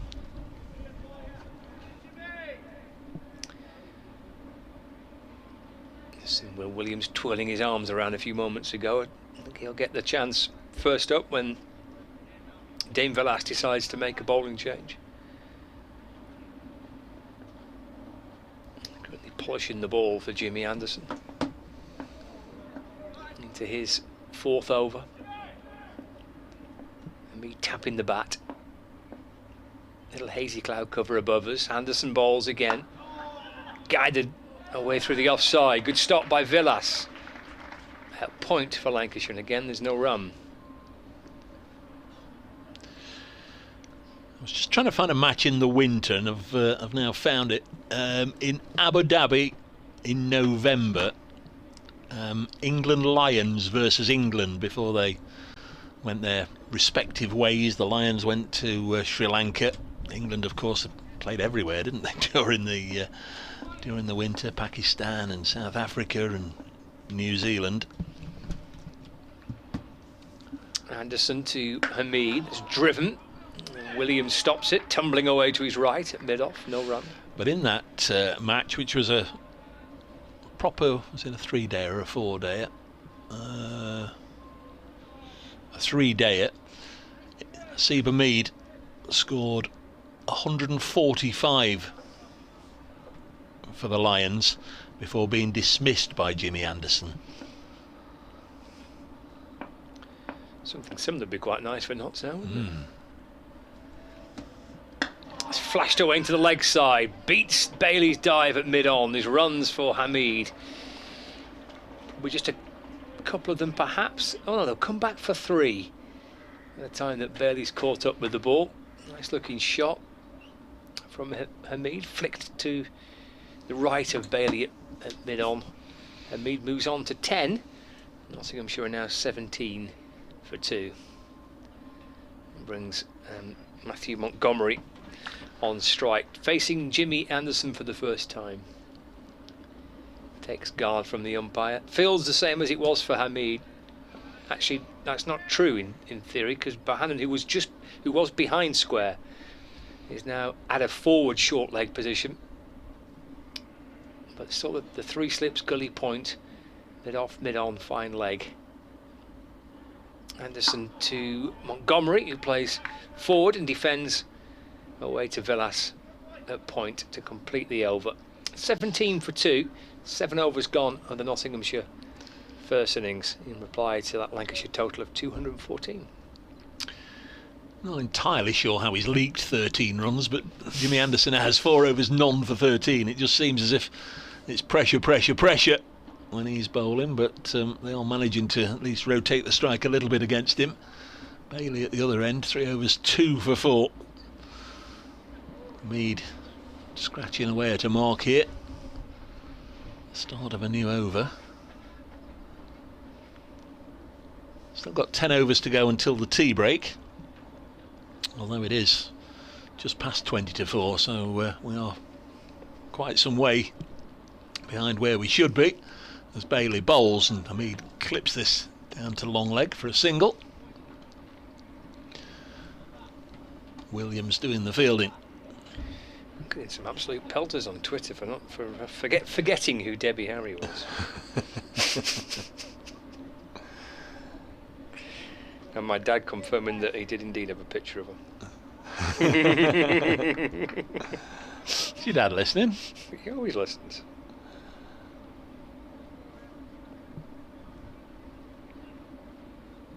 Bailey. In he comes to bowl to Montgomery. Push up to mid-off, no run. And that Ollie Robinson's taken 7 for 59. Crikey.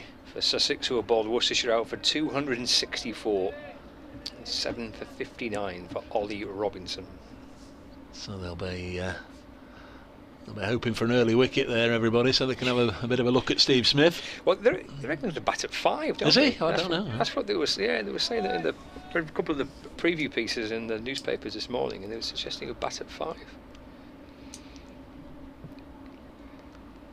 Bailey to Montgomery. It was a low full toss, and he's not going to get a run here. He thought he was off the mark there. He was hopping and skipping down to the other end to celebrate his first run, but it was a good diving stop by Vilas at mid-on, and there's no run. Thought he'd got it through him. Was a good stop, yeah. Tell you what, it's a nice change to be able to be a little lazy again and just have a look at the names and the numbers on shirts. The last 2 matches I've done have been Middlesex and Somerset. Next ball is worked to mid-on, and chilly days, of course, they all have the cable knit woolly pulleys, no names or numbers in sight. Got to go back to the old recognition and check and recheck who they are.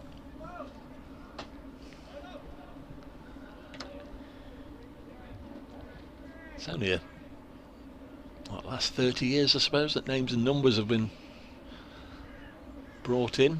Of course, Test match cricket, isn't it? I'm going to say a lot shorter than that in first class, and even shorter in Test match. Next ball through to the keeper, George Bell. 18 for 2. Notts trail by 196 as the strap line at the bottom of the board. It's a wonderful board, isn't it? I know we know that, and it's been there years now, isn't it? But still, Does the job, doesn't it's it? a It does terrific the job. scoreboard, yeah.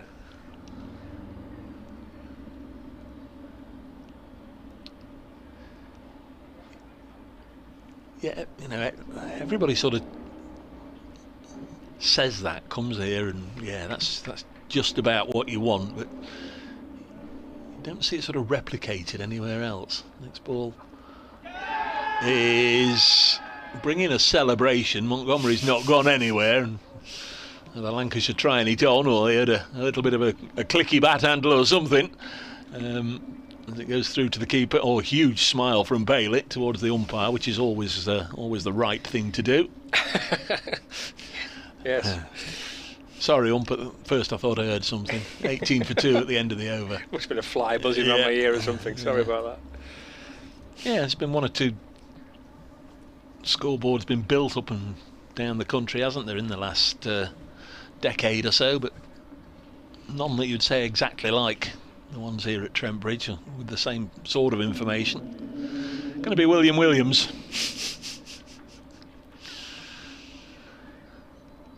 I don't know why I'm giggling. That is his name. You're quite right. Just they don't often use the full Sunday name. Actually, I think Lancashire's the scoreboard operators at Old Trafford were quite keen to get the full William Williams on their on the scoreboard there. Just think for their own amusement, I think, more than anything else. Back into the team last week. Looking forward to seeing him. Should have a good view. He's bowling from our end of the ground. Keeper and slips a respectable distance. Not quite as far back as they were for Ollie Stone. No, A little bit when you're on. God, that was our style, wasn't it? Goodness. It was proper good fast bowling, that, wasn't it? From Ollie Stone, he bowled a really feisty spell. Different type of bowler, Will Williams, but equally as effective, really skillful. And here he comes to send down his first delivery. Bowling to Hamid. It's a really good ball to begin with. Right on the money from Will Williams. Decent loosener, as they say. Yeah. Just shaping away from Hasib Hamid. Nice carry through to George Bell.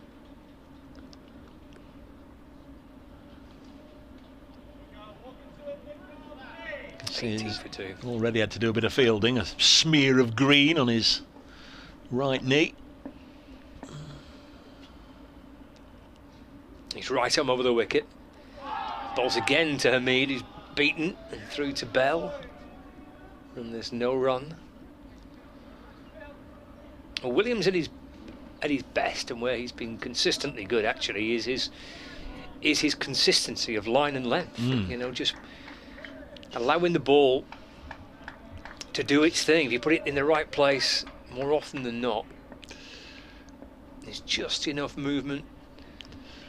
Of course, Hamid won't know too much about him. Not as much, certainly, as Anderson and Bailey. Williams to Hamid, shuffling across the stumps and trying to work the ball away into the onside. And there's no run. Yeah, I guess as a batter, you're thinking, well, I've got through that first spell from Jimmy Anderson. Yeah. A little bit of sense of relief, but it does put pressure on Williams, and it will be either Balderson or de Grandhomme replacing Bailey at some stage. And it's nice if you've had past encounters, particularly if they're successful past encounters against the bowlers you're going to face. You've sort of seen everything they've got to give.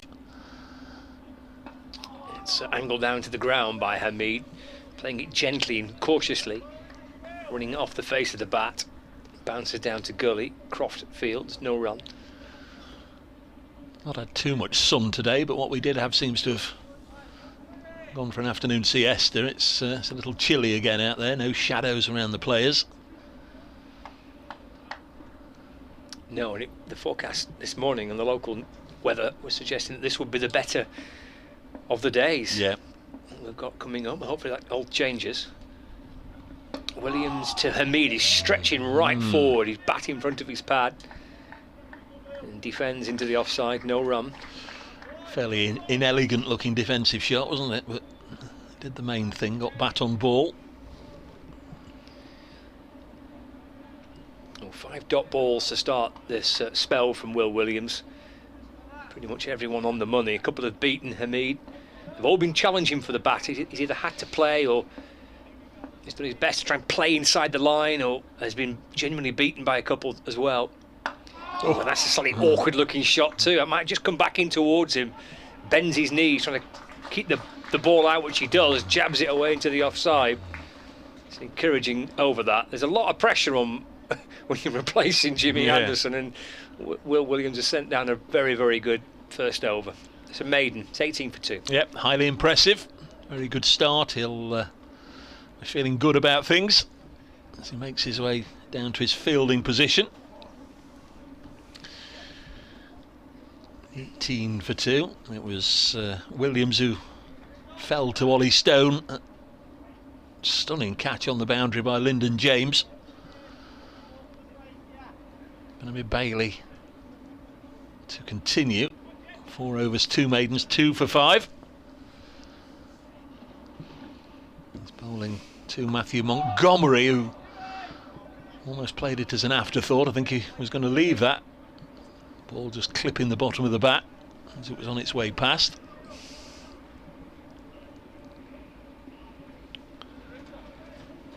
David Fenwick says he's thoroughly enjoying this day of county championship cricket.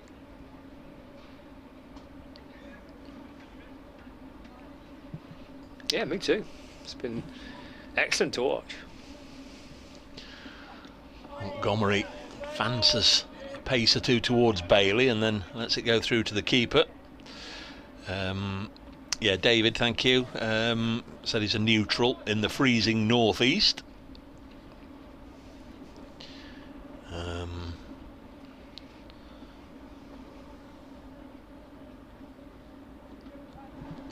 TWS has spotted something on the live stream. Jimmy Anderson, sort of an ankle look, it looks like an ankle tag. I think Stuart Broadway has one as well. 18 for 2. Montgomery again, just trying to get forward, trying to negate any movement from Bailey. Left his crease. He was almost walking towards the ball, wasn't he? And totally off balance, missed it. Yeah, you can see that now on the live stream. Yeah. Little strapping around the ankle. Well, TWS is that an ECB monitoring monitoring device? I don't think so. You see Stuart Broadway them as well. There's Bailey into Montgomery.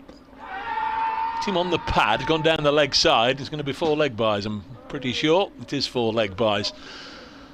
Didn't seem to be an awful lot of Lancashire interest in stopping that ball because Bell, the keeper, was joining the bowler in an appeal. Always looked, as certainly from here, as if it was going down the leg side, and that's where it went. But hey ho, 22 for 2. Worth a dive, Keeps, surely. I'm not so sure he's going to get to that.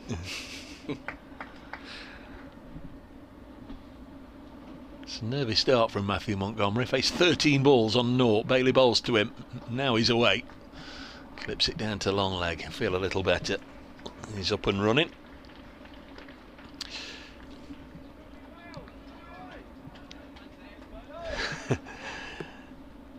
John Trainer, am I dreaming? Surely one way or another everyone has heard of Debbie Harry. She's as well known. Now this will sail straight over your head. She's as well known as the parallel lines at the batting crease. Blondie's big hit album was Parallel Lines. Thank you, John. Thank you, John. Wore my copy out, played it that often. Is that a 70s classic? Yeah. 23 for 2. Next ball worked away by Hamid for runs through the leg side. I think that'll go for 4 out towards the Fox Road stand, and it does. Glorious shot from Asib Hamid, and that applause almost one of relief, I think. They've been gripped, I think, what we've seen today. The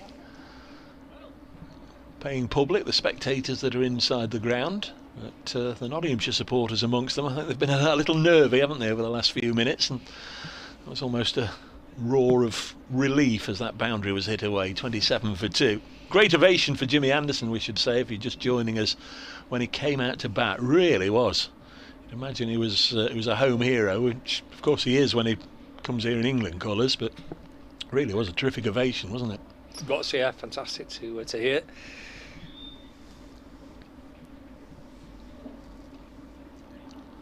He faced a bit of quick stuff from Ollie Stone, didn't he, as well? Yeah. Mike Brown was wondering why Notts had kept Ollie Stone on for as long as they did. Well, he was doing a job, wasn't he? From that end, he was roughing them up. I agree. I thought it was an outstanding spell. Intimidatory bowling, went for a few, but got the last 2 wickets. Here comes Williams. Big appeal for LBW. And, not out, says umpire Bailey. Montgomery on strike. Everybody went up together, and it all kind of fizzled away pretty quickly. He's had 3 or 4 heart-in-mouth moments, Matthew Montgomery. A fine player, but struggling to get going. Yeah, 15 deliveries faced, just the 1 so far. Try and stick at it, stick through it. Forward in defence he goes. Back just a fraction in front of the pad, deflects it back down the pitch, and there's no run. Wouldn't be the only batter today to have... Well, it's been a contrast. You've got some that have come out and tried to wallop it from the word go, and others that have found it difficult to get going. He's in that camp of just trying to get himself up and running. Gully's effectively gone to 4th slip now. Yep. Stephen Croft is fielding. Williams in. Montgomery leaves that ball. Through to the keeper, no run. Short leg under the helmet is Josh Bohannon. First slip is Luke Wells. Second is Colin de Grandon.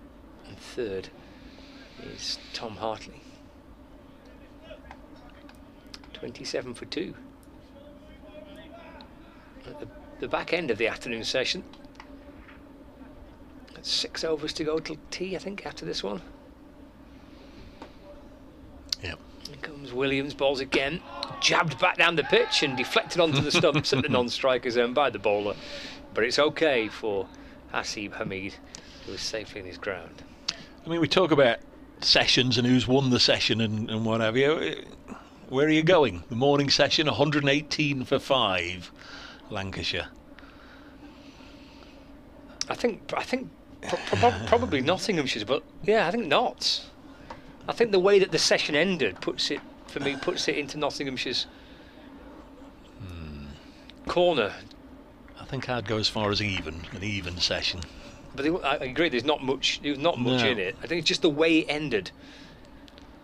Williams to Montgomery. That's turned up towards mid-on where Villas fields and there's no run. And then the afternoon session, of course, Lancashire from 118 for 5 to 214, so that's what, 96 for 5. And then Notts 27 for 2. There's not an awful lot in. There isn't. No, I agree. There's not. It's made for a proper good game so far. Has. It's bounced along at a nice pace. You know, one large partnership or two semi-decent partnerships, and Williams to Montgomery, trying to get onto that front foot. Ball loops away into the leg side, picked up by Bohannon.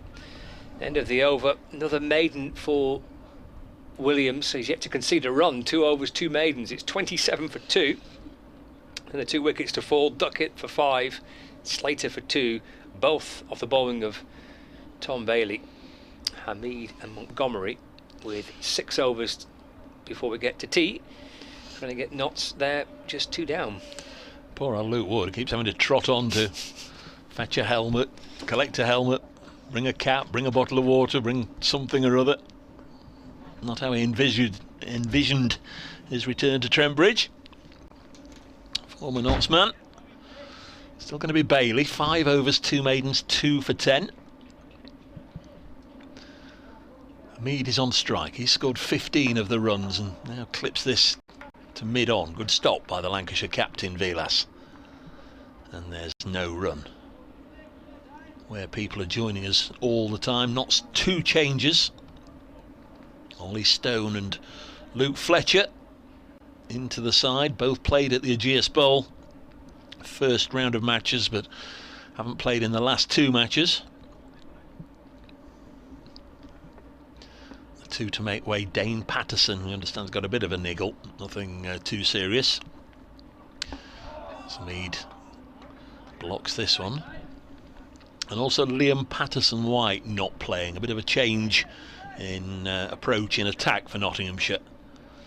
Liam Patterson-White, who's been ever present the last couple of years. Missing this one. Lancashire with Will Williams in for Saqib Mahmood and Stephen Croft in for the injured Keaton Jennings. 27 for 2. Mead again gets out of his crease and then elects to leave the ball alone.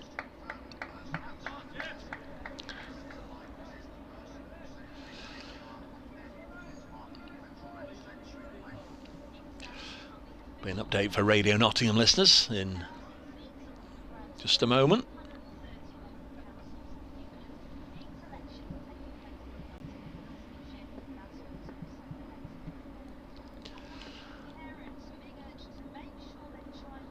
Here comes Tom Bailey, past umpire Saggers, bowls and Hamid gives it a meaty clip, again up to Villas, no run. Ball returned down to this end to the keeper.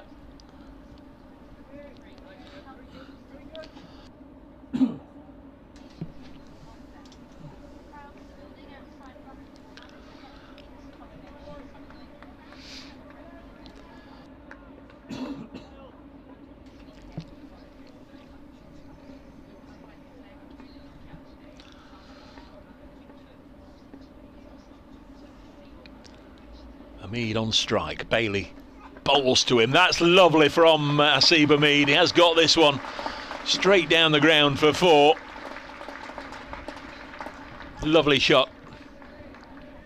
We're Nottinghamshire now 31 for 2. Got 5 overs to go until tea. This is a fast-paced day. Saw Lancashire bowl out for 214, having been put in by Stephen Mullaney. Brett Hutton with 5 of the wickets. But since Notts have begun their reply, they've lost Duckett for 5 and Slater for 2. Nottinghamshire 31 for 2.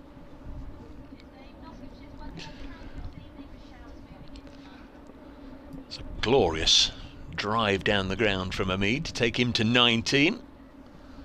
Bailey in again, bowls, and this time a more reserved, restrained block from Saqib Hamid. End of that over.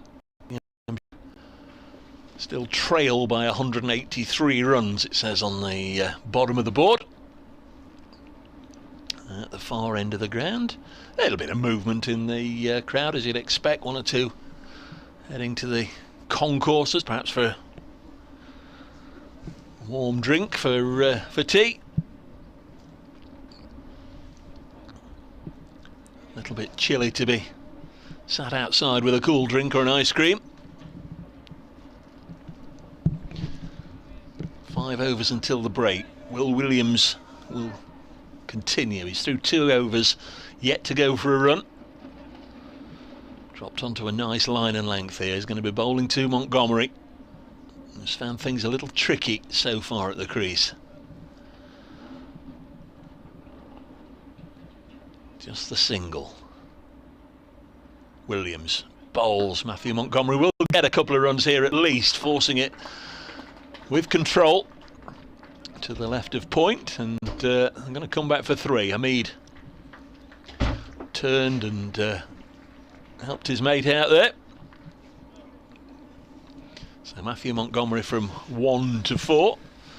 Lovely to meet his parents at Lord's in the last match Notts played. Matthew Montgomery came over from South Africa just purely by chance, really. Well, it wasn't by chance that they came from South Africa, but it was purely by chance that things panned out that Matthew was playing in that game, as this next one from Williams is blocked by Hamid as Scott comes back. They're the first runs that William Williams has conceded. Yes, he started very nicely, hasn't he, Williams? Not much margin for error when you've only got 214 on the board, though, in your first innings. Relying on your bowlers to kind of bowl you back into the game, really. Yeah, so I say one sizable partnership, and Nottinghamshire will be eyeing up a first innings lead or a couple of 50-run partnerships at least, as Hamid tries to cut this away. Sorry, I might as well finish this over now. Might as well change ends. So we're halfway through the over. Sun has just put in a little bit of an appearance.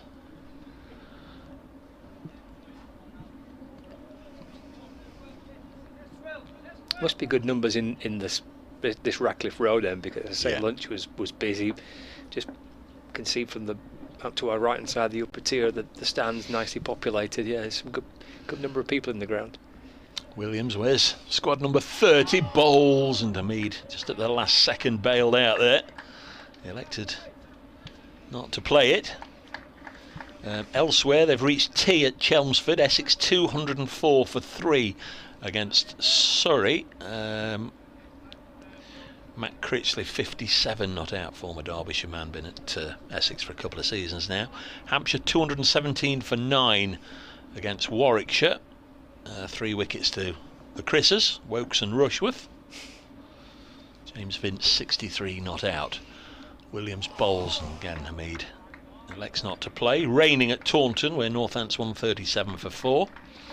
Division 2, Leicestershire 122 all out.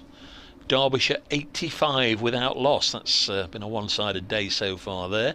Sussex have begun their chase. They're 5 without loss, replying to Worcestershire's 264. Glamorgan at Headingley are 210 for 8. Marnus Labuschagne made 64. And that's it, isn't it? Williams bowls. Hamid will pull this through mid-wicket for 4 with control, plenty of power. Just waited for that one just short of a length and then pulled it away, and after 2 maidens, Williams has conceded 7 from that over, and Notts are 38 for 2. Look at that Warwickshire attack, and the signing of Rushworth obviously only strengthens it. The lad that's going out to Derbyshire on loan this week, Henry Brooks. Yeah, I mean, it's a good-looking attack that Warwickshire have put together for this season. There's some strong bowling attacks in Division 1. Anderson's going to have a second blow, this time from the pavilion end. Just on Will Williams, as you mentioned, Dave, it's his first full season with Lancashire, but last year, I'll come back to this stat, as Anderson comes into Montgomery, and that's left, through to Bell, no runs, so he ended up playing 8 Championship matches last season, and in the 8 games he played, he picked up 36 wickets at an average of 17. The best of 5 for 41. That's very good going, isn't it? Division 1 cricket as well. I do say there's a difference, and I think we can all pretty much agree on that. There are 1 or 2 sides in the lower reaches of the 2nd division that you'd be expected to defeat. Anderson to Montgomery. He's actually run off the face of the bat. Again, that motion as if he was trying to pull the bat away, just deflects down to Tom Hartley at 3rd slip. No run. Of course, right now Yorkshire down at the bottom of 2nd division, but they've had a fairly wretched start. They were done on the first round of games where Leicestershire chased 390 on the last day. Second round, there wasn't a ball bowled, was there? So not the sort of start they were looking for. Anderson to Montgomery, played up towards wide mid on. That's a sharp single, pick up and throw towards the keeper's end by Rob Jones, actually on his 12th man. Got through for 1, so Montgomery moves to 5, 39 for 2. Yeah, and then they were stuck at Sussex, weren't they? Yeah, oh yeah, and couldn't get back on. No, needed 60 to win on the final day. Yeah. Wondered if Rob Jones might play, actually. They get big runs for the seconds in the week. He did, yeah. Probably a tough call between Jones and Croft, I would think, for that spot. I reckon that's probably the decision they've made. Croft was dropped last week. Went for Stephen Croft. There's Anderson to Hamid. That's off the back foot and played nicely away through the offside. But Villas will chase after it, gets to it, flicks the ball back. And Hamid comes back for 2, but probably the pace that Villas can run at, he's saved probably 2 runs for his team there. 41 for 2. Was there a clearly defined moment when you could see that Keaton Jennings had pulled his hamstring? Or was yeah. He did it. It's very bizarre, really. Wasn't when he was running. There's Anderson's into Hamid, who defends into the offside. There's no run. He was batting, and he just kind of nudged the ball away. But obviously, whatever movement he had, just from that little nudge, when rocking onto his front foot, obviously that was enough for it to go. It wasn't like mid-sprint when his hamstring went. And then he did try to bat on. There's a runner came out, and he faced, I think, 1 delivery with the runner and went, I can't go on. Had to limp off. Yeah, lucky blow for Keaton Jennings. Anderson to Hamid, carved away off through the offside. That'll be 4 runs. And Hamid jumps on top of a, dare we say it, not a particularly great ball from Jimmy Anderson. And it moves on to 29 not out. 45 for 2 at the end of the over. Yeah, I mentioned it earlier, didn't I, with Broad. You know, sometimes we give a little bit of credit when when things go their way, and sometimes we wonder if they're sort of bowling to a plan or trying to set something up. But very often, they, like everybody else on the planet, very often they'll just bowl a bad ball every now and again, and that one got the treatment. 45 for 2, 3 overs to go until tea. Williams to resume, of course, with plenty of close to the wicket catches. 3 slips and a gully and a short leg. There's going to be gaps if you get it wrong, but also with plenty behind the wicket, you're going to push the ball right up there, just trying to get a little bit of swing to catch the edge like that. And Williams bowls, and Matthew Montgomery had a real old go at that one.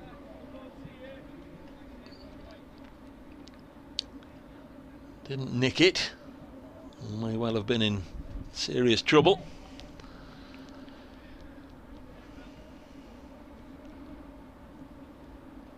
Day 1 of a prospective 4.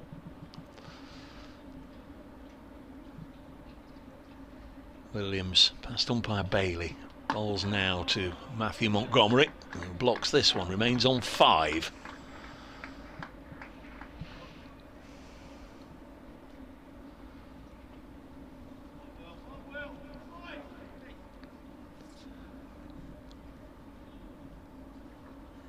Notts will be very keen to get to the tea break, just 2 down.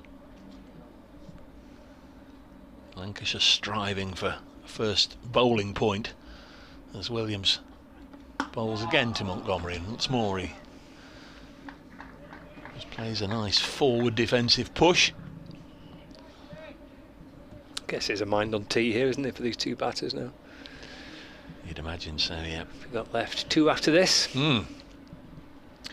Tea should have been 35 minutes ago, so we're 42 minutes or so behind schedule.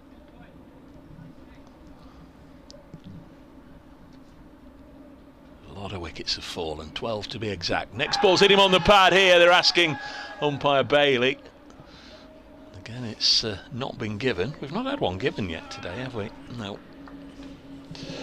Perhaps shouldn't have said that aloud. It's too late now. You've done it. 9 catches and a bowled in the Lancashire innings. A catch and a bowl in this innings. Duckett actually losing his middle stump to Bailey. It's a good delivery to bowl Josh Bohannon from Brett Hutton as well. He couldn't see his stumps right in front of them, but managed to find a gap somehow. 45 for 2, just brought it back just enough. Lovely bit of bowling. Oh, now what do they want? Everybody's gesturing to the Lancashire dressing room. Helmet, presumably. Wells has gone racing down to, I think it's to get a helmet, yeah. So is the keeper going to stand up? So looks to be the plan. It does, yeah.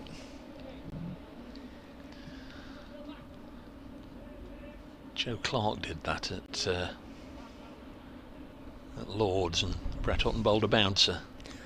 Went over the top for 4 byes. It's not in the plan, that, is it? No, really? a miscommunication somewhere along the line. There is Williams then. Belly's standing up, the wicket keeper. Bowls, and, nicely blocked by Montgomery. Always think it makes it even harder for the slips, really, when the keeper's standing up to a paceman. End of the over, 45 for 2. Going along at 3 and over. We've had 15 overs and there are 2 more to go until tea. Well, if these two are at tea, we're talking about who wins sessions and such like, and who's in front and who's had the better of a session of cricket. It has been pretty even through the course of the day, hasn't it? But there is a partnership here, 31. 2 batters face quite a bit between them. These two get to tea. Look at people behind the bowler's arm right now. It's a mad dash. Find your seat, any seat, pick a seat, sit down. Well, the balance of power is all going to come down to the final session, isn't it? There's Anderson to Hamid, who's going back to defend, and the ball comes off the bat and then rolls down his pad, and he's a little anxious as to where it was heading to. To his relief, it just stayed still by the top of his left boot. Then again, if Notts are bowled out for 214 by stumps, there won't be a balance of power. It'll be even Stevens. It may well be something of that order as well by the close. Unless somebody can really dig in and put a good score on the board. Anderson to Hamid. Again, he's back defending, again looking a little anxious as the ball comes off the face of the bat. He's put it down into the ground. It's deflected off the face into the ground, but again he's not sure where it's going to roll back to. It rolled past the off stump by a distance down towards the slips, but there was a little look of anxiety from Hasib Hamid. The Bolton Bradman. Indeed. Indeed. 29 not out from 40 balls faced. Forward again to defend, nudging the ball back along the pitch. Anderson kicks the ball out towards Will Williams. And there's no run. 45 for 2. Williams polishing the ball ferociously on his right thigh and looping it up towards Rob Jones. Quite sure who Jones is on for. It's probably Tom Bailey, since he's not bowling at the minute. It is Tom Bailey. Still with 3 slips in the gully. Anderson to Hamid, and he's defending. angling the ball as he does so well with that bat to make sure it deflects into the ground. No sign of an edge from Hamid. I know it's a long time ago. It feels like a long time ago he was at Lancashire, but he was so rarely caught behind with the way that he batted. Any edges would always tend to deflect down into the turf. Yep. Playing it softly, playing it late. Forward again, squeezing the ball away into the offside. No run. Good battle this. Yeah. Edging to tee. Anderson to Hamid. This is really, really good. Got one ball left to face of this over. Asib Hamid. One ball left of Anderson in this spell. Can he get through this? Can he get to tee? Anderson for the final time before we break. Oh, that's a nice shot off the back foot. Crunched away into the offside. Out towards Balderson on the point boundary for a single. He's got the old double teapot from Jimmy Anderson as well. End of the over. Hamid 30, Montgomery on 5, Nottinghamshire 46 for 2. Still going to be Williams to continue from this Radcliffe Road end. No obligatory over of spin before tee. Nottinghamshire not playing a frontline spinner in this game. Lancashire haven't turned to Tom Hartley yet. There's enough helmets out there to popped on a spinner for 1 over before tee, but they're not going to. Williams is entrusted with trying to make the final breakthrough. Did have a wicket go down in the final over before lunch. Good catch from Ben Duckett to dismiss George Bell, who again is standing up to the stumps with Hamid on strike, and it's hit him on the pad here. They're asking umpire Bailey. This time I think with a little more conviction. The bowler hadn't really joined in any of those other appeals, but he did very much take part in that one, and now he's having a natter to Rob Bailey, who's having a chat with him.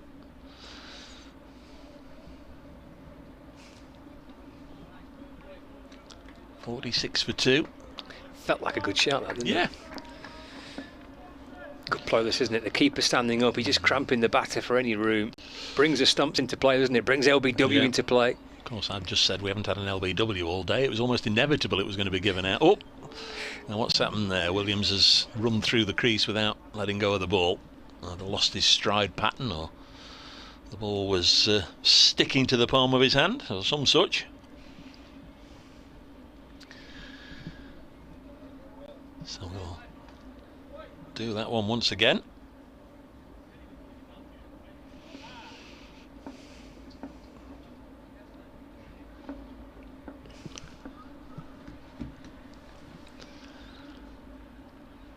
Next ball nicely taken by Bell standing up. It's left alone by Hamid, and Bell not only took the ball just outside the off stump, whipped off a bail. Steve Macker has been in touch to Radio Nottingham, who've forwarded on his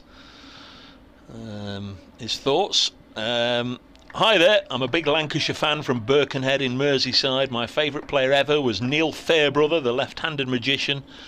I enjoyed the Blondie banter, but myself I'm more of a David Bowie fan. Next ball defended by Asib Hamid, enjoying the commentary. Steve McLean, thank you very much, Steve.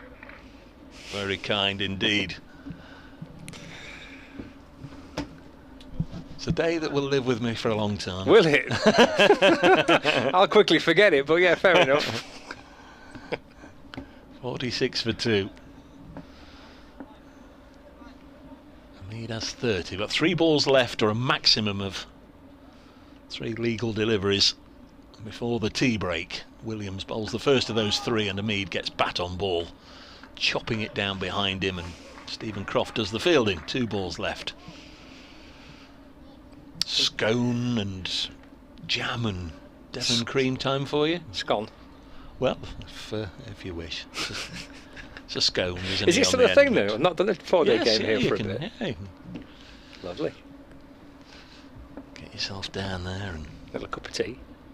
Well, there are lots in the press box for this one. I would imagine most of the national press have gone on Steve Smith watch, aren't they?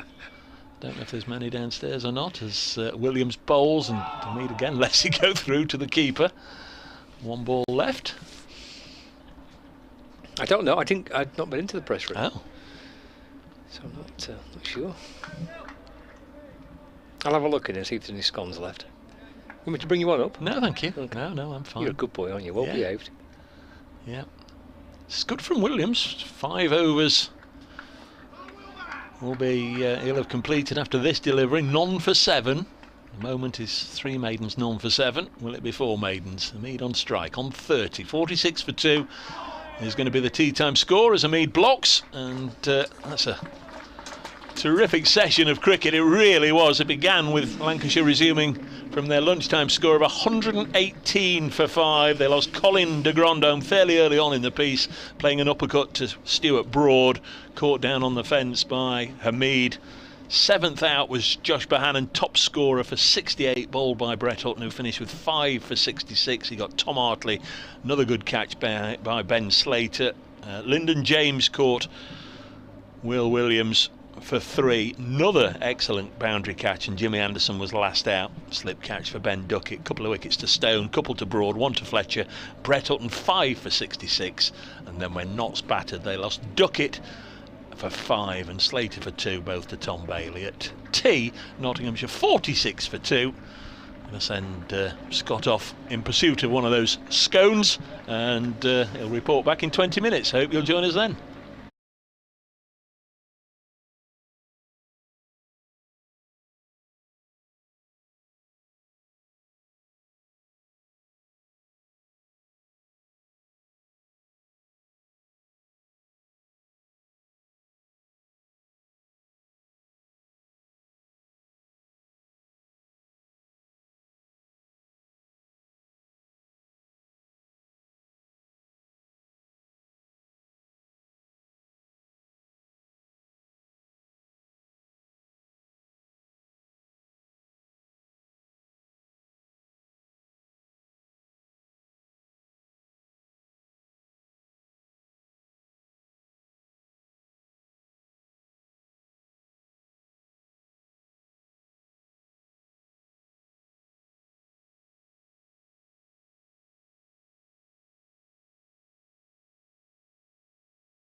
resume this quite enthralling opening day here between Nottinghamshire and Lancashire at Trent Bridge. Nottinghamshire batting 46 for 2 at tea, replying to Lancashire's 2-1-4.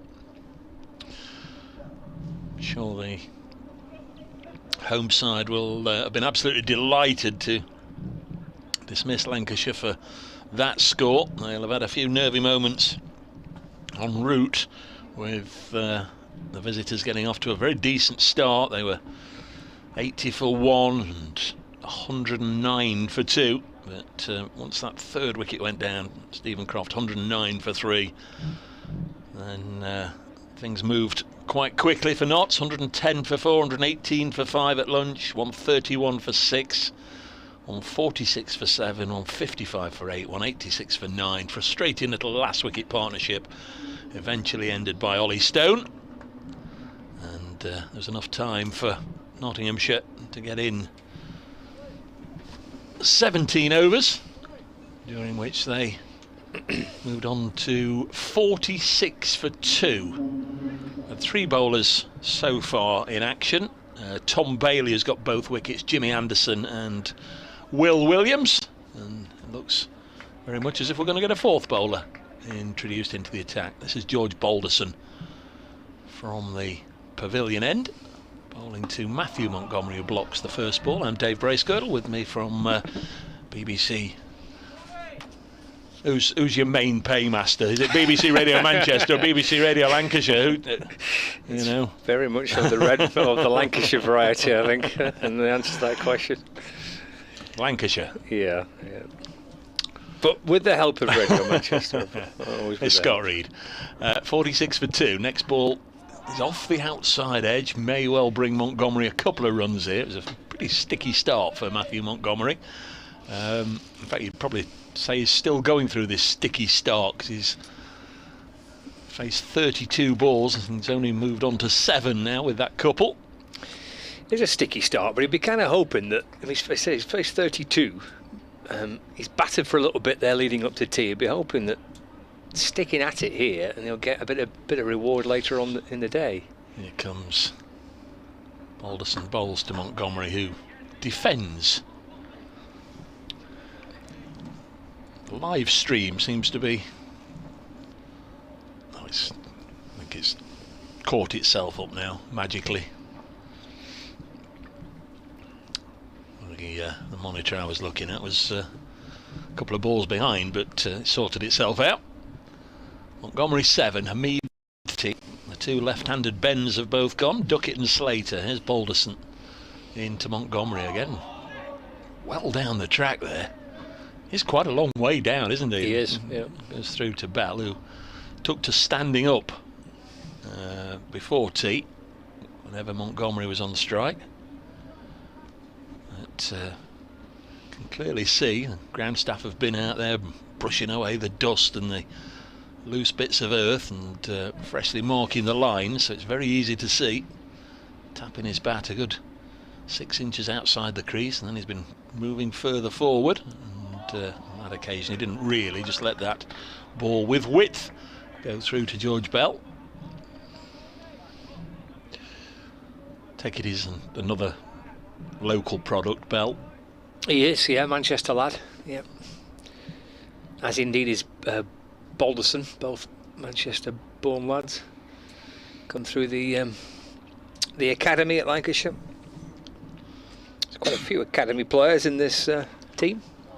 Montgomery will get another run, guiding it down to Josh Bohannon. Single taken, 49 for 2, the end of the first over after tea. Still 31 to go in the day. Balderson going for 3 runs, and Sib Hamid remains on 30. Matthew Montgomery has 8. I didn't go for the scone at tea. Well behaved. I mean, I went to go and make you a cup of tea, and as I was stirring... You went and had a look, didn't you? I did. So I came back with a cup of tea for you and me, and they were there right in front of me. I mean, that's quite tempting, isn't it? I showed quite good willpower. Don't you think I showed good willpower? Yes. But like I've just said to you, If they're not eaten, they'll stop providing them. So Oh, they were well. you'd have been doing a service for everybody if if you'd had a couple. There's only 2 left. All right. I don't know how many were provided. Is it a full press box? No, there's only a handful of people downstairs, really. There's William Williams. Montgomery on strike. There's no Tom Bailey or Jimmy Anderson out there at the minute. Here's Williams in and bowling. And Montgomery playing forward. The ball goes past the edge of the bat and through to the keeper. No run. Yeah, Woody's out there, isn't he? He is. And Jones is at gully. So without Bailey and Anderson at the minute, Lancashire. Got a bit of alliteration out there, haven't we? We've got WW bowling to MM with HH at the other end. How about that? Oh, we have, haven't we? We definitely have. Here's the W element of it. In and bowling. Oh, it's an extravagant looking attempt to drive by Matthew Montgomery. Taken by George Bell. Flicks off the bails. It's good, isn't he, this lad? Said that in the last game. James Rue was here with Somerset, and he had I thought a really good game keeping wicket. Scored a few decent runs as well.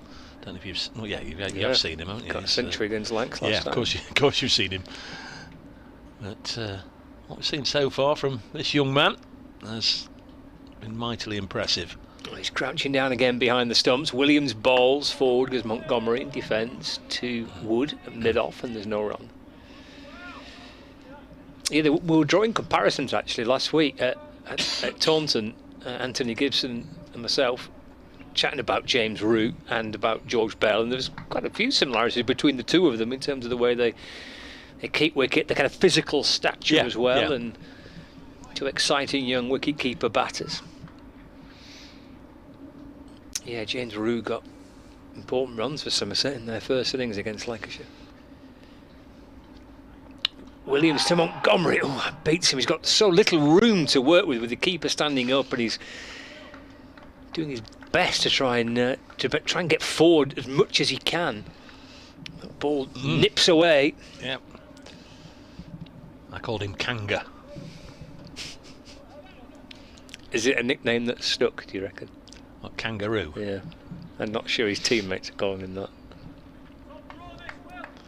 I never heard it mentioned. But I quite like it as a nickname. Some of them are a bit boring, aren't they? 49 for 2. Williams to Montgomery and leading forward. The ball loops away off the pad and deflects into the onside. No run. I have to keep an eye on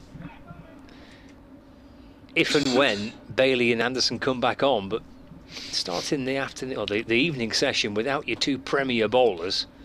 Well, didn't you make the point that Bailey wasn't on for the last 5 or 6 overs before tea? I don't think he was, no. Croc, out the game. I don't think he was, no. I don't think. Not seen him since kind of that opening spell, I don't think. Oh, he's got a little inside edge onto his Montgomery. He's playing off the front foot again. It's a really probing, testing spell from Will Williams as Anderson returns to the field. End of the over, 49 for 2. Hamid 30, Montgomery on 8. So Luke Wood's going off, so who's still on? Rob Jones? Yeah, Rob Jones. Yeah, sticky time for knots either side of tea.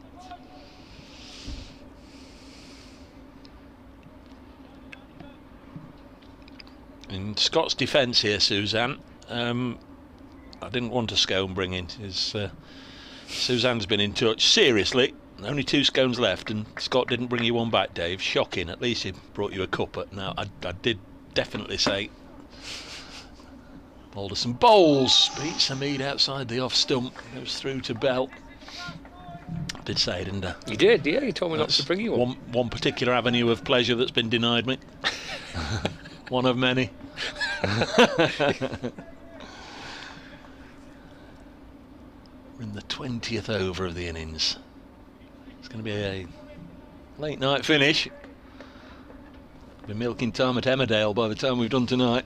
49 for 2. Hamid's on 30. Runs this down.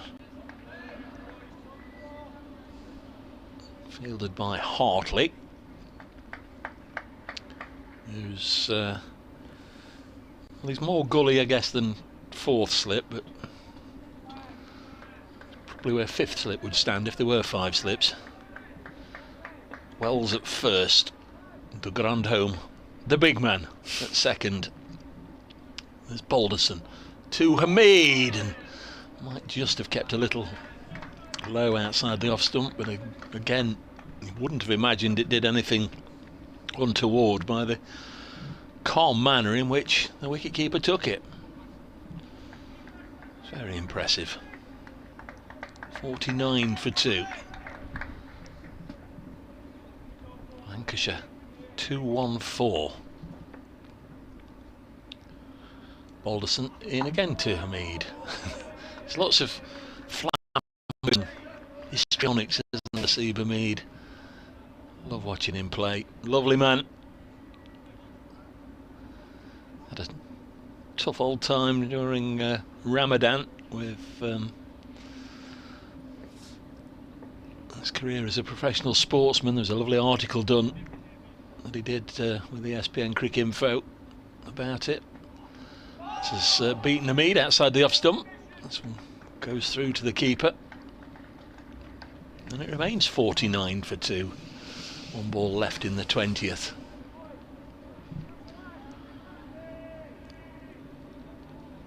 For once, the cricket today hasn't been crash bang wallop.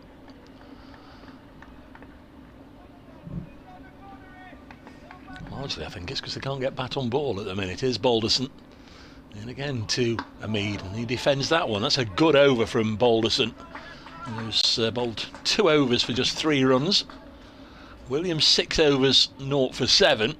You can see why the runs have dried up. Yeah, you can. Doing all they can here, can't Lancashire, bowling pretty straight.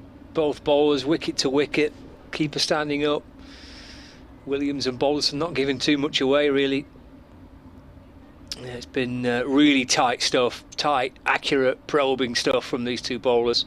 Could be a bowler light Lancashire here. We're not sure yet, but there's been no Tom Bailey out there for a while. In fact, I think after his original spell came to an end, I don't think he's been back on the pitch since that 6-over spell at the start of the Nottinghamshire first innings. Obviously, Anderson is back out there now. At the minute, got Williams and Balderson in tandem. Here comes Williams in and bowls. Forward goes Montgomery in defence. Ball's pushed into the onside, no run. Short odds on an LBW shout this over. Seems to have been one fairly regularly whenever Matthew's been on strike. Yeah, well, they're absolutely bringing that dismissal into play here, aren't they? Yeah. With the way that Williams is bowling, keeper up, still the 3 slips in the gully. There's a forward short leg. He's probing away. See if he can try to find that front pad. Pushed out into the offside by Montgomery. Anderson to field, and there's no run. 49 for 2. So a really intense period of play just leading up to tea, didn't we? We had a good battle between Anderson and Hamid in particular. Pulled the drawbridge up about 4 overs from tea, didn't they not? Yep, So they were definitely playing for the interval, and like I say, part of it I think is the introduction of Williams. He's given nothing away. In again, it's driven. It's a good stop by Anderson, low down to his right. They will actually get through for a single. Let's hope that Anderson's okay with that, because that was hit pretty firmly. It brings up the 50 for Nottinghamshire as well. 50 for 2. Montgomery moves to 9. Yeah, the dangerous 9 out for 9 in both innings at Lord's in the last match. The dangerous 9. Maybe there will be an emergency number if he gets out for 9 again. 9-9-9 in 3 innings. Yeah, that wouldn't be great, would it? Hamid back on strike. He's number 99. Williams bowls, Hamid off the front foot. Defends into the covers, no run. Anderson, by the way, having been shaking his right hand pretty firmly. Then he tucked it under his left armpit. And he's now got it buried in his pocket. It was hit firmly by Montgomery. It was a good stop by Anderson, but it did hurt him. But thankfully, it looks like he's going to be all right. Thinking about Bailey, of course, he was hit whilst batting, wasn't he, on the shoulder? Was it? No, he's the right-hander. It was the left shoulder, wasn't it? Yeah. Whether it's something connected to that, middle of that pretty nasty spell, wasn't it, from Ollie Stone? Again, Hamid off the front foot to defend. And there's no run. Remains on 30, but yeah, not seen Bailey since that opening 6 over spell. He's picked up the only two wickets to fall. Yeah. I mean, he didn't seem to be unduly troubled or bothered while he was bowling. He might just emerge in a moment or two. Perhaps been told he's not bowling again till 5:30, so get your feet up for 20 minutes. Williams to Hamid. That's nicely angled. Nice touch play by Hamid, just flicking it away through the leg side. He'll come back for 2. Velas does ever so well to catch up with it and flick the ball back, and then Balderson puts in the relay throw. But nice little clip away to mid-wicket by Hamid. Played it softly and delicately and very deliberately into the gap, into the leg side. Moves on to 32, Nottinghamshire to 52 for 2. It's almost like the days of COVID here, with Luke Wood almost running on every single over with something. You remember those days? He'd come on and get the bowler's sweater and take the bowler's sweater off and bring the bowler's sweater on and bring on some sanitizer and take off some sanitizer. Poor old Luke Wood is. Does that mean Williams has finished, or is he just going to mid-on? No, I think he's just going to mid-on. So for a second he'd finished his... Well, he's popping his sweater on, but that doesn't mean anything, of course.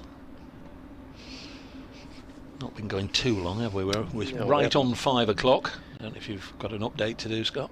Oh, I have. Thank you. 52 for 2. This is going to be Balderson to bowl to Montgomery on 9. And he's edged this one down just in front of Hartley in that 5th slip gully position.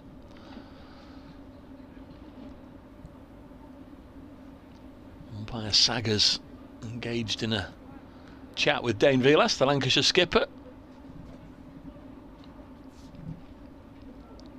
Walks back to take his position behind the sticks. Balderson in again, right armour to right-hander, and Matthew Montgomery, 22-year-old, pushes this out into the covers where Stephen Croft does the fielding.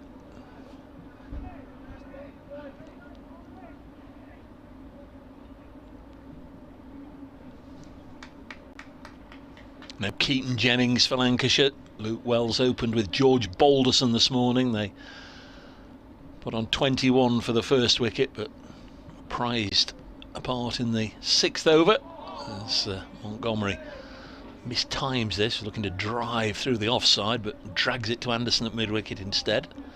Luke Wells the first out, just nibbled at Brett Hutton outside the off stump, and that was the first of 2 catches for Joe Clark. Balderson second out for 24 with a score on 80. Wicket for Luke Fletcher, his only wicket. 52 for 2. Next ball sees Montgomery push it to point. Hartley quickly round there. Does the fielding. Update for Radio Nottingham in just a second. But from 80 for 1, Lancashire probably should have got more than the 2-1-4 they eventually got, but Brett Hutton was terrific with 5 wickets. Broad and Stone 2 apiece, and that one for Fletcher. In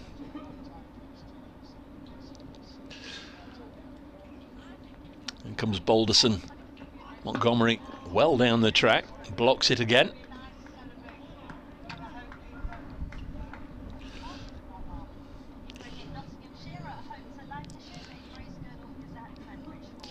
Should be a late finish here at Trent Bridge. Still 27 overs to go. That's because this fast-paced game has produced a lot of wickets. Lancashire bowled out for 214 with Brett Hutton taking 5 of them. And in reply, Nottinghamshire 52 for 2.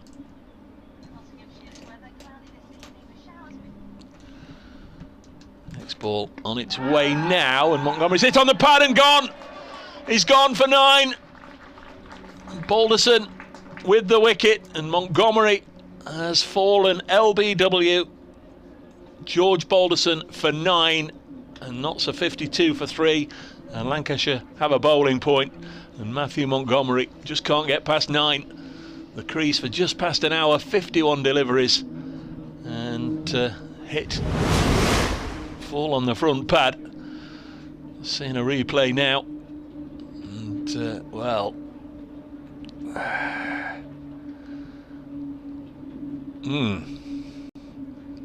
given out very close to the line of off stump, but the umpire gives it as he sees it. Might just have urged my batting partner there to review it if such a thing was allowed. Ought to be there or thereabouts, that line of off stump, but he's gone.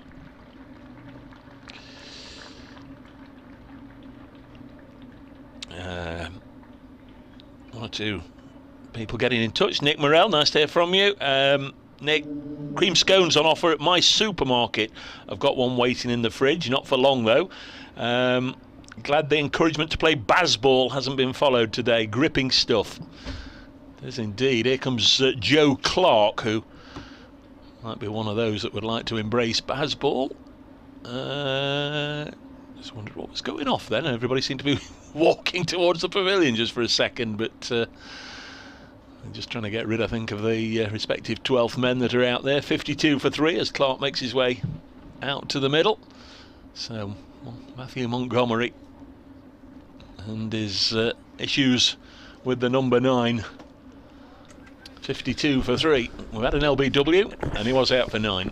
You could sense something was probably going to happen with that. It's a credit to the way Lancashire have come out and bowled here. They've been really disciplined approach since the tea interval. Balderson's bowled 3 overs, has now picked up 1 for 3 from his spell. Williams has bowled 2 overs, 1 maiden, has gone for just 3 runs. A really tight bowling from both ends. Plans in place, bowl straight, you bring the pads into play, you've still got your 3 slips in place.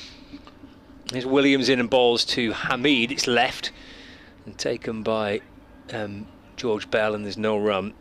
So that wicket, I think, generated by the sense of pressure being put on from both ends by Will Williams and Balderson, I think. Bizarre that Montgomery's been out for 9 3 times in a row now. That's weird quirks in cricket, isn't it, really? The nervous 9s. Scorecard doesn't look very good. Duckett 5, Slater 2, Montgomery 9, but Hamid is still there on 32. He's on strike as Williams comes in and bowls. That's a good ball, good bounce and carry through to Bell, who takes it really nicely. But with regards to that LBW, I mean, we sort of half jokingly talked about it, and wonder if there'll be an LBW shout this over. That I know that was the over before, but he had been struck on the pad several times, hadn't he? He had. It was definitely a ploy that Lancashire, well, it would appear that was a ploy that Lancashire were trying to use. Williams was horning in on that front pad of his, and he's back into Hamid. Well, again, he's appealing. I think he may have hit that, Hamid. He's got quite a good stride down the pitch as well. Might well have been outside the line. And there's enough doubt about all that to give that nod out. Felt I heard like a little bit of bat in the headphones. You weren't in the room, Scott. I, was here privilege of seeing the couple of replays for the LBW, and it's very close to being outside the line, very close. And Bill has been in touch. He says definitely outside the line. Williams to Hamid, who's going back and defending this ball that just gets a little extra bounce, perhaps more than he was expecting. At least gives that impression of the way he played it, but played it safely away to the offside. No run. I don't know if Kirsty is able to pop the Montgomery dismissal on again at the end of the over. That'll be terrific. Just have another look. 52 for 3. I mean, the 2 innings are sort of following a similar path, aren't they? Williams to Hamid, goes back this time, just steers it away behind square on the offside, but for no run. In the sense that there's one seems to be staying there for a while and wickets falling all around him. It was Bohannon with Lancashire, and Hamid is trying to provide the glue here for this Nottinghamshire innings. Just wonder how Joe Clark will play, because he's often a frenetic starter. Looks to have a little push and run and get his first run on the board quickly, and likes to get going, doesn't like to be tied down for long. Final ball of the over. Williams to Hamid down the leg side. It's a good take by Bell. Goodness me, he skipped away to his left hand side. The reactions of Bell were terrific there to take that. So here is the replay.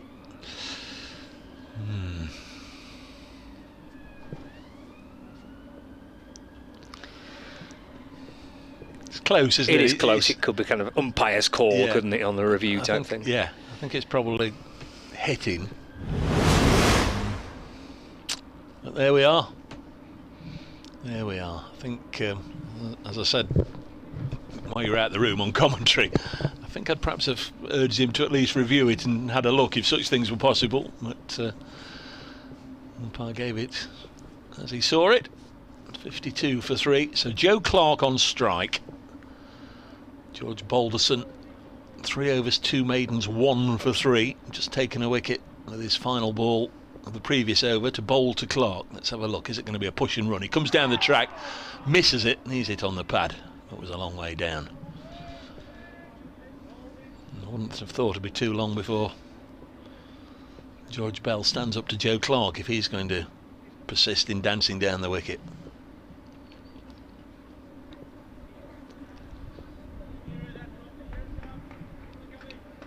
So Clark in at 5, still Lyndon James and Stephen Mullaney to come.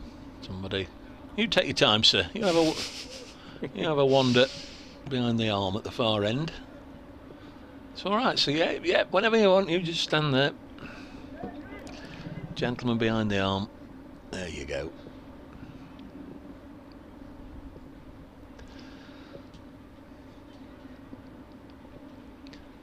So we're just about ready. Balderson, take 2, into Joe Clark. Bowls a really good delivery. That was a terrific bit of bowling. Somehow goes past Clark and the stumps without making contact with either. On its way through to the keeper.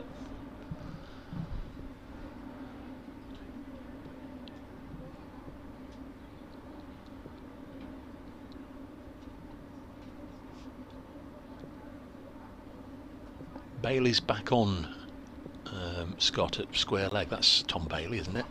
Clark comes well down wicket, misses it, and Bell takes the ball and shies at the stumps as Clark makes his ground. Yep, that's Tom Bailey back on. Yeah, just had extra couple of sandwiches, no doubt. Maybe a bit of physio. If it was, obviously just guessing, but maybe that the shoulder injury isn't an injury at all. Balderson bowls, Clark hits this uppishly and away for 4. Through gully and away for 4. It's about the only gimme that Balderson's offered up, isn't it, since tea?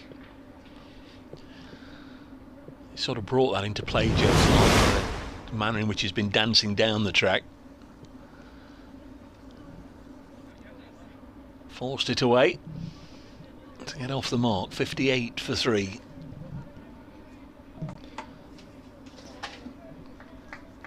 Clark has been, I was going to say feast or famine, not really enough runs to call it a feast. Scores of 47. This one down the leg side taken by Bell. First innings of the season was 47. His most recent innings was 52. Second innings at Middlesex, but in between that 0-8-7-0. So it's been really a continuation of the last couple of seasons. His last 50 innings for Nottinghamshire, just 1 century. He's scored 114 runs at 19 this season. Next ball, he's nicked that through to the keeper, and Clark goes for another low score. And Balderson, a little bit of magic here from the young man, gets a second wicket 2 for 9 his figures. Not yet bowled 4 overs. 58 for 4, and Joe Clark goes for 4. Yeah, super spell this from George Balderson. Lancashire doing all they can here with the ball to bowl themselves back into the match. Little snick behind. Rather guilty look behind from Clark. Gestures at the ball nipped back in. And that took him on the inside edge of the bat. Bell takes the catch. 58 for 4. Game on. Balderson 2 for 9 from 3.5 overs after tea. Who's this rushing on for Lancashire now then? Saki Mahmood, I think. Bringing out some drinks. They brought down 14, I think, in the squad. Yeah, they brought down 14. So Jones, Wood, and Mahmood.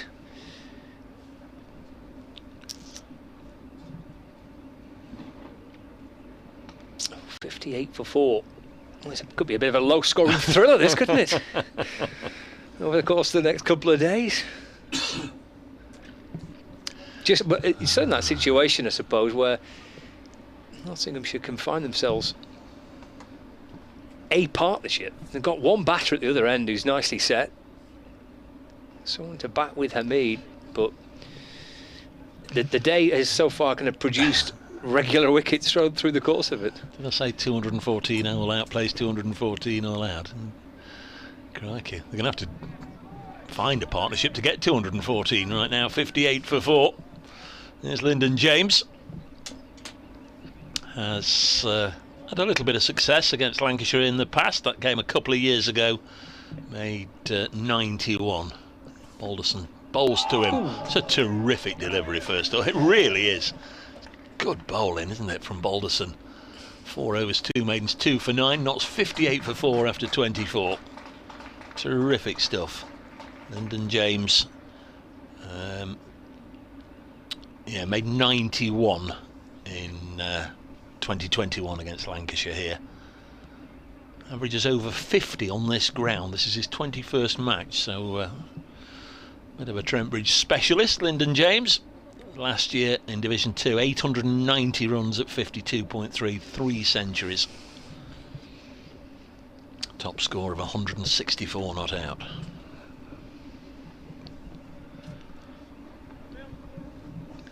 Might settle for 64 not out, let alone 164 not out. I think he'd take that, blimey, yeah. Be second top scorer in the match, wouldn't it?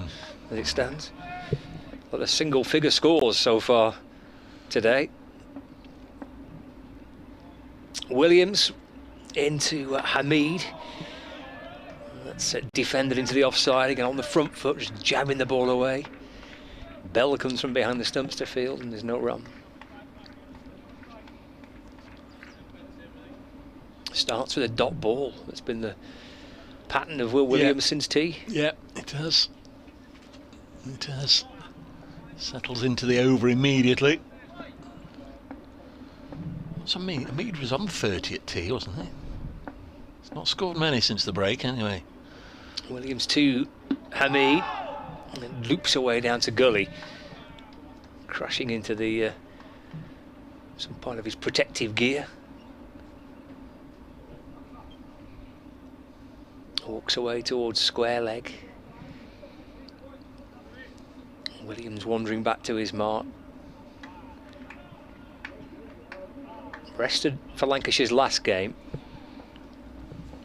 Saki Mahmood preferred to Will Williams for the match at Taunton, but gets his chance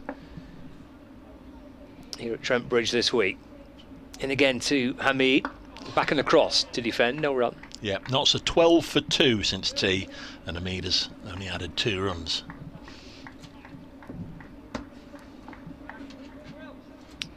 In 8 overs, something like that.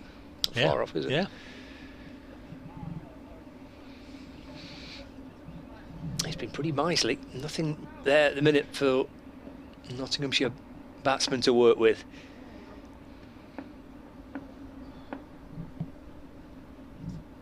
Being asked plenty of questions by some very accurate probing bowling. And Hamid content to leave a ball that's outside the off stump and taken by the keeper.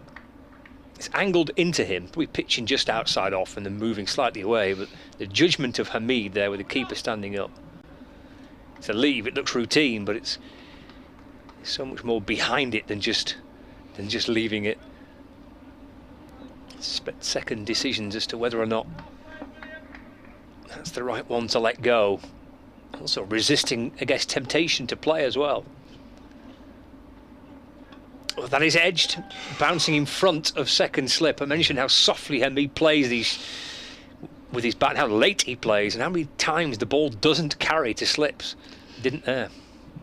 Just short, only just short, wasn't it? God, wouldn't you be tempted to move forward a pace? I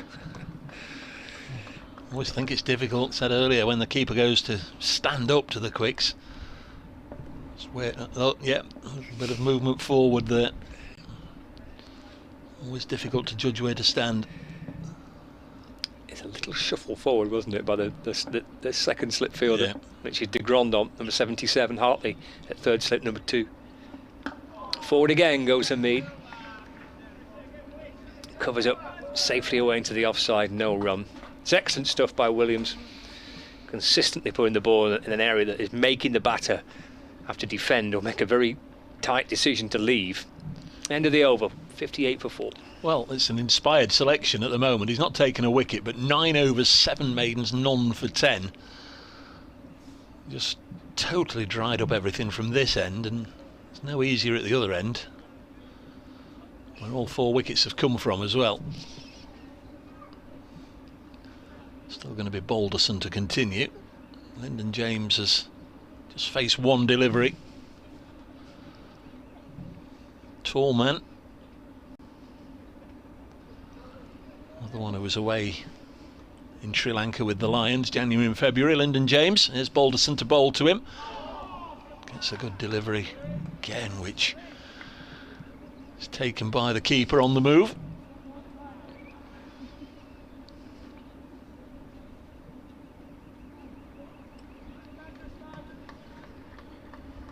Lancashire will be totally re-energised, being bowled out for 214, if not so just eased to stumps, 120 for 1 or some such.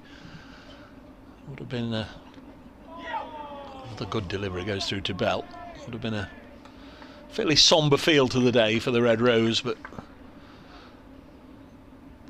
fought back, and you can make strong claims for them being ahead of the game right now. I agree. Feels like a lot, so doesn't it? 156 big. Yeah, 4 wickets down. Still a bit of plenty of batting to come, mind you. Yeah. Next ball on its way, goes through. That's 3 that's just shaped away. Yeah. Getting good carry through to the keeper too, isn't he, Bowles? He's not rapid, quick, but getting nice pace and nice carry through to Bell. A little bit of movement away from the batter. Did have one match that you and I covered at Old Trafford. Not as won, but that's not the reason I remember it. Their first game back in Division 1 at the start of 2018 at Old Trafford, first game of the season. As Balderson bowls and Lyndon James keeps it out. Where on the last morning we went, well, this is a certain draw, and if you remember, something like 12 wickets went down for 24 runs. That's right, yeah, it went knots like 11 for 5 or something, trying to chase 20 to win or something like that.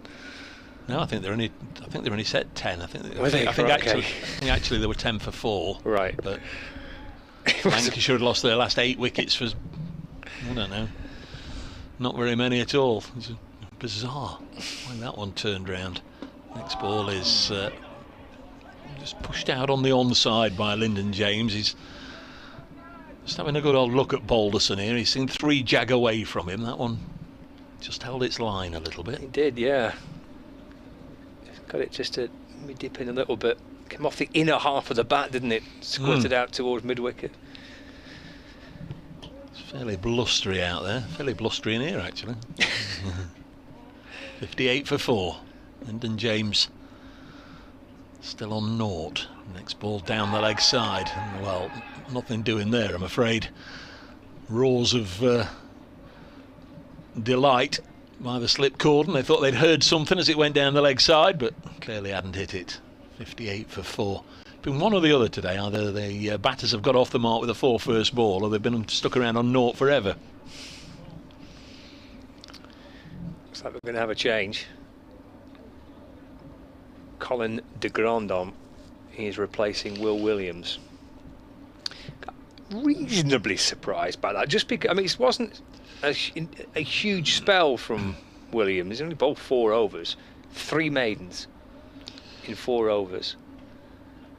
Yeah, he's bowled 9 altogether, hasn't he? 5 before tea and then 4 afterwards. For him, that's not much. He can easily rack off 12, 13 over spells comfortably, you know, without a break. I've seen him do that previously, but yep, he's just rotating things a little bit. De Grandhomme, I don't think will change it. It will be same as Williams. He'll have a keeper stood up. He'll go wicket to wicket. Just try and wobble the ball around a little bit. But whether the consistency and the accuracy will be the same, we'll find out. Here's de Grandhomme in and bowls. Well, he starts nicely. It's Hamid having to flick one off his pads out towards mid-wicket for no run. Yeah, whippy shoulder action. De Grandhomme had a spell with Warwickshire, didn't he? I don't know if presume he's been round the counties. He was at Surrey last year, wasn't he, for a little bit? That's right. A little bit. Yeah, he's played against Notts for Warwickshire, certainly. In again and balls, but a little bit of width and carved away. That's the worry for me. Yeah. 4 runs to the left of mid-off. Just a fraction of width, and Hamid has been so wrapped up in defending and watching and leaving, and just his eyes flash up. Got a little bit of chance to capitalise on something a fraction short and wide. Bang, put away for 4. 62 for 4. Yeah, as you say, Hamid since tea, 2 runs in 10 overs, but seized the opportunity there to crash that away for 4. De Grandhomme shuffles back in, balls little leg sidey, flicked off the hip down towards backward square leg. 1 run for Hamid, so he moves to 37 not out. 63 for 4 now. 2 more to save the follow-on. You silly sausage. Well, you never know where these games are going to go when wickets are tumbling all the time, do you? Lyndon James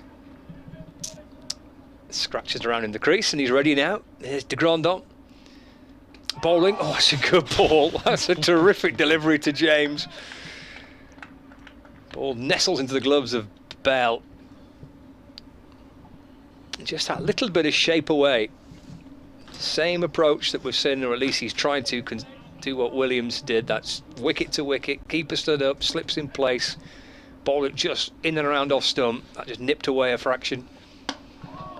Plays this one again off the front foot, pushing it back down the pitch, and there's no run. James on naught. Nottinghamshire 63 for 4.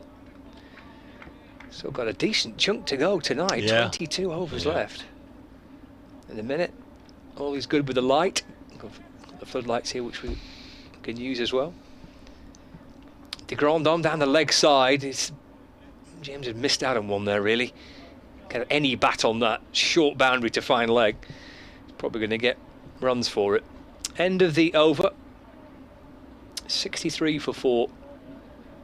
James on naught, Hamid on 37. All this in reply to that Lancashire total of 214. So still trail by 151 runs.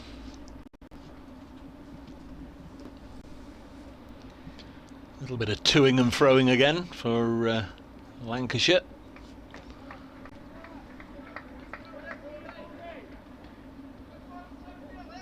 Luke Wood back on the field as a 12th man. I think it was Williams who went off. We'll check on that as and when we can, as Hamid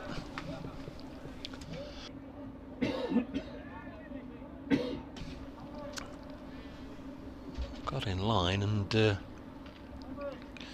was struck amidships. Seems to be okay.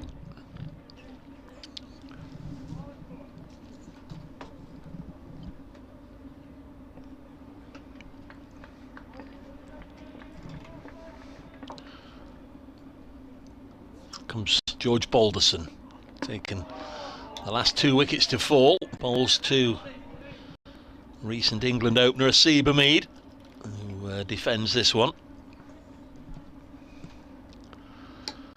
Umpire Saggers just having a word with the bowler, just advising him, presumably, that his feet are perilously close to overstepping.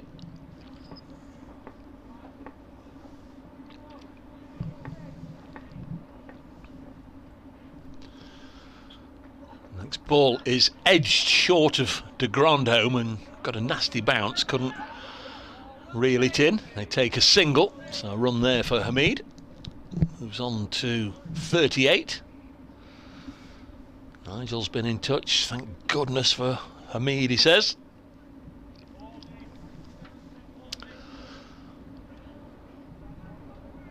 Over half the runs so far in the innings for Asiba Mead. Brings Lyndon James back onto strike. George Balderson to bowl. To James, and he's away this time, clipping it through mid-wicket. They'll come back for a couple. Sticky start of the season for Lyndon, 5-0 down at the Ageas Bowl. Another duck in the first innings here against Somerset, then 32 in the second, and at Lord's 41 and 20. So on an upward curve there. So hope he can, from the Notts perspective, well, he nearly drilled this to extra cover. Fell just short of Dane Vilas. Hit it on the up forcefully, but I've been very pleased to see it hit the ground just in front of Vilas. 6 for 4.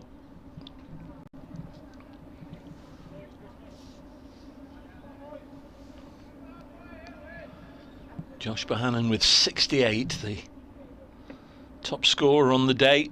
Tom Bailey 48 not out. Lyndon James early in his innings blocks this one up to Vilas. That's the end of the over. It remains 66 for 4 after 28 overs. We've still got 21 overs to go here on BBC Radio Nottingham, BBC Radio Manchester and BBC Radio Lancashire, and those of you following the action on the live stream.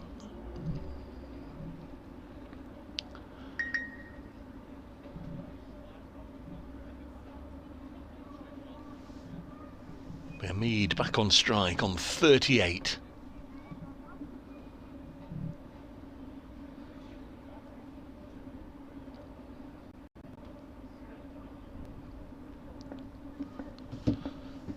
Then comes de Grandhomme, past umpire Bailey, bowls a ball of fullish length, just outside the off stump, which Hamid is happy to block.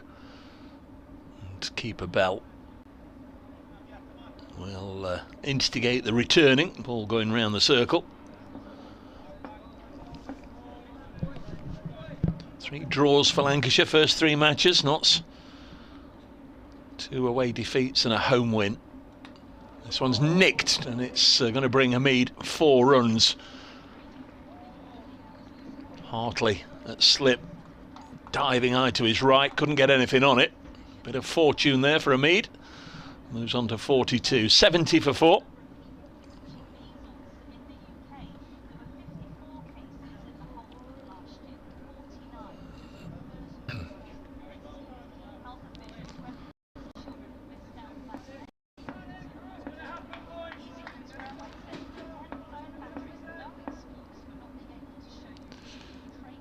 De Grandhomme in again, and Hamid eases this into the offside. No run there. Vilas doing the fielding.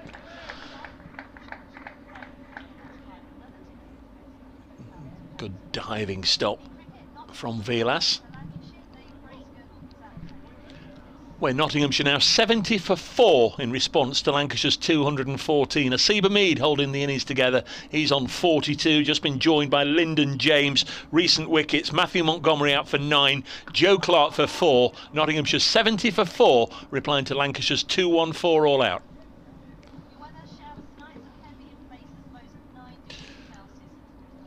Couple of runs to Hamid. Again, towards that third man area, just chopping this one away for a couple. 72 for 4.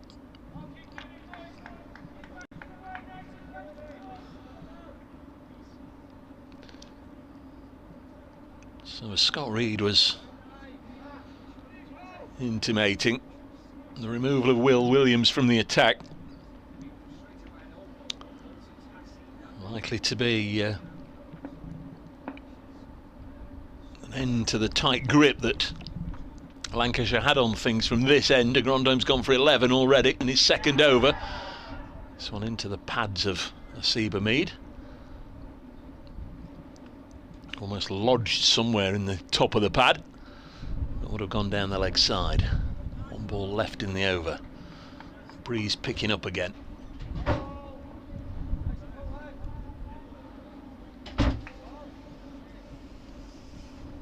One nearly knocked the Mead off his feet.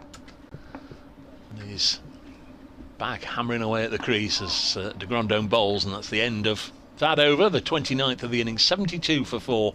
Still 20 overs to go in the day. Mead has 44, Lyndon James has 2. It's frustrating, not from a Lancashire point of view, but it's absolutely vital, this, isn't it, for Nottinghamshire? Yeah. He'll be taking a great sense of pride, I reckon, Asiba Mead, in making life pretty awkward here for his former team. 44 from 83. Just wonder how many runs is in that quartet at the bottom there. Brett Hutton, Ollie Stone, Stuart Broad and Luke Fletcher. On a good day, I've seen them all get runs, including Ollie Stone when he came here with Warwickshire. On a bad day, there might not be a lot of runs there.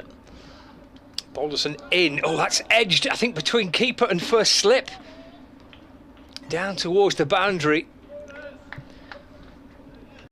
Well, that flashed its way down to the rope for 4 runs. I think that edge went between, or to the right of Bell, the keeper, to the left of Wells at first slip. It went quickly. But nobody moved. But nobody seemed to move, no. No. See who did move. George Balderson moved. He turned on his heels and went stomping back to his mark. Yeah. Double teapot from George Bell. Hands on the hips there, the keeper. Luke Wells with his hands in his pockets at first. Well, he's taken everything, and he has been moving to his right to take a lot of those balls in front of first slip, hasn't he? Balderson to James. That's defended to mid-on. And there's no run. I mean, we've been praising him to the hilt. I've not seen a replay of it, so not entirely sure. But if it was at catching height to the left of Luke Wells, then that's got to be the keeper's, isn't it? If it's to the left of first slip, perhaps we'll get the chance to have a look. Balderson to James. That's nicely played. Eased away through the covers for 4 runs. It's the second boundary of the over, but it's the first proper boundary. With that beautiful little push away through the covers for 4. Moves to 10. 80 for 4. See Hamid rehearsing at the non-striker's end. Well, he had a bit of fortune, didn't he, in the previous over? He did. Balderson to James. That's deflected out to square leg. Not sure there's too much bat on that. What's the umpire going to give? No, leg by is the signal. So James remains on 10. Score moves on to 81 for 4 to bring Hamid back on strike. The 2 slips in the gully, deep point, cover, mid-off, mid-on, mid-wicket and long leg. Forward goes Hamid, just pushing the ball into the offside and calling James through. It's a good run, that. Just a little drop and go by Hamid. James alert to it. It's 10 from the over, 9 from the bat and the leg by. Just stark contrast to everything we've seen in the previous overs from George Balderson, but that only tells half the story, because it could have, perhaps should have been a wicket first up. Final ball of the over. It's left by James and taken by Bell. That completes over number 30 of the the Nottinghamshire first innings. And lead 45, James on 10, 82 for 4. There's Balderson collects his cap and jumper. Don't know if this is a... This is the replay. Edged.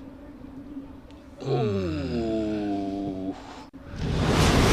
Although, if you're not watching the live stream, we have just seen a replay of it. Well, it did bisect them. It did. Who?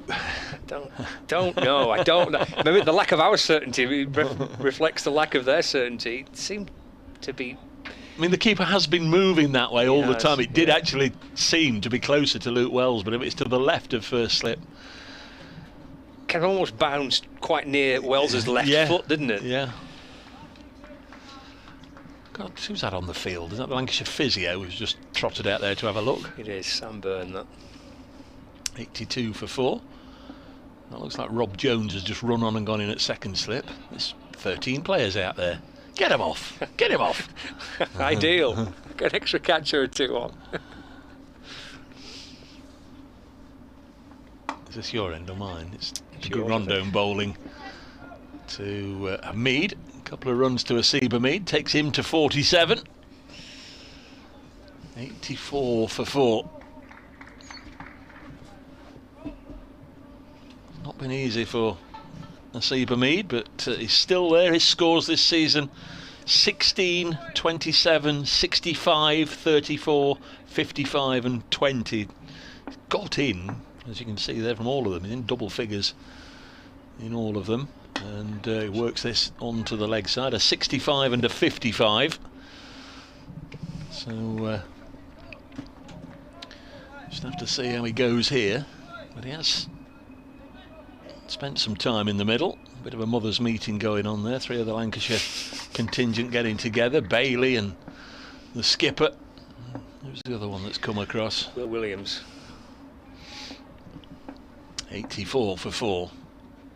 There's Colin de Grandhomme.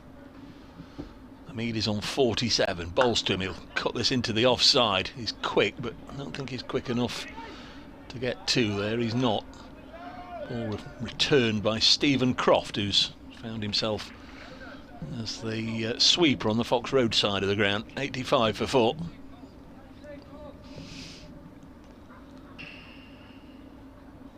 Bailey's twirling his arms around and his hips around, so maybe a burst from him is not too far away. To Grandhomme again. Bowls. Lyndon James lets it go through to George Bell. Balderson's bowled 7 overs on the spin, hasn't he, since tea? 7 overs, 3 maidens, 2 for 21. Maybe Bailey set to come in from the pavilion end to replace George Balderson. The Grandhomme in again, bowls. This one's pushed into the offside. We've had a correspondence from the esteemed Mr. Hand. I've no idea. Let me have a detailed look. To Scott and to Dave, good evening, gents. Nice to see Johnny Barron's house is bowling so well. Is that de Grandhomme? As the floodlights come on, as the big man bowls, edge caught. Good catch at slip, and Lyndon James goes. Hartley it is with a safe pair of hands, and the big man has got away. And Notts are 85 for 5, and Lyndon James in and out fairly cheaply. He's gone for 10. Just as the floodlights came on. First ball after the floodlights came on. Can we have a steward's inquiry, please, umpire? 85 for 5.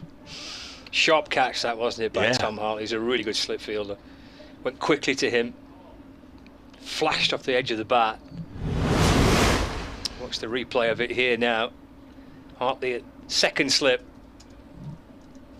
Down to his left-hand side to take the catch. James departs for 10. It's such a difference, isn't it, when your keeper can stand up, cramp for room, you're playing from the crease, you're perhaps playing at shots in a manner that you wouldn't normally play when the keeper's stood back. And Lancashire are doing all they can to bowl themselves back into the game, having been dismissed for 214.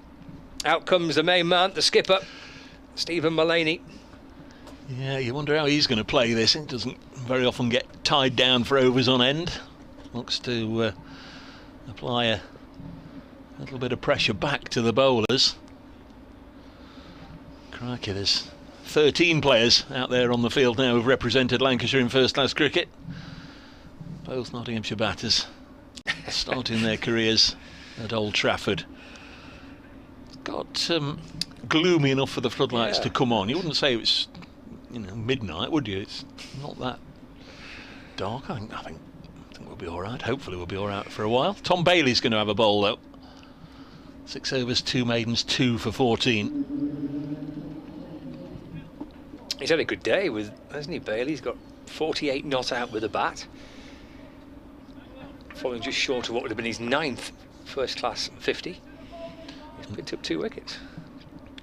And he's been pinned on the shoulder by Ollie Stone. Yes, that might not be the highlight for him, that one. He's got Hamid on strike. Here comes Bailey in, and Hamid just shuffles back and dabs it to mid-on for no run. And he's laid awake in agony at 2:30 in the morning. He can be reassured by Scott saying, well, you've had a good day. No, he has actually. He's been one of the standout performers, but George Balderson just putting himself in that category as well now. Bailey to Hamid, and just drops it into the offside. There's not a single there because Cross onto that quickly at cover, and there's no run. 85 for 5. Actually, you can see Bailey's left arm is they've got kind of a bandage sleeve on it, the upper arm, and that's connected to the fact he took a bit of a blow there in what was a really hostile spell. Ollie Stone bowled beautifully. It was a proper spell of fast, nasty bowling, you know. It was quite engrossing to watch. And Hamid defending from the crease. Run. Pick up and throw by Croft in towards the gloves. Yes, the best place to play that spell from Stone was certainly at the non-striker's end. Yes.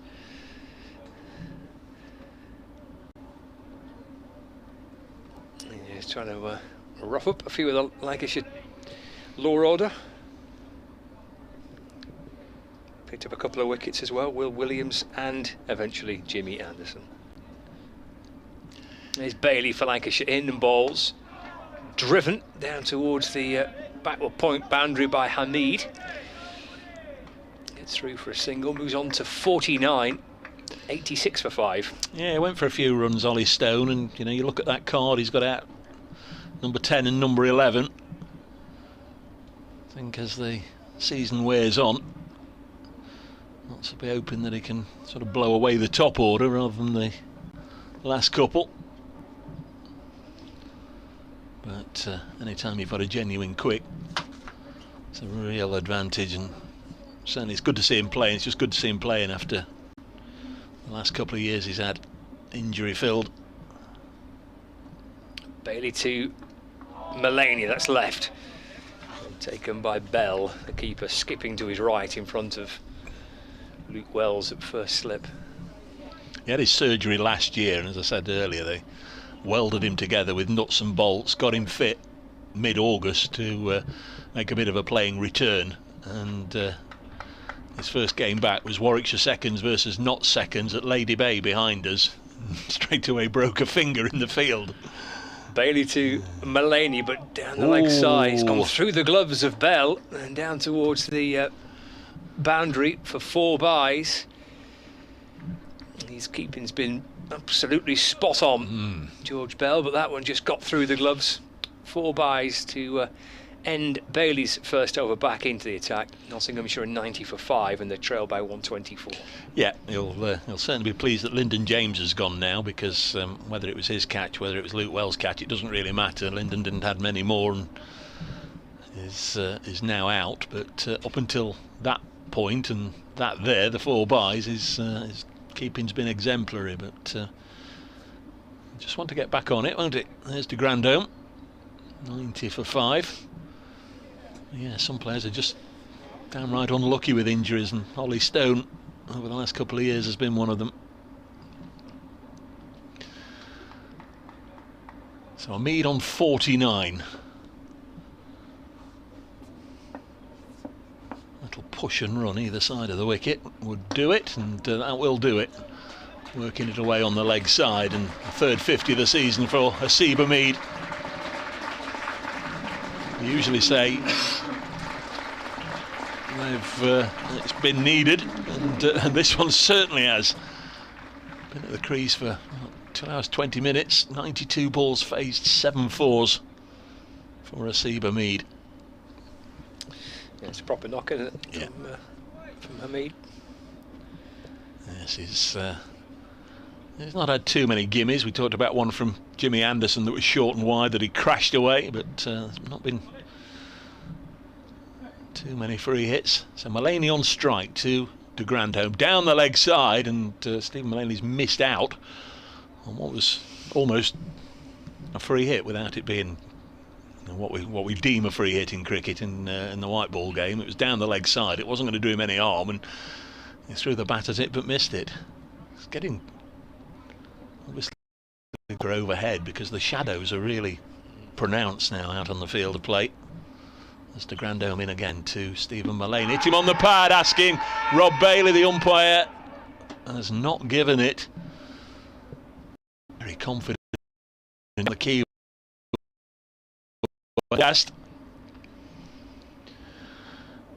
From here, we're high up in the sky and we're not in line, but from here you can understand why they're all getting excited. It looked like Mullaney had played round a straight one, but clearly there was more to it than that, which we might become privy to. De Grandhomme in again. Balls. This is worked up to Croft at mid-on. 91 for 5.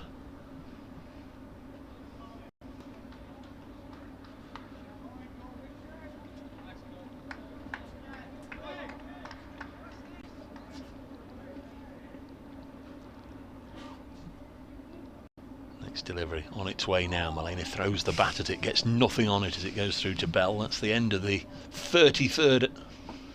Thought it was the end. Ooh. I was done there by umpire Saggers, who came marching in briskly. Maybe it was because Bell had whipped off a bail. He seems to like to whip off a bail. Very difficult to pick out from here, those green bails. But the umpire came marching in briskly as if it was the end of the over and completely did me. Last ball, De Grandhomme bowls. Edged wide of Rob Jones, the sub-fielder at second slip, and away for 4 down to third man. Stroke of fortune for Stephen Mullaney, but he's off the mark. 95 for 5. Nottinghamshire here on BBC Radio Nottingham, BBC Manchester, BBC Lancashire. And those of you watching on the live stream, just wondered if the umpires thought Martin Saggers actually was fiddling about with something as if it might be his light meter, but clearly wasn't. You will, of course, be aware, Scott, the umpires now wearing cameras on the front of their coats this year. Yeah. No, it's not every game, is it? But there's a selection of games in each round of fixtures that these umpires have got these ball tracking cameras. There's Bailey to Hamid. That's defended. Is that right? It's not every game? No, it's not every game. No. Yeah, they're just kind of picking out a selection of games from what I was told the other week. I did the pre-season friendly here against Loughborough University. They had them on the first 2 rounds of matches. They had them on. There's Bailey into Hamid. That's pushed into the offside. No run. And at Lord's, the last match, certainly couldn't see any, and I remember commenting that they've sort of found a way to disguise them now, presuming that they were wearing them, because they do stand out, don't they? A black square on the front of the white coat, but certainly couldn't see them in the last round of matches, and I just wondered if they'd perhaps come up with a white version. Bailey running in from the pavilion end, balls to Hamid. It's a rather dramatic looking leave from Hamid, spins onto the front foot and whips the bat above the shoulder through to Bell. No run. Just a 51-year-old makes the point, and it's a good one, and it's an accurate one. Extras 11, second top score.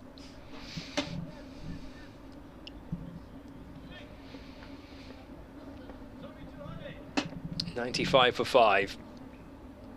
Bailey sets in again. 3 slips crouched down. It's a rather unusual looking shot from Hamid, trying to chop the ball away. Looks at the bottom edge of his bat. Deflects out towards the leg side.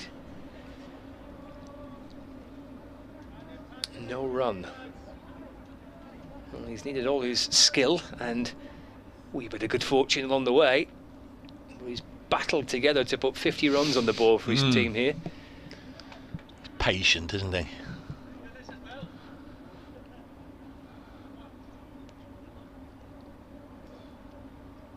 In comes Bailey to Hamid.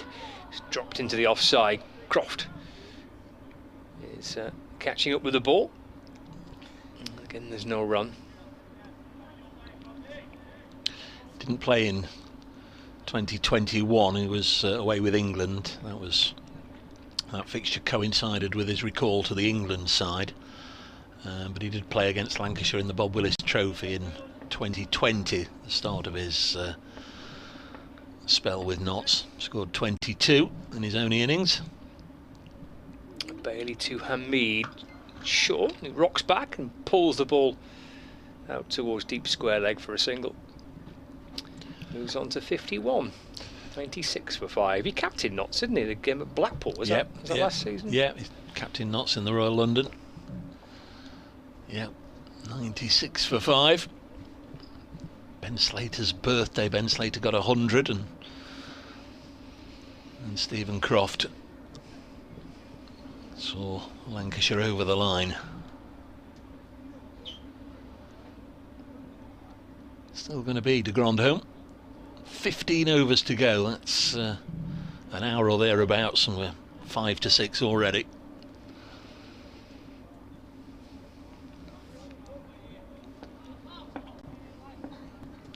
De Grandhomme to Hamid. Not the longest of approaches from de Grandhomme. Hamid solidly behind this first ball of the over.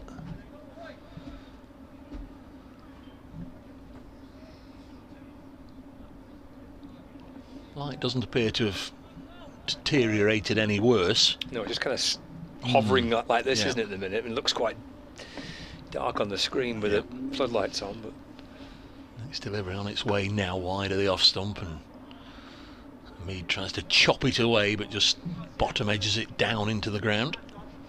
See the shadows from the players being generated by the floodlights, but it looks like it's kind of not getting any worse, at least for the minute. Umpires, I don't think they've even come together for a chat about it yet, have they? Certainly not noticed them doing it.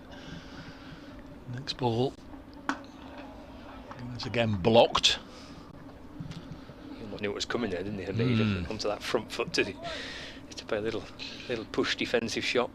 Lancashire would just like one more, I think, to get into those bowlers. They'd have been hoping to put their feet up for the rest of the day. Could be Hutton, Stone, Broad, Fletcher.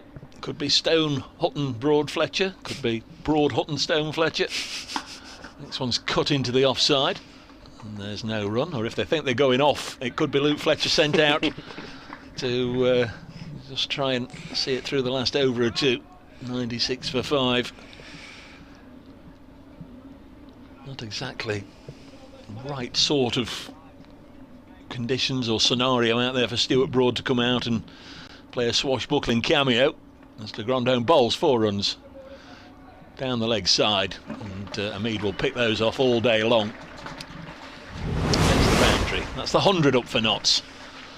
Hamid on to 55. It was speared down the leg side and tickled away nice and fine for 4. Yeah, short boundary down to fine leg. Anything on that leg stump, on those pads, to me, he's strong, isn't it? It'll flick away for 4 runs. As you called it straight away, always had 4 on it. Just seen a tweet, a reminder, the darts, the Premier League darts is in Manchester tonight. Hamid is on 55, drives this into the offside, no run. You'd be sorry you're missing that, won't you? End of the over. I've got the ice hockey instead in Nottingham. If that's tonight or tomorrow night. Oh, is that tomorrow? Great Britain versus Italy. Right. 100 for 5. Some football at Meadow Lane on Sunday lunchtime. Notts County versus Boreham Wood in the playoff final, but no Premier League football until Monday when Forest are at home to Southampton behind us. The last match a couple of weeks ago against Somerset here finished at about 3:30 on the Sunday afternoon, and Stuart Broad was in the City Ground for the 4:30 kickoff. It's Bailey in balls to Mullaney. It's left and thuds into the gloves of Bell, who takes it with both feet off the ground. No run. Love that. Quick shower off your pop. Yeah. Happy days. Not much Forest play.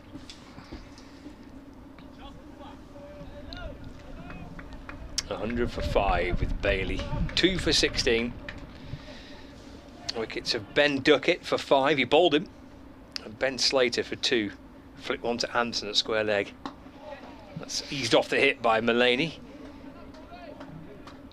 It's Balderson that catches up with the ball. And jog back for a couple. Score moves on to Mullaney moves on to 6. The score moves on to 102 for 5. I think the second wicket partnership for Lancashire of 59, the highest stand of the day so far. Balderson and Bohannon.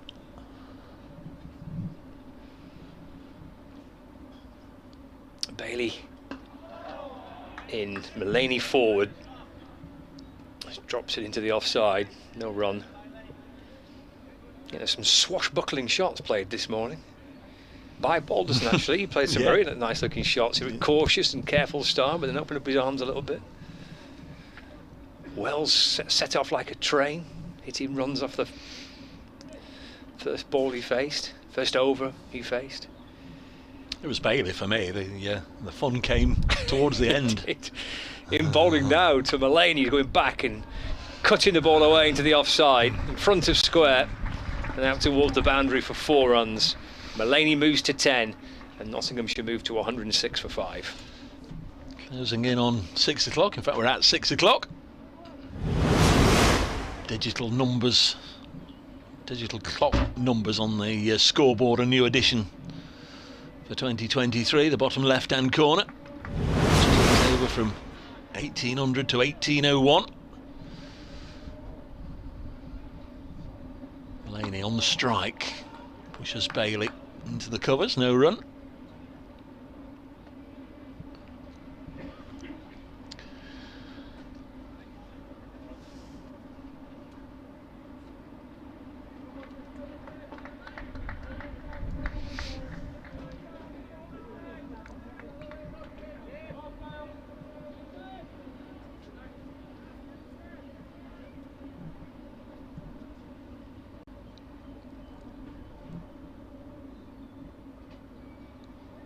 Final ball of Tom Bailey's 9th over. Bowls to Mullaney. Eases this into the leg side, does Mullaney. Takes a single, keeps the strike. He's on to 11, 107 for 5. An update for Radio Nottingham listeners in just a moment.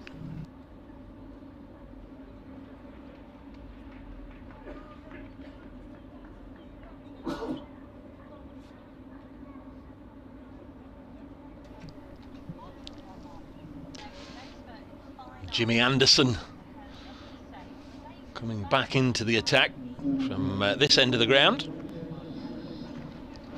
Radcliffe Road end replacing Colin de Grandhomme. Earlier Anderson 6 overs, no maidens, none for 21.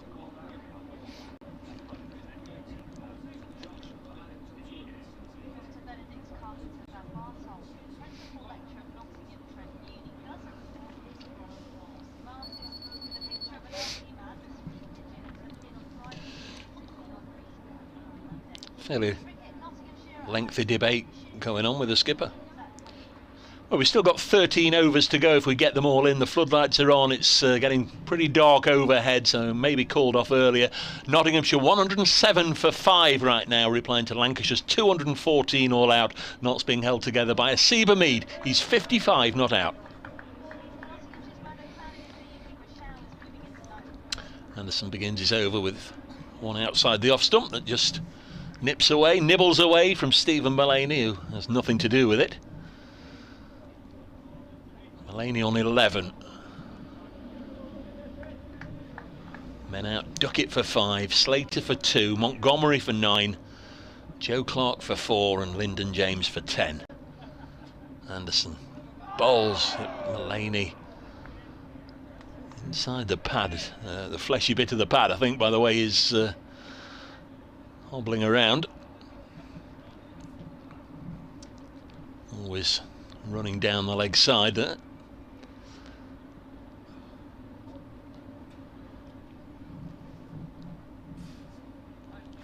Got a flock of pigeons on the edge of the square on the Fox Road side. More come in and join them as Mullaney steers this to his old mate Stephen Croft at backward point, no run.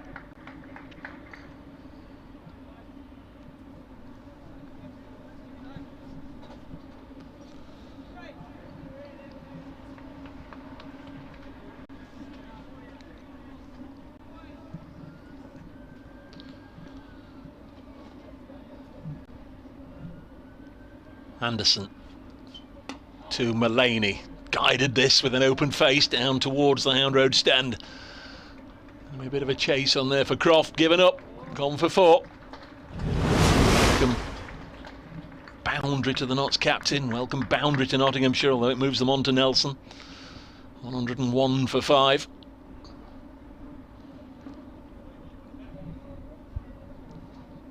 Trail Lancashire by 103.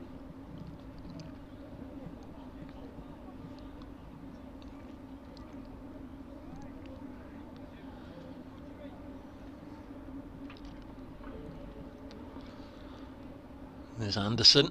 In again, bowls. Mullaney drives crisply. Good stop by Tom Bailey, who then had the wherewithal just to check himself and shy at the non-striker's end, and Asif Hamid had gone a good way down and to turn and dive, throw himself back to make his ground.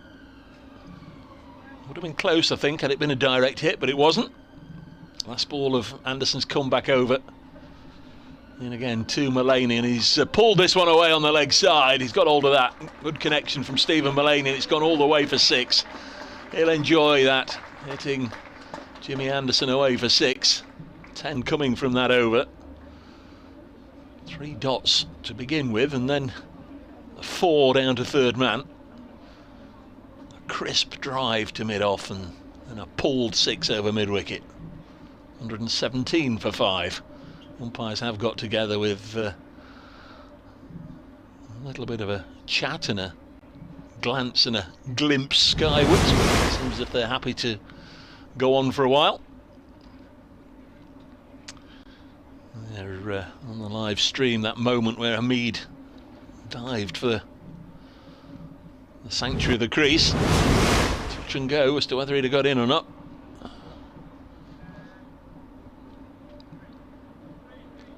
Hamid 55, Mullaney's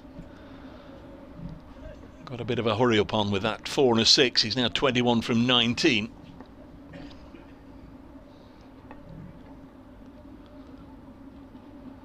There's Bailey to bowl to Hamid. He was to pull the delivery. Not as short, I think, as he thought it was going to be. Missed it. Struck him above the knee roll.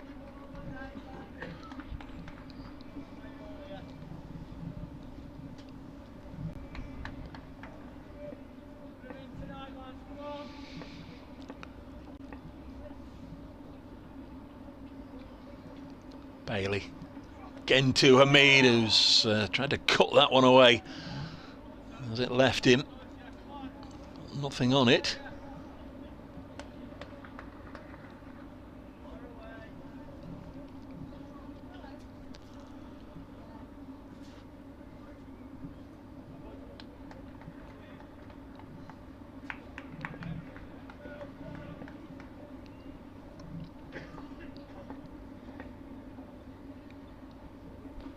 He does 55.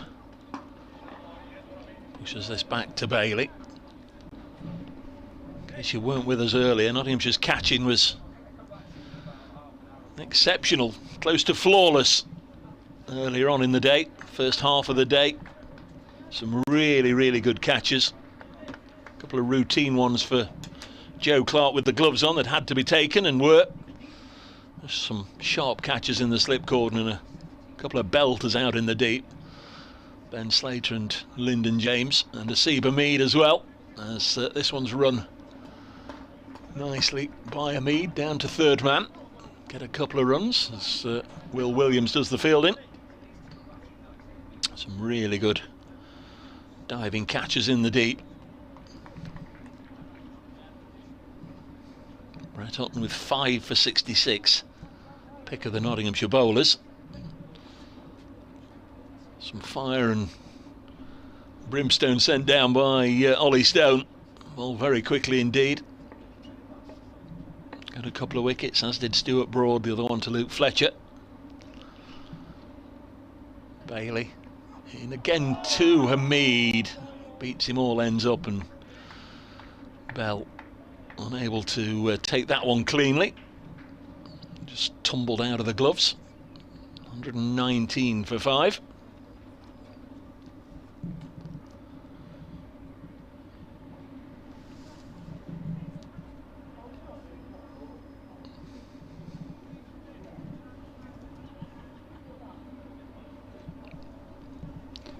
Umpires again having a little bit of a get together. One ball left in this over. Both moving into well, now to gesture towards the dressing room, and they're taking the players off. Has got pretty gloomy. 119 for 5 in the 38th over. Seba Mead is 57 not out. Stephen Mullaney is 21 not out. This pair have added 34 for the 6th wicket, and that's a real old shame as they make their way off. It's just in the process actually of just trying to pull up tomorrow. Light rain, showers, gentle breeze. 11 o'clock start time. 29% rain, then 35%, 43, 49, 37, 48, 40 and 36% all the way up to 6 o'clock. So it's one of those, I think. Light rain, showers and a gentle breeze. It depends how much rain, how heavy it is, how long it lingers and persists. Wonder if we'll get any more play this evening. There's still 11.1 overs remaining in the day. Umpires are just checking the light meters, taking the readings. I think the vast majority of the spectators have made their mind up. They're all, I say they're all, vast majority heading out of the ground. Players are still making their way off the field.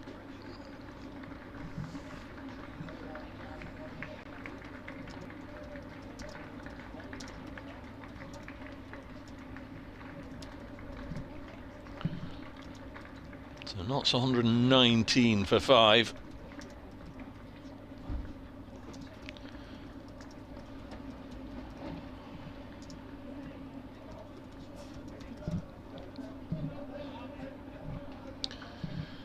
No sign of any covers, so there's clearly no rain about.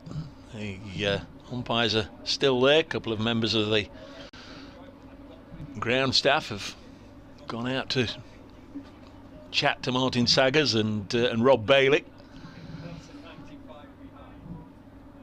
Notts trail by 95.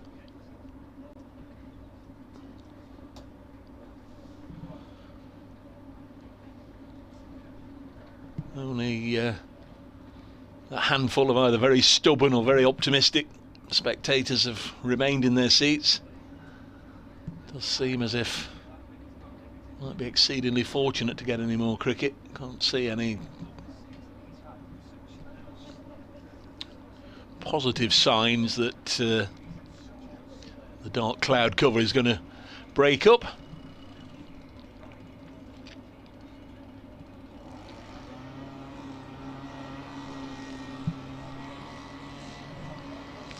That's the hover cover being readied. It's still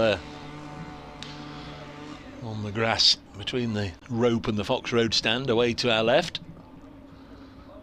Umpires are now heading for the pavilion. Stumps are still in. It's still possible that we might get some cricket today, but I should say it's probably unlikely.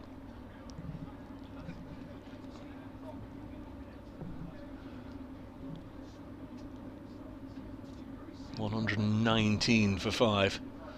A reminder for those of you that are watching the live stream, as and when play is eventually called off, be it the next 5 or 10 minutes, or be it in an hour's time, whenever play is eventually called off on the live stream, that's the place to get the first reaction. There will be interviews there on the live stream with the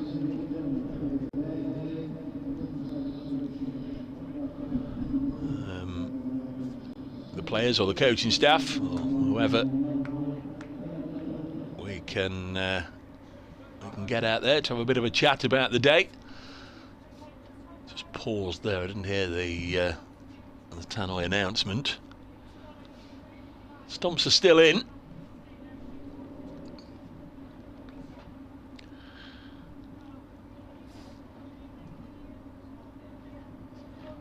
Don't think there's going to be any more cricket today. The ground staff are busily going about their work and getting everything ready. In fact, on comes the wheelbarrow.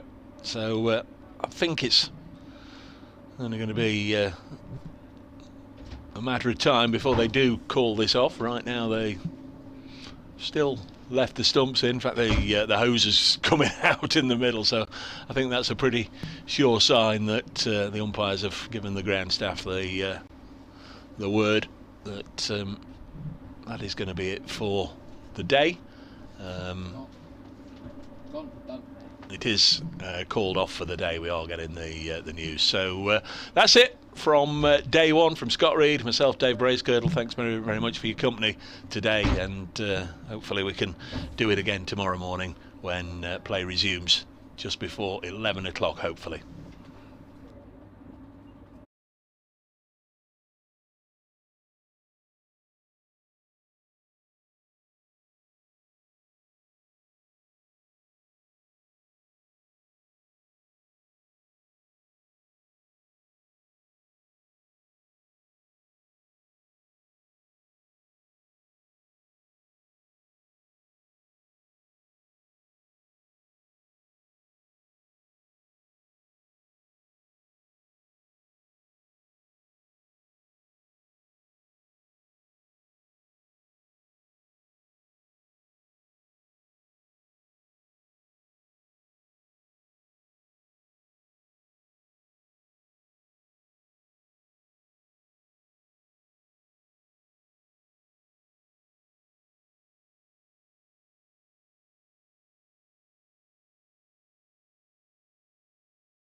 Brett, well bowled. A dramatic day where a lot of wickets fell. Do you ultimately feel like it was a good one for you and the team? Yeah, obviously we would have taken 200 all out. I think winning the toss and bowling, it wasn't our best performance, and we'll hold our hands up for that. You know, we've been better than that this year, but we stuck to it well enough and got a reasonable result. I think. Obviously the game's in the balance. It'll depend how we bat, but we'll see. When you say it wasn't your best performance, are you talking about with the bat, presumably with the flurry of wickets, or did you feel like there were elements that you could improve on with the ball despite what they got? With the ball, we weren't as consistent as we pride ourselves on. You know, we still bowled obviously some good balls because we got some wickets, but we pride ourselves on that sort of run rate, economy rate, sort of being able to hold control of the game, and we didn't quite have as good a grip as that as we'd like. But like I say, we still managed to get the job done for what we think will be a respectable score of 200-ish. You talk about them getting off to quite a good start. Did you always have to bowl those fuller lengths to get the rewards that you did get, though, albeit you cost a few boundaries, but also you got the wickets that went to the cordon ultimately? Yeah, I'm not sure. You know, they bowled slightly different than we did. They've bowled a bit more consistent and got the same rewards. You know, the pitch has just got a bit of carry in it, and nice tinge of grass. It's all about what we do, which we just went away from slightly. We didn't bowl, we didn't hammer that area at the top of the stumps like we normally do. We bowled the odd bad ball, but like I say, we still bowled enough good balls by 200 all out. Another 5 for yourself, 17 wickets for the season now. Is that a product of any tweaks or changes, or purely hard work over the winter to get you there, or just a case of good form? I think there's a bit of good form, obviously good luck, a bit of that, a few things going my way when the lads might have bowled better balls, or just the way that cricket goes. You bowl in partnerships, and sometimes the bloke bowling the best doesn't reap the rewards. Hard work, obviously, all of us are working hard all the time. You're always tweaking your technique, trying to find that bit of something extra, whether it's a different ball in white ball cricket, looking for a new slow ball, but in this form especially, you're always looking to sort of reduce that bandwidth of where you land the ball, and get a bit more out of it, where it pace, bounce, swing, seam, always trying. A few different bowling partners over the last few weeks, but Ollie Stone came in today and played a different role, I suppose, as a bit of enforcer. Looked from where we were sat like he was bowling quite quickly as well. Yeah, it was lively. I've fielded slip most of my time, and I've not consistently stood that far back, I don't think, for what I can remember, even some of the spells Jimmy's bowled over the years. So it was really good pace. It was interesting to watch. You talk about fielding slips, the slip catching today, this season has been exceptional, and so was the fielding throughout, actually, in the outfield as well today. How important is that moving forward? It sounds like an obvious theme, but everything stuck today. Yeah, massive. I mean, taking your catches, obviously, the cliche of catches win matches and all that, but it's very true. It's quite hard to take 10 wickets as it is without putting a few down and giving a few lives. And I think the 3 in the outfield that the lads took were really good catches and outstanding. They're the things that sort of make the difference. You practice your outfield, and your slips practice the most, so you're expecting the slip catches to stick a bit more. But yeah, that sort of intensity and that ability to take all those catches has made a difference. And on a batting note, how much credit does Haas deserve for absorbing a bit of pressure? Actually, I think 15 wickets have gone down today, and he proved that if you stick around, you can get your rewards. Yeah, massive. He showed everyone how to bat. I don't think he played many bad shots at all, and if he did, he was lucky and he missed them. But he was just, like say, so patient, waited for it in his area, and absorbed the pressure when they were on top. That they felt like when they get a few wickets, they're bouncing around, and he just, as he does, stayed calm and played the ball and the situation nicely. And when you come back tomorrow, is it a case of any leads, a good lead at this point? Yeah, I think a lead's always good. We'd like, obviously, a lot more than what we might get, but you never know with cricket, with Trent Bridge. We might get 300, we might not, and we'll just have to push hard and go with what we get, but we'll be trying our best to get as big a lead as we can. Thanks, Brett. Cheers.